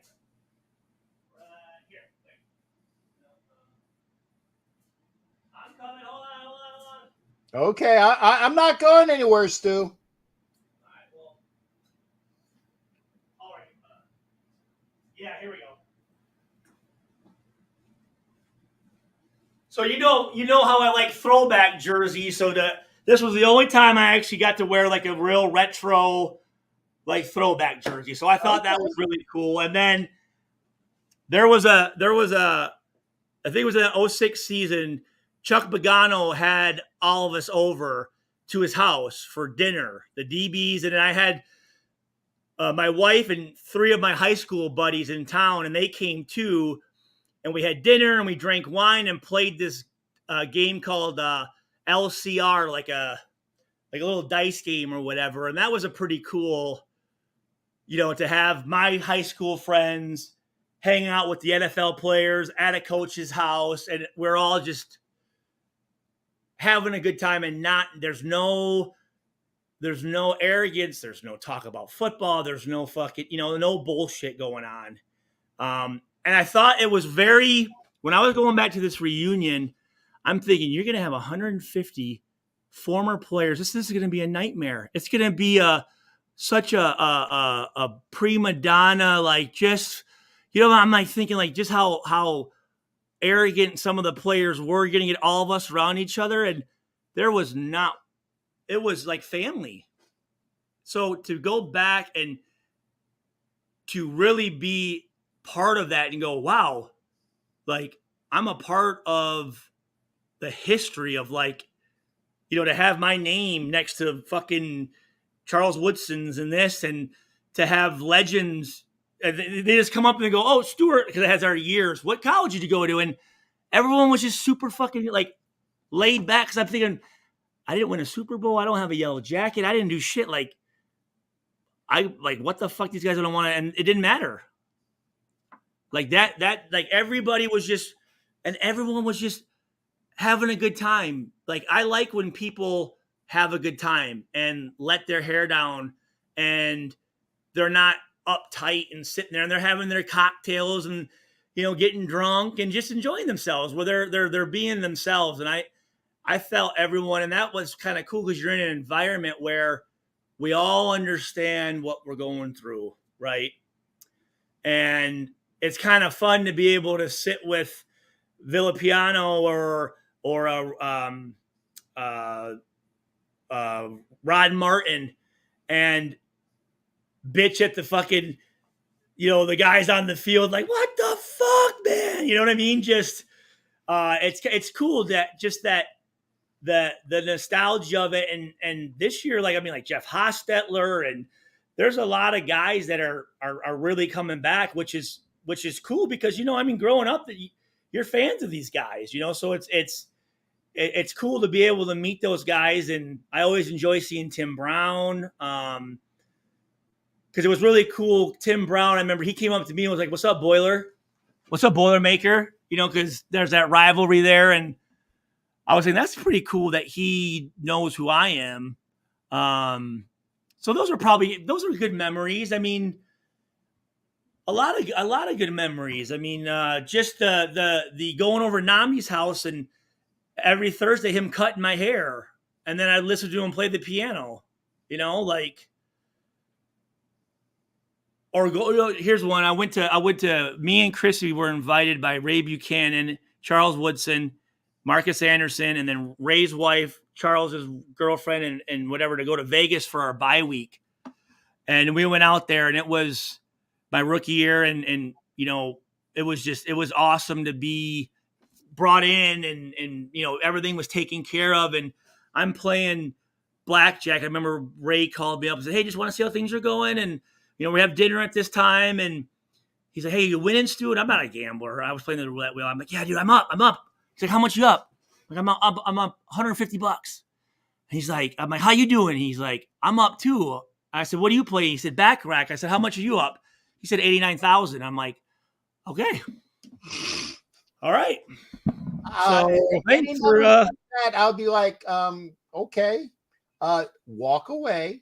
But then again, for somebody that has, for me, $89,000 would pay the new truck that I'm gonna be getting, and the trailer, and then I wouldn't have to worry about it.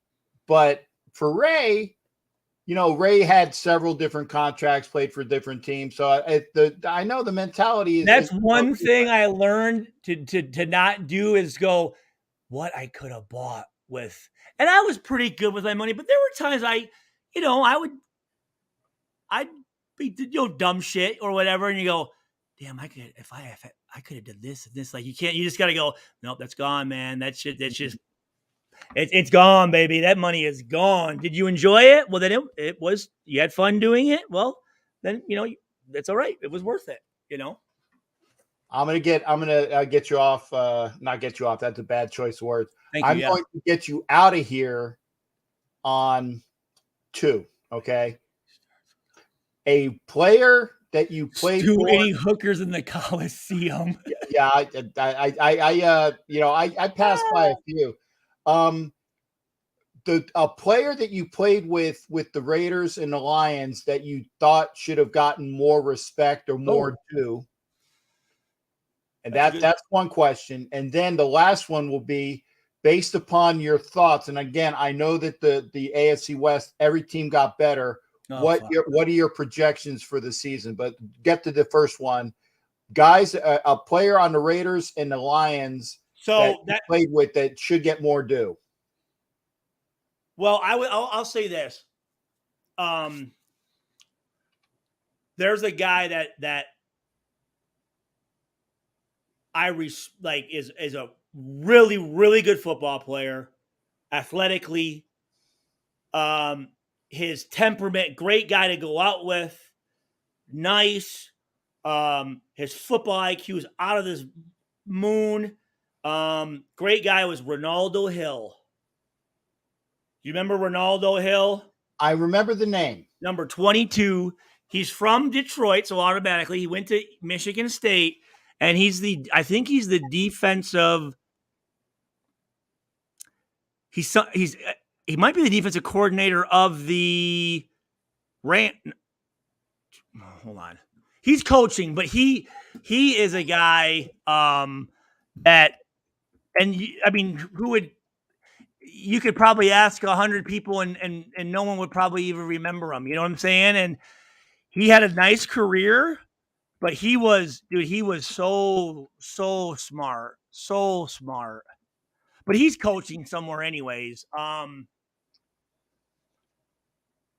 I thought Kirk Morrison was a great player.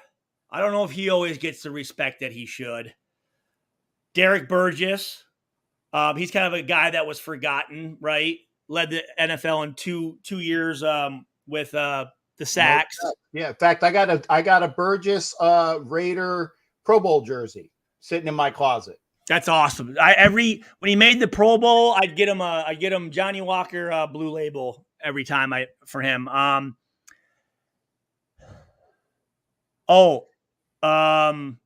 Justin Fargas was if he didn't have that injury, because his body was all fucked up from that injury his freshman year. I mean, that guy was, you talk about a tough son of a bitch.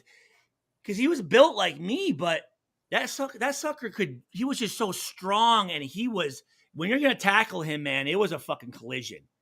It was a fucking collision. Let's see, Detroit wise.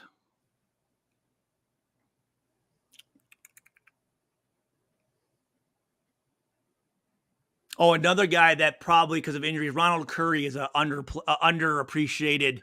Well, anybody that played not professional, but the basketball at a level he did at UNC, plus was the quarterback, plus was the wide receiver, plus who made that catch in the snow in Denver. That was just on a couple of days ago. I was watching it. Oh, and that's on my the one show that I do. Unbelievable. Unfortunately, I can't show it because I get a YouTube strike, but I have like private shows that are not monetized. That is in my opening. That's how my opening ends. How do you get around that? Well, I have shows that are just for my channel members that I'm not monetizing, and I'll get a strike on it. And I'll get a strike on it, but I don't give a shit because I'm not monetizing it, and it's the people that are already paid to my channel. So I use those for those programs. Gotcha. Okay.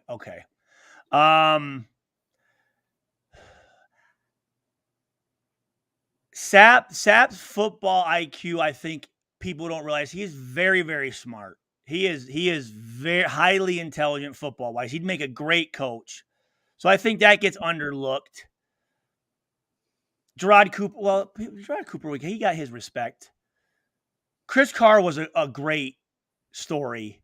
For him to make it, I mean, the odds against him were unbelievable. I mean, a small free agent out of Boise State and turns it into like a 10-year career. Like, and who you can ever forget the interception to end the game against rapist pervert? Yep. And bring it back for that time. I mean, when you say Chris Carr, that's the first thing that comes to mind. Yep. I don't like Adama Sue. He's a guy, again, I've never met him, so that's kind of judgy, but I didn't like his late hits, and I didn't like how he thinks he's like some fucking Warren Buffett fucking guy. Like, dude, just chill out, man. You're a fucking football player. Just relax, man. Like, you fucking don't take things so serious. But for the Lions, let's see. I mean, Megatron was that guy physically, God-givenly, smart, friendly. That guy was he was at every single summer workout, which a lot of times guys like him, they don't go to the team's workouts, which they don't have team workout anymore anyways. But when he was there, he was winning every sprint, doing every lift. I mean, just a great guy, man. Just a fucking just a stud.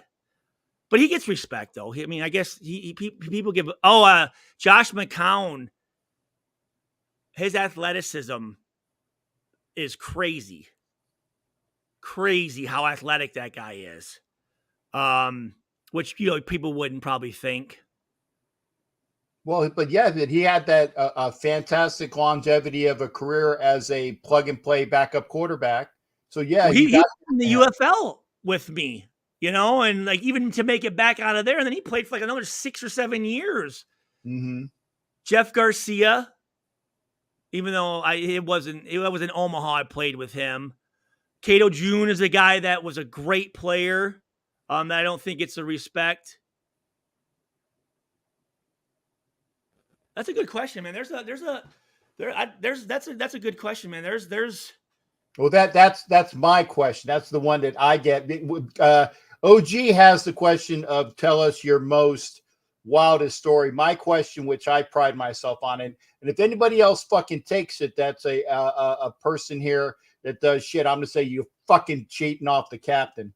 Is somebody that you played with that you think it doesn't get the respect that they deserved, and that's my question. So, and I like that as well. Now I gotta throw in Amy Trask was awesome, man. I don't think she gets. Well, she gets. I mean, she gets respect, but she is just an awesome person, man. And I mean, for her to do what she did in that field with that team, at her being 5 foot fucking nothing. I mean, you know how much shit she had to fucking put up with. I mean, gosh, I still talked with her. She always responds. Doesn't think she's better than anybody. She's just a really great person. Chuck Pagano. I mean, you said players, but Chuck Pagano's another guy that's just fucking. And that's a guy that never didn't yell, didn't try to belittle you. talked to you as a man and did his work. Because some coaches, if they give you a DVD of games, right, film study, it would literally, what they did is they went into the computer room and just copied the games and just gave you 6 game tapes. And so after a while, you're just sitting there and you don't even know what you're looking at. There's no like what Rhyme or reason as to what like they want you to. this isn't coaching.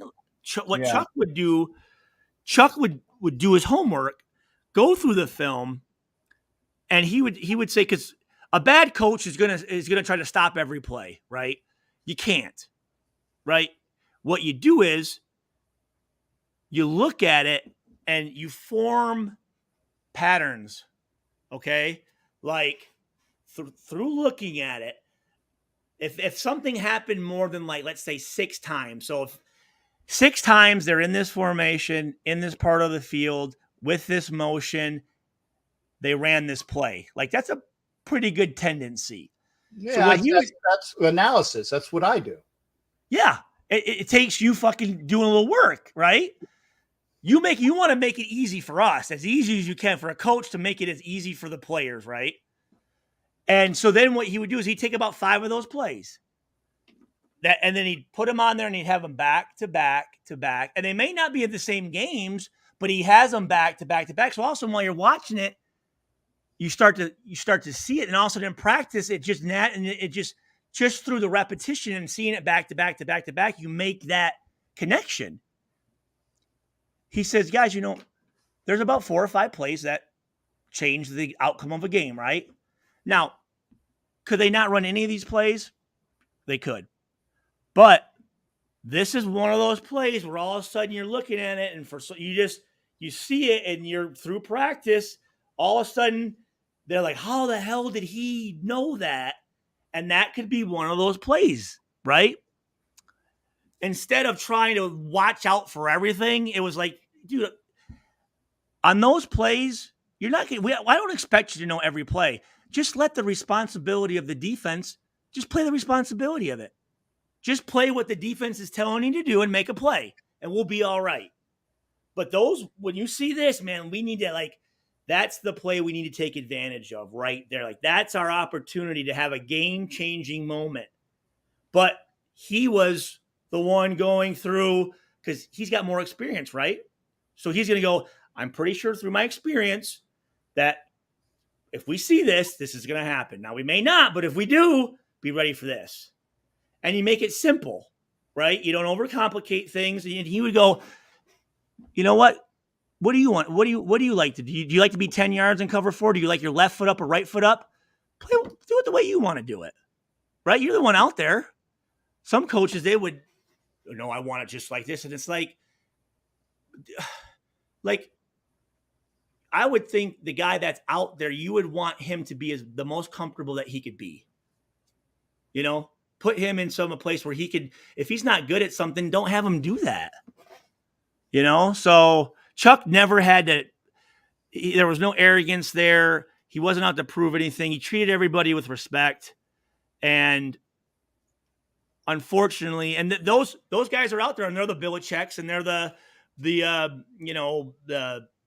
guy who coached the Jimmy Johnsons and those guys that have success. But anyways. Well, because he did coach the Colts, and I think his brother John was the guy that we got to coach the defense when we fired the guy who used to play for the Niners and the Cowboys. That was Ken Norton. Yeah, Norton Jr. Yeah, once we fired Norton Jr. under Del Rio, I think it was John Pagano came in here and was our defensive coordinator. That took over and basically simplified the defense. So the defense played better after that. Did I know Chuck had a brother?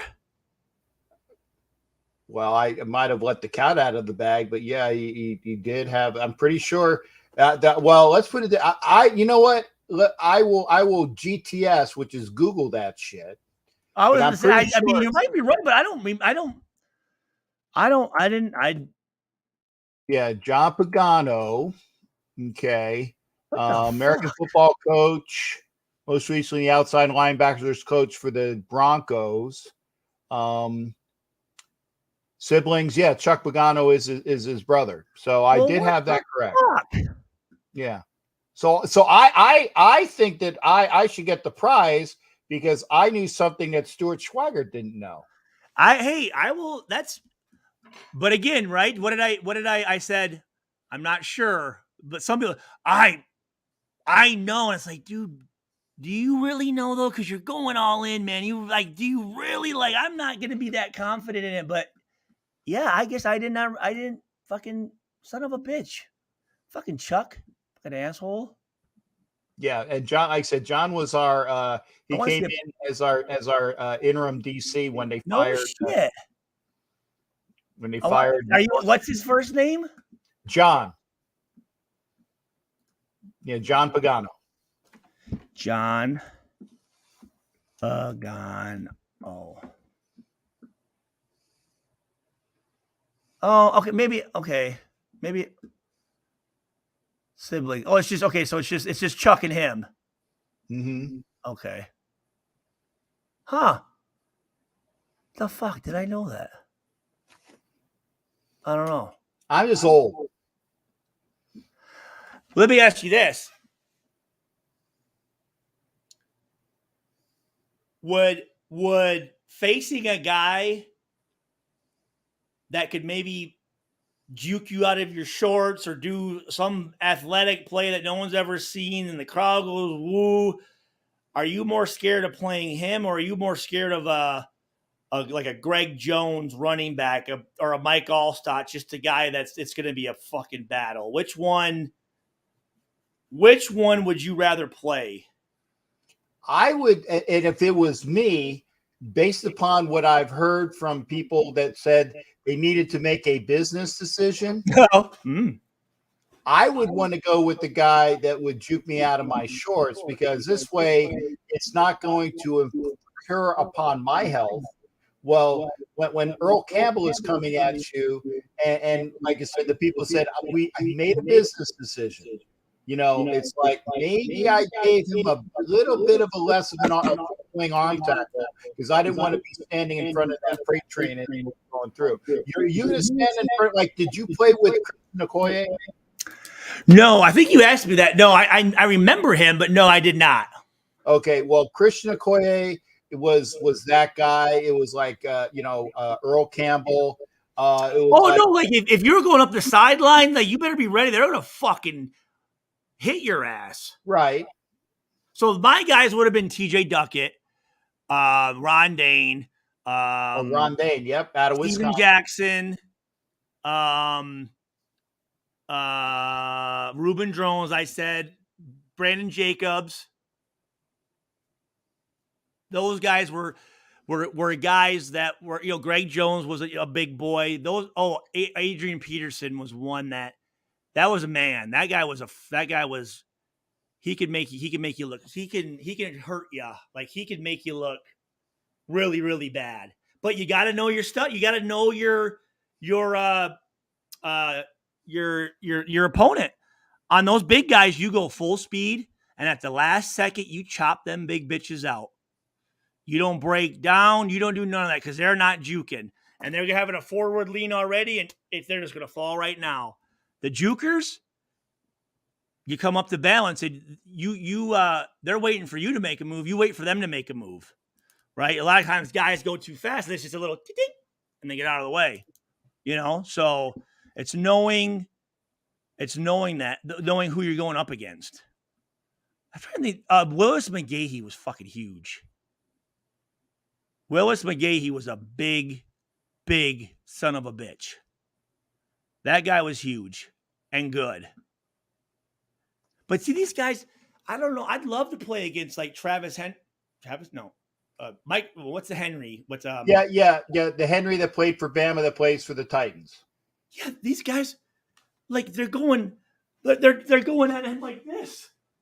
And I'm thinking, that big son of a bitch is just gonna fucking like that. Like, you go full and you chop that big motherfucker down because they don't like that shit. That's one position, running backs. I would say this, like, I don't know how they do it. I don't know how they can have a career past 6 or 7 years. I mean, you have guys like me times 11 going full speed and trying to fucking fuck you up, man. I mean, just hitting you everywhere. I don't know how they survive. You know, I don't know how they do it. A guy like Frank Gore, like, what the fuck, dude? Like, that just, you don't see that too often.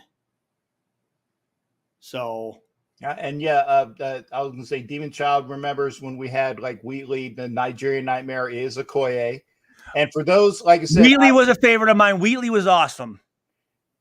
And I, unfortunately, guys, no, I'm not doing 5. I'm gonna get Stu out on this, and then I Stu said that in that chat. I feel sorry for the younger guys who didn't get to see the Raiders when they were the most feared. Oh, well, you know what though?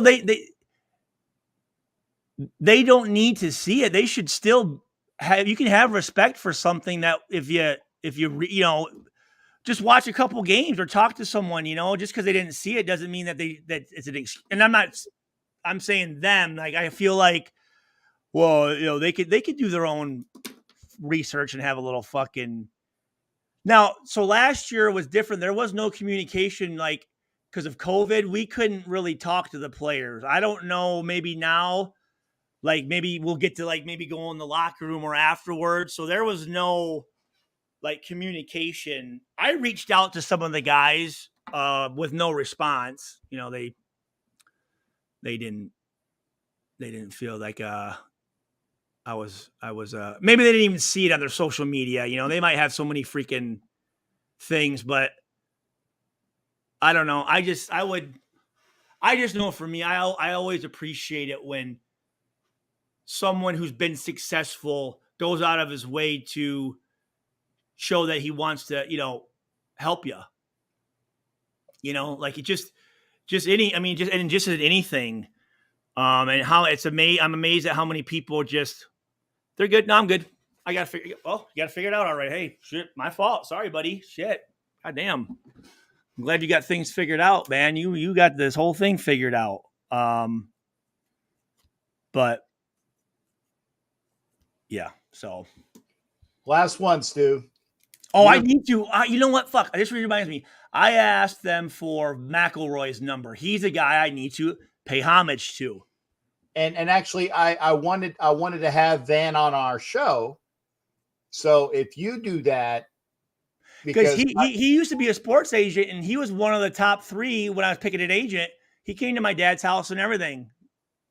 I remember he's out of Baylor, right? Yeah, and he actually went to Uvalde. What's that? The school that was shot up, the Robb Elementary School. He's actually from Uvalde, Texas. He's the one that had that push for Mark Davis to give a very large grant to Uvalde after that very horrific event. See, and you know what? I'm actually mad right now because if I were Van McElroy, I would have probably been thought like, fucking never even fucking tried to reach out to me, man. Son of a bitch. You know what I'm saying? Like, I was the first white safety in Oakland, and this son of a bitch doesn't. And I was fucking trying to recruit him. I feel I need to do that. I need to. Was he a hard hitter, or what was his style? Yeah, well, actually, and I'd like to show it to you, but unfortunately, it's buried right now.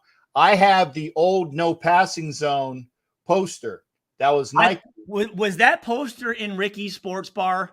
Well, I got it here in my house, but unfortunately, it's the 4 of them, right? And they're like, yeah, and it's no passing zone. It's Mike Davis, Lester Hayes, Mike Haynes, and Van McElroy, and I'm looking at it right now, but unfortunately, it's buried behind a bunch of things in my room, and I can't show you.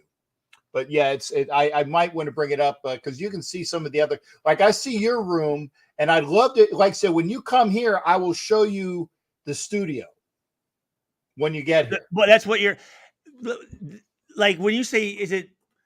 You call it a studio, but it's more of a room, right? Or do you have like sound? No. It's basically the Raider room. Have you seen those little self-contained studios that you can buy?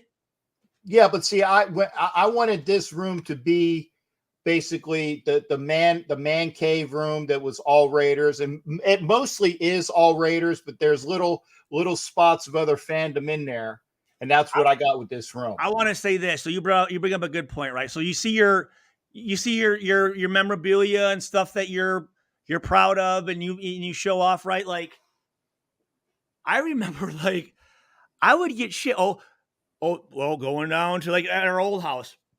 Oh, I wonder how much stuff Stu's got up. He's probably got all it. Like I'm thinking, I felt bad for hanging up some stuff. And then I was thinking, here we go. Like, there's people that hang up stuff and have respect for stuff on people they don't even know, and I'm getting shit for hanging up awards that I won. Right. You know what I'm saying? And one of the reasons I have this stuff up is so that my kids or my kids' friends might go, What's that? Like, I mean, my son's already done it. Dad, what's that? Well, that's a Rose Bowl jersey, son. And I go back to Hutchinson, the one that was drafted by the Lions. Mm-hmm. And he talked about this. He said, I remember when Aiden was a little boy and I had my Michigan Rose Bowl jersey up in my office. And he said, Dad, what's that? I said, that's a Rose Bowl jersey. He said, how do I get one? And that little thing there, just that, how do I get something like that? Well, son, this is how you do it, right? And he said that day he took that jersey and put it in his room and he looked at that jersey every day. And that was a goal of his that turned him into, now obviously there's God-given ability, but just it establishes that respect. And it's I always like to go around to universities and look up, because if there's a picture of somebody, obviously but someone did something out of the ordinary, and I want to know what it is, to know what it takes to have your own picture, something like that. So I always like to hang things up, and plus to it brings, I guess, I'm at that age now where it does bring back some memories and feelings, and where you kind of do get transported. Oh, this is cool. Check this out. I need to get this framed. Look at this. Freddie, Jack, and the snake. Nice. No, yeah, that's a snake, right? Yep. And then look at these, what I found. You'll appreciate these. It's the old like team pictures. I need to get them framed though, like so like retro, like just like, you know what I mean? I remember, like I have all my years, but looking at these things, dude, like, oh God. But again, you look at this and you think of the NFL and you think of all of just the that goes into it, and the famous people and just everything. And then just you look at some of the stuff that goes on inside those doors, and it would blow your mind. I mean, the more I was involved in it, the less I knew how to understand how things happen. It just didn't make any sense to me how like this just doesn't make any sense. I remember one time Al Davis, we were all kind of in the foyer area on the front of the facility, and you could see the parking lot, and he comes up behind, he goes, hey. I'm like, yeah, what's up, Mr. Davis? Did you see that parking lot out there? I said, yeah. Did you see all those cars out there? I said, yeah. He goes, those are all my cars. I'm like, I didn't, my car's out there. That's not, he's like, I own all those cars. And I was like, okay, yeah, okay. Like but I didn't know what to, I was like, wow. You're right. You didn't know like what your proper response should have I been. was like,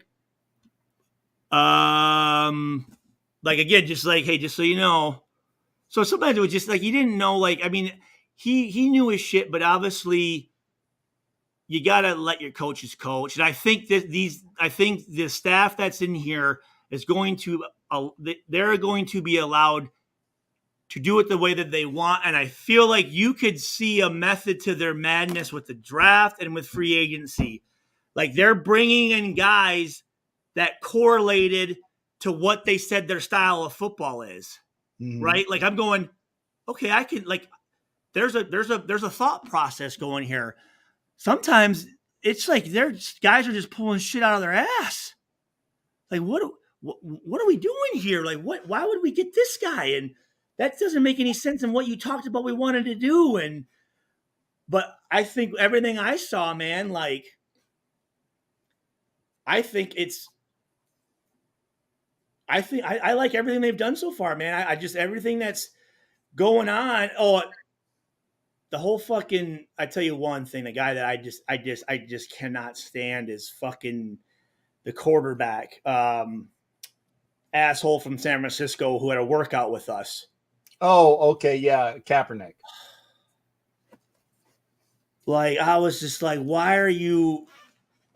Because I had heard that there was a rumor that they were going to sign him, bring him in for camp, release him, and then hire him as like the minority director or something like that.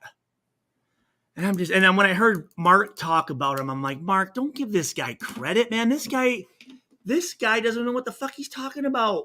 Everything he says, there's no research behind it. He's just someone that's looking for attention. Like, don't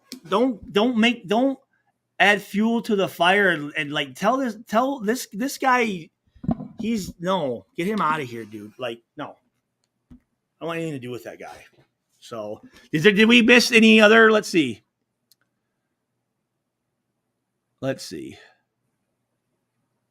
Were there any players you tried to tackle and was surprised at their ability to break tackles? Again, Ronnie Brown, Reuben Drones, those guys were. Clinton Porras was a big guy, but they could break. They were there. Oh, Dante Hall, he was a shifty son of a bitch. Amon Green was a guy that was tough. I actually got a cheesehead signed by him when I was up in Green Bay. So I played with him in Omaha and with the Nighthawks. He's from Omaha. And he's a big track guy, and good dude. Very into Batman. Like he thinks he's like Batman, like how Brian Dawkins thinks he's Wolverine or whatever. Like kind of weird. I guess I think I'm the Predator sometimes when I was younger, I guess, but they take it kind of to a different level. Let's see. Where were they? Any players you tried? Okay. I just want to make sure I trash talked Darius Slay at a Raiders and Lions joint training camp game. Yeah, I saw that one as well. How about Terry McDaniel? He's the guy I want to connect with because he's a Saginaw guy.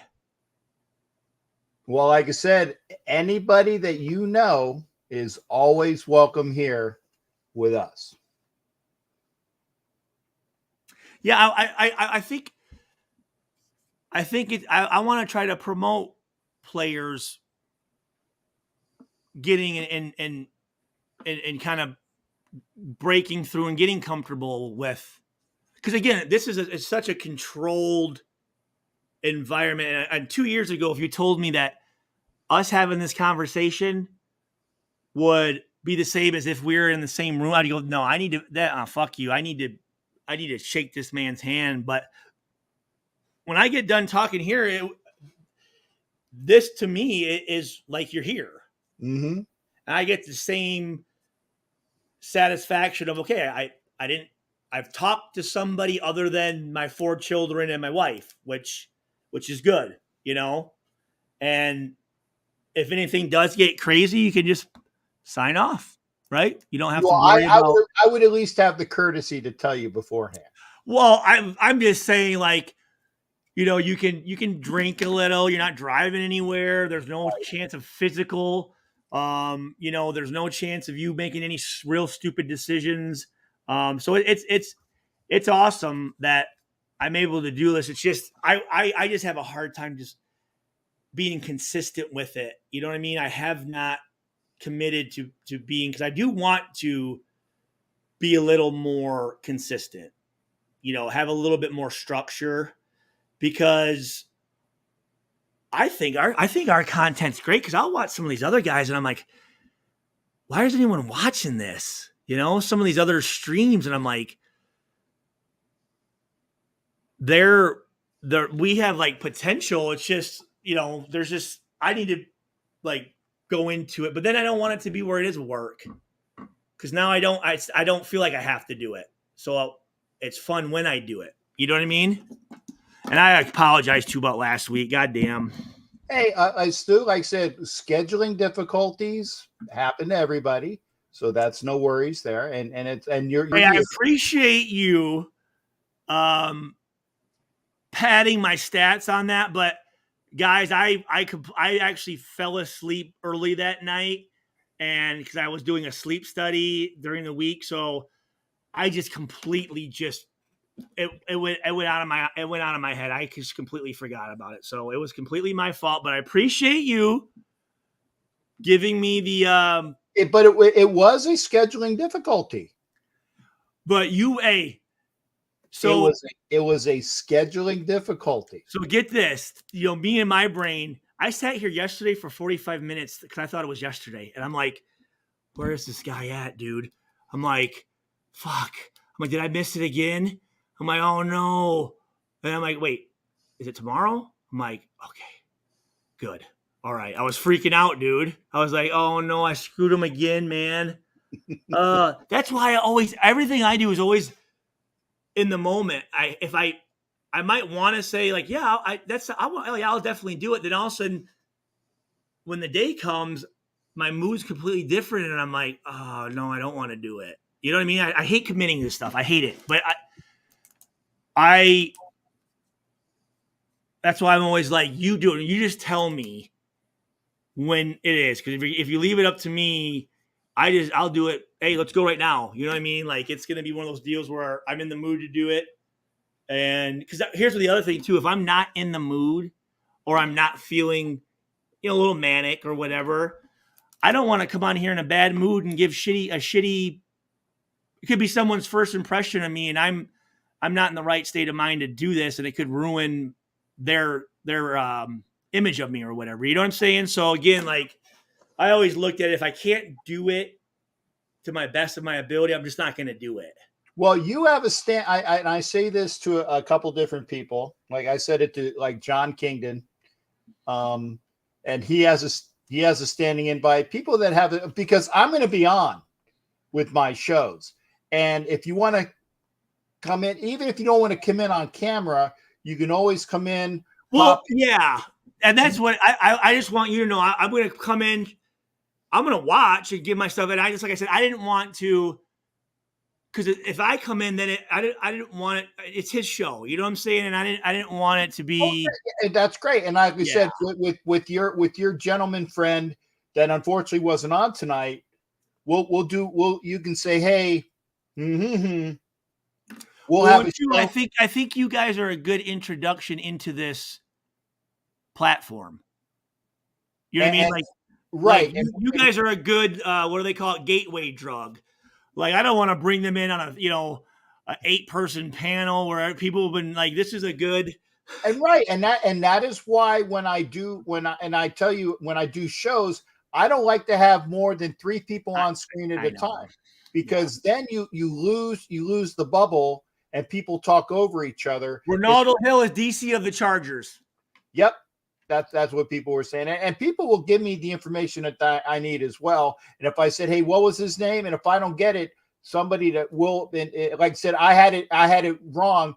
It was Marcus Robinson, who was the tight end, not Marcus Hinton, who played tight end for the Colts. But I had Marcus in my mind.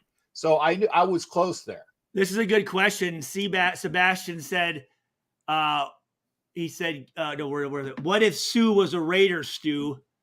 Like, so it was one of those deals where like, actually, well, if he was playing for us, I probably wouldn't mind it too much. You know what I'm saying? Like if he's out there and, if he's making plays, I didn't like how he took it upon himself to, hurt someone that could end their career. That's always that you don't want to do that.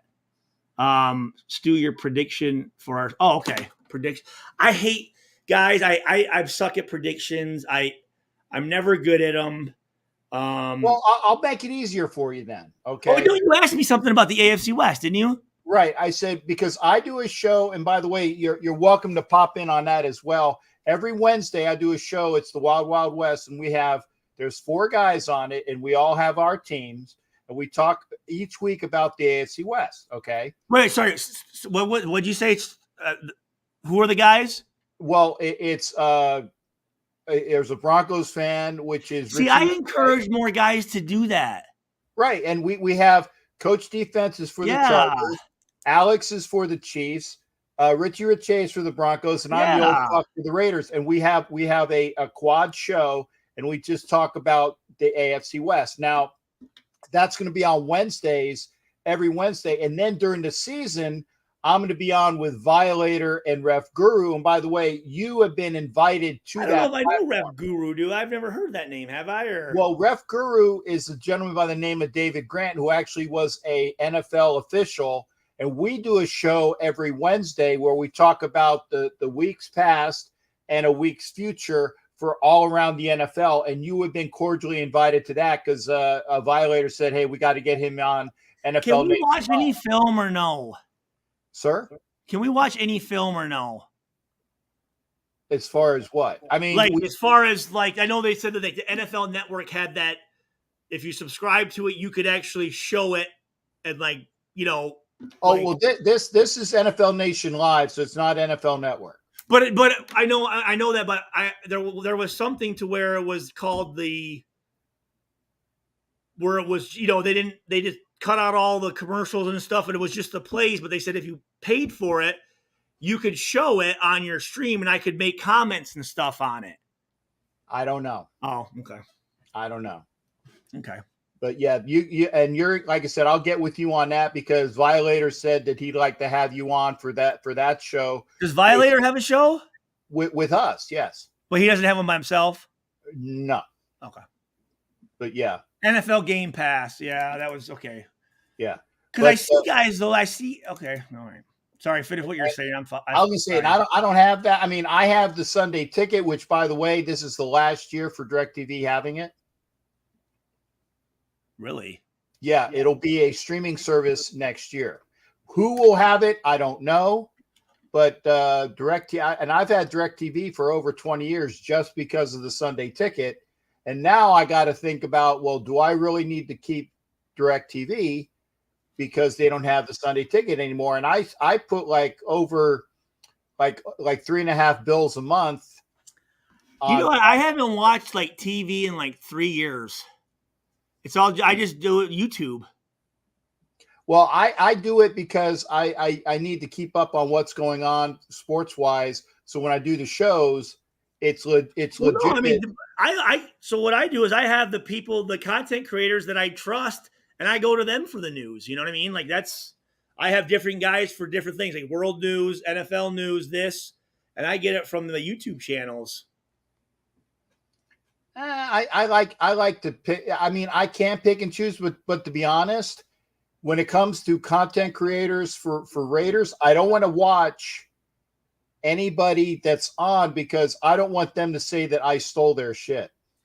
Oh, well, I always, if I do take, I mean, I will say I was watching this and I saw this or he said this. I do try to give that, but yeah, if I have the same thought as somebody else, it's because we actually literally had the same thought, and I didn't gank them from anybody. And I can attest. I really want your opinion on the Jamarcus Russell thing, man. When you get a chance, I'd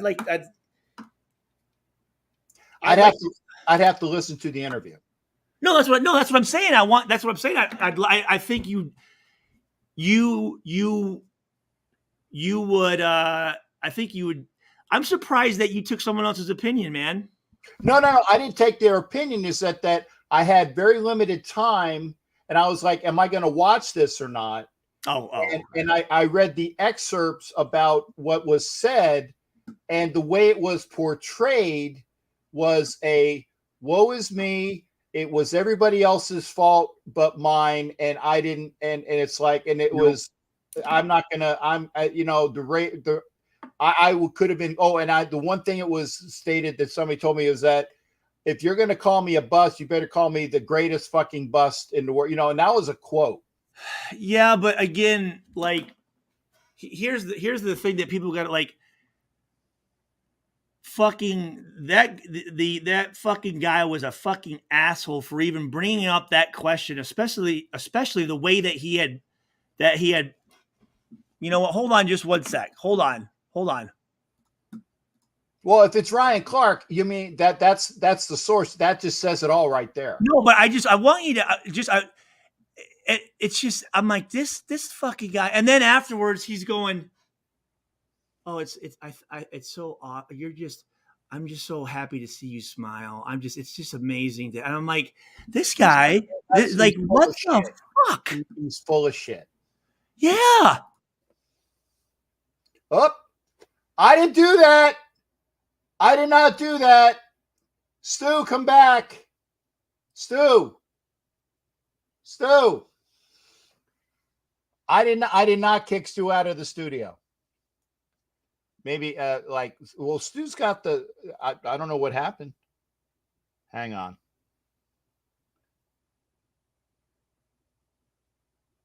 I'm gonna text Stu.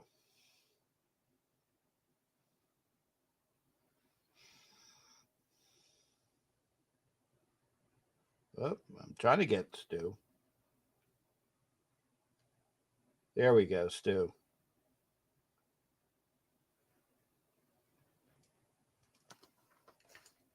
I'm calling Stu.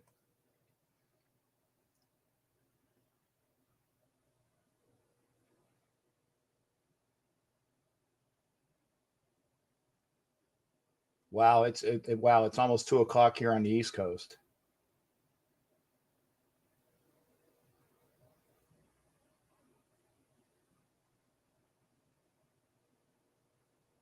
I don't know what happened. I'm sorry, the person you were trying to reach has a voicemail box that has not been set up Well, yet. Please try your call. he's not in. Okay, so I'm going to send him a message. I'm going to say, in fact, I do a voice. Hey, Stu, I don't know what happened, but you dropped. So I just wanted to make sure that you knew. I said I didn't push any buttons. I didn't kick you out of the studio, and I'm giving this to you. And I'm actually still on right now, so I'm recording this, so everybody can figure out what's going on. So I will get back with you, sir. In fact, I wanted to get back with you after the show because I was going to talk with you a little bit after the show. So get with me, and we'll talk again as well. But good talking to you as well, sir. Thanks for your time, and yeah, I definitely need to do some talking with you as well. So take care. It's Captain Jack. Thank you so much for being here, sir. Okay, so that's you guys heard the message. It is almost 2:00 in the morning. And I literally, that's 2:00 East Coast, and I got to be up to do my job in the morning. So I don't know what happened. Let me see how many people we got. We still got 15. We got 15. 15 to, let me see here, about another 7 over on OG's channel. Got other people here. Thank you for watching. We're doing out, and take care of yourselves. Thank you for joining us on Chronicles of the Black Hole. We had Stuart Schweigert on for, let's call it, about 5 hours. And so that the very, very substantial interview with Stu Schweigert, and hopefully we'll get a chance to rap at him again. So take care of yourselves, and we'll see you on the next show. Thanks again there, Alejandro. Appreciate that. Remember, if you are not subscribed to my show, which is on my show, which is the Captain Jack channel. If you're not subscribed, subscribe to Chronicles of the Black Hole, which is the channel that OG has. And remember to go see Stuart Schweigert. Stuart Schweigert has his own YouTube show. So I don't know what happened to Stu, but remember when earlier today I thought I was whacked out from the studio. I didn't do anything. My hands were right up here. So again, have a great night. We'll see you tomorrow. Actually, technically today, later on today for the Wild Wild West show. It'll be at 7:30 Eastern, 7:30 p.m. Eastern, 7:30 p.m. Eastern on my channel, the Captain Jack channel. And then Thursday night on my channel, it'll be 9:00 Eastern. It's an interview with, I guess this is the week of the safeties, because Lonnie Young, who played safety for the Jets, the Chargers, and the Cardinals, will be in here for an interview talking to him. And we'll talk to him about his career and the fact that he was a scout for the Ravens, so worked alongside Ozzie Newsome and building up those great teams that they had there. Thanks again, James Ruiz. Appreciate that. Everybody that was here, thank you for being here. We'll see you next time. Take care of yourselves, and we'll see you for the next show. Be well.